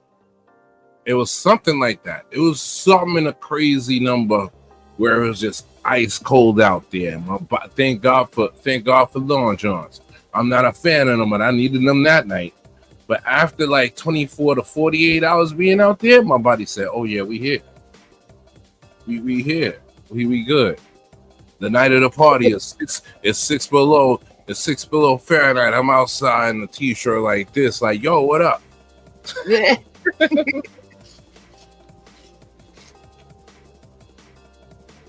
Yeah, so certain areas, I'd rather take certain. You know what? Nowadays, especially what's happening here stateside, I'll take whatever cold areas as long as it's peaceful. Fuck that. That's how I feel now. That's all to Norway. I'm getting to the age. Is like the only most excitement I'll take is like, you know, when we do our jungle thing, either publicly or privately via, you know, whatever networks we do, and that's about it. Because, you know, you're gonna be out and about like that. Yeah, I thought about moving at one point for the weather and all that, but like, it's just like so nice to have the warm, dry, and like the rain after seeing what the storm damage tried to do to my house this time. Like the carport beam like tipped, and we had to hammer it back in and put brackets all up in it. It's like, dude, people dealing with that every day in the Pacific Northwest and stuff like that. I'm like, nah. We get enough rain, like all the flooding and like the internet outages from stuff like that. It's like, it's kind of nice. It's kind of nice not having rain. Wait, where you at? You ain't down in Texas over there, right? No, I'm in Arizona. Oh, okay. Oh, you outside of that zone. Okay, all right. Yeah. Oh, geez. Y'all just get the heat. Y'all just mostly get the heat on that side, right? Yeah, no, I've had some miserable times having to walk in the heat of the day and getting sunburned. But it only happens to you so many times, and if you just like like the amount of times that like you are like stranded and you do have to walk is like, don't be too dumb, drive 10 miles and and nothing's around. But right, if you, as long as you do that, like you get rained on a lot less, your stuff lasts a lot more, everything's cheaper, right, and it's like you can't, like, it's hard to farm. That's the thing. But yeah, I remember going to Vegas and me not thinking, why are my tickets so cheap? Why is it so easy to go over here at this time? It was during the summer. The weather is cheap. You going over there in the summer, ain't no sports things going on at this point in time when I went. I was going to visit one of my school friends from back in the days over there, whatnot. And plus my cousin one of my other cousins was getting married and shit. So I'm there for the procession or whatever. And man, I stayed over at his crib and he went to work. He has like little side yard and everything with a little basic barbecue grill, the stuff, the one that you just put the regular coals in. So I put the coals in, I'm setting it up. I said, I'm gonna do 2 burgers since I'm just here chilling or whatever have you. This is one of those miserable days. So I'm like, you know what, let me set it up, put the burgers on the grill on a foil, put it in the joint. I didn't get to light the coals yet, mind you, because the heat was just beating me down to a point that I just had to come back in the crib and just sit down under the AC and pass out for a little bit. I passed out for 2 hours. It was 2 hours because your burgers are grilled. Hockey pucks, because I didn't put the lid down. Hockey pucks. You hear what I'm telling you? It's an understatement. Hockey pucks, fully cooked. I said, "Oh hell no, no more outside for me over there." That's not good for your body, no. I'm gonna cook a whole burger without me lighting the coals. The coals, even down to the coals are smoking, mind you, but I didn't set no fire to it. I'm there in the crib by myself. Ain't nobody pranking me. I'm like, oh hell no, that heat, nah. Y'all can keep that over there in Arizona. Please, hon, thank you. I know what you mean. Okay. I see that comment of codename Leo, and I'm thinking, oh hell no. So many people who have tried to cook eggs on their car, and the times that it fails when the egg slides into the. Frankie, that's what I was talking about. What it was, I'm looking at the chat now. Yeah, Frankie, that's what I was talking about. When it was like 30 some odd below when I came up and went to Rumbleton's crib. Came up to Rumbleton and carry a Soul Pot's crib over in Peterborough, and that's further north up. So that makes another.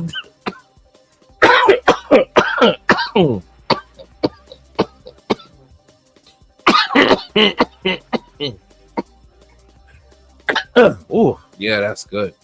That makes another difference because they further north, further up north. Yeah. Some good shit. Not like some good pink runs to set the day. I think if you're a smoker in Canada, at some places you're not really. What you not smoke where? I think you quit your habit. You smoke anywhere in Canada right now. Anywhere and everywhere. No, as a matter of fact, they popped it off first before us down here stateside. So this is where, like, we had no choice but to, you know what I mean? It's like what the Borg said on Star Trek. Resistance is futile. We got it popping up here. What you gonna do? You gonna wait till mad people from over here come up here, come bring it down here? Follow suit, make it legal. No, but I mean, if you aren't allowed to smoke inside a home, and you have to go outside as a smoker. Oh yeah. Of course. Those rules still apply. That's just regular, basic safety things. That's all.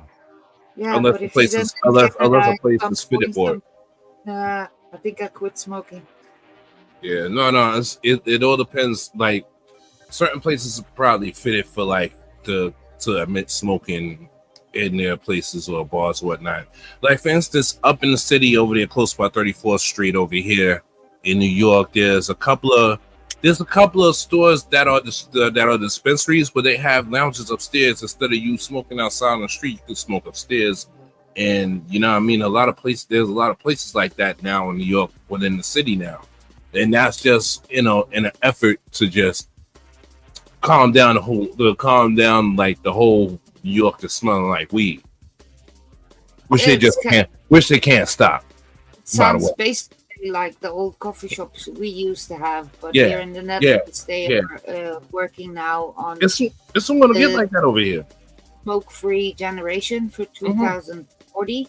Mm-hmm. So at this moment, if you want to buy tobacco, you can only buy tobacco at the gas station or at a certified shop for it. Mm-hmm.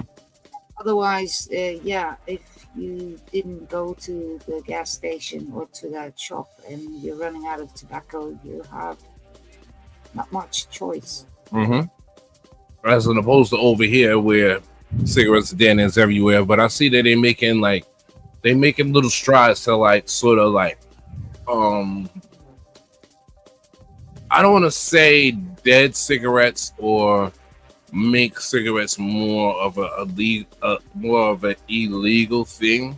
Like they haven't really got to that astringent yet. Like other places, like for Canada, they don't have no menthol cigarettes. They have cigarettes, but they're not menthol. You know what I mean? And I think it's the same thing over. It's the same thing over there in the UK.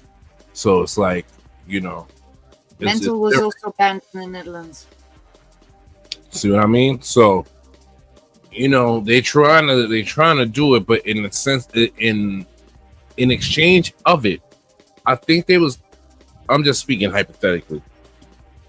Anybody thought they would have exchanged it with weed and to see how it goes or whatever have you, because they're looking at the examples of like Denver and like Vermont and like those places that really benefited from it, whereas crime is down. The money's going back into the city. The money's going back to like help fund certain things and do certain things within said states and cities and whatever have you. Like our mayor be fronting like that shit don't help be any shutting down so-called illegal dispensaries. The only thing that makes it illegal, they don't have no weed selling license, but they have their business licenses. In order to open a business anywhere in New York, you have to have a business license. So a person that have a business license, the landlords 9 times out of 10, and I'm saying this respectfully, 9 times out of 10 they're Jewish, and they know what they're going to do when they go get these. And when they rent these spots to these businesses. So income Eric Adams wanted to shut these businesses down after they done made like however umpteen thousands, hundred thousands of dollars. You know what I mean? And now you just got an empty store. It's crazy, but it's legal to smoke anywhere out here. I just remember going to New York City like 10 years ago, and they were selling like a pack of Newport menthols for $19 in the freaking stalls, and it was the only place you could get them. And it was like had to be Manhattan. Yeah, it was. And there were so many people running through this stall to get those Newports, and it's just sparking them up right there. And it's like they gotta be like, the whole place smelled like smoke. The whole place. Yeah, in the city, everything is more expensive in the city. Everything. The only way you're gonna get something cheap is if you really are in the hoods, which is like far over in the west, on the west side, or far over on the east side. That was back when locally you could get that shit for $4. That's just to our neighbors. We go to Germany now. Mm-hmm. And in Germany, they also they work with the kind of like club system with the distribution of weed. You have to become a member of a club or whatever. And I recently discovered in one of the Dutch shops that the Dutch government is now also trying out regulated. What, to regulate the clubs? I think they kind of like want to go into a club system as well here in the Netherlands. Okay. Or maybe at something that there's only regulated weed at some point, that there's not going to be homegrown and backdoor weed, so to speak, anymore sold.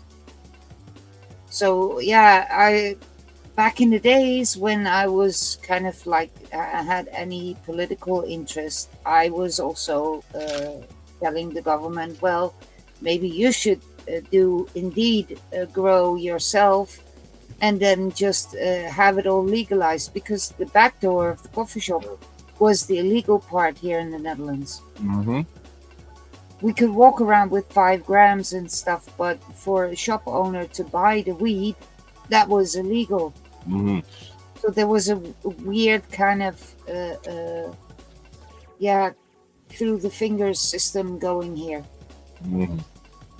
And if and I said back then, if the government would have just have the growers grow for them, they could regulate the THC in it. They could have their part for the medical industry, and they could even put taxes on it. And we as a customer will always be ensured that we have the right amount of THC, or at least not too much for our being. Right. And not only that, it for what it generates economy-wise, it brings it back. It brings extra money back that stays and circulates within the Netherlands. It makes it's better for the agriculture. Seriously, like we've it's got better perfect soil for them, so. I knew so many people that grew their own weed because it wasn't even legal, but they were like not even old enough, and like you're never going to stop those people from finding the seeds. And that's, like, so I hear what you're saying. They're still going to grow they're still going to grow their own. There's nothing like growing your own. Like, but you know what the Netherlands also has? Basically, the law says that you're allowed to have 5 plants in your backyard. But that law is being put aside if your rental company has in the contract saying we don't allow plants in the houses, because there were a lot of houses also kind of like being raided because they had the whole attic full of plants and that kind of stuff. So rental companies don't want to deal with those kind of people that illegally also tap the electricity from light poles and all that weird kind of stuff that is happening with the homegrown stuff. So you basically are allowed to have them, but if the rental company where you rent your home from has in their contracts that it's not allowed, you can still get evicted and. It's still that stipulation, whereas in the like it's really in the control of whoever owns the building. Yeah, and your neighbors. That's also a critical point. Oh, that absolutely happens. No, I had a friend. He went to a farm in Oregon, and they wound up stealing their neighbor's water with their multi-acre farm because their water got shut off, and it's like.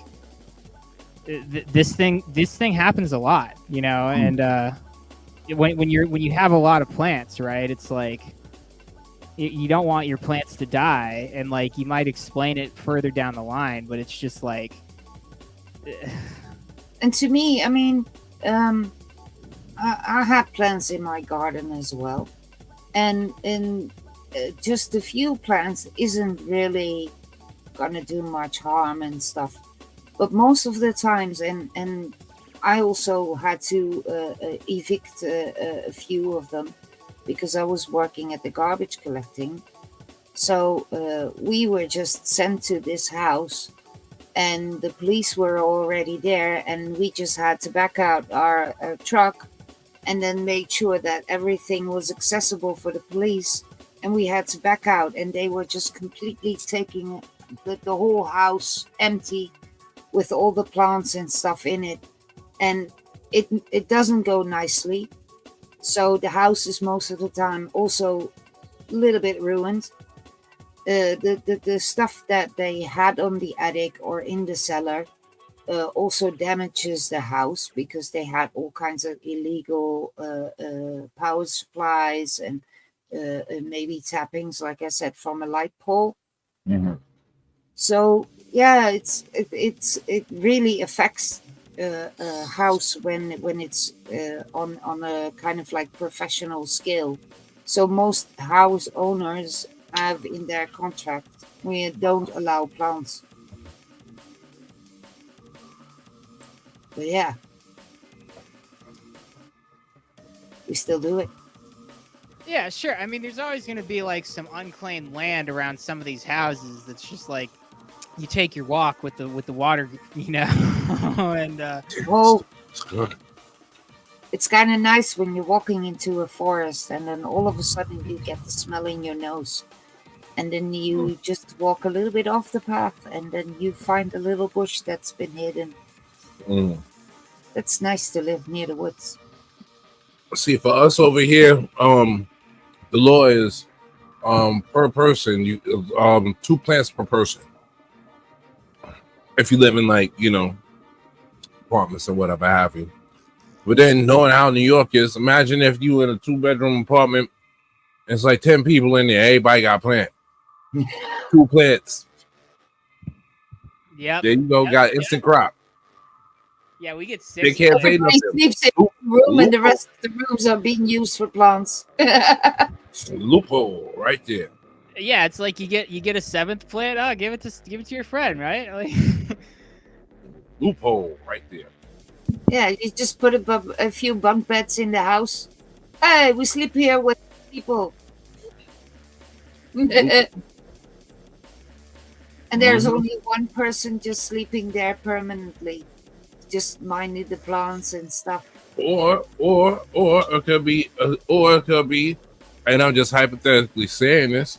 It could be people that migrated here that do know what time it is with the law and does know what time it is to you know what I mean, to freak the law in that manner. It'll build it order that's down with it, as long as they're being safe with it. You know what I mean, like wire wise and all that. Because like you said, where the person that they had to evict, where you was at, they tapping the electric from the pole or whatever have you. That's number one. That's dangerous. You know what I mean? They must have had a lot of hydroponic lights and all this type of pumps and all that other stuff there. That's probably what like their electric tapping is happening. But that's dangerous. But that's dangerous on its own, because you got to think about it this way. When you said that, you know, the very first thing that flashed in my head when you said take the electric out the pole. You know, I'm in New York. The history of jamming in the park and this, that, the other with the sound systems, where they get their power to power them big, heavy ass motherfucking amps. The current out the pole, break the seal on the joint, and then tie that and electric tape it up so it'll be safe enough, and running into whatever amp rack they have. And in order to pump those amps to do whatever for whatever event, trust me, it's a lot of electricity. So for them to do that and tap the line from the outside instead of internally, no. Yeah, it's pretty dangerous. One of the things that I happened to see when I was watching that little bit of news that came in between the football game was that there was recently there was an explosion in a residential area, because they found out that there was a drug lab being fully operational there. So in the end, that the whole house is now ruined, but also all the surrounding houses in the apartment building. I mean, I can understand that rental companies do really say, "Well, we don't want this, we don't want that."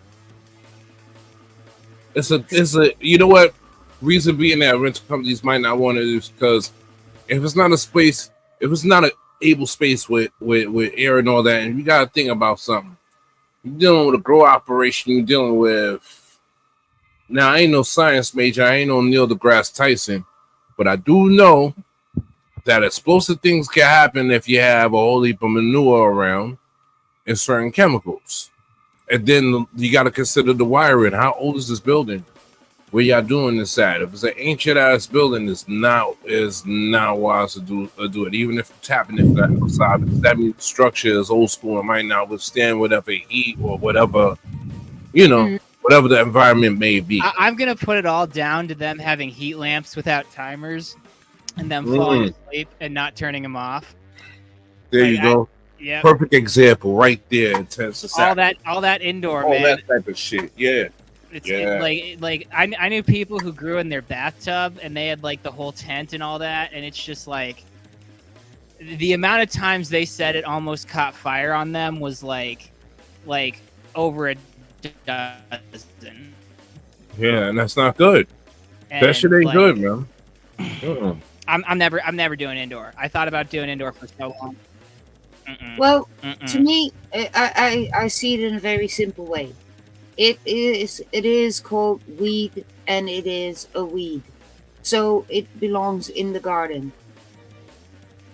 That's where I'll grow it. Yeah, outdoors is just better.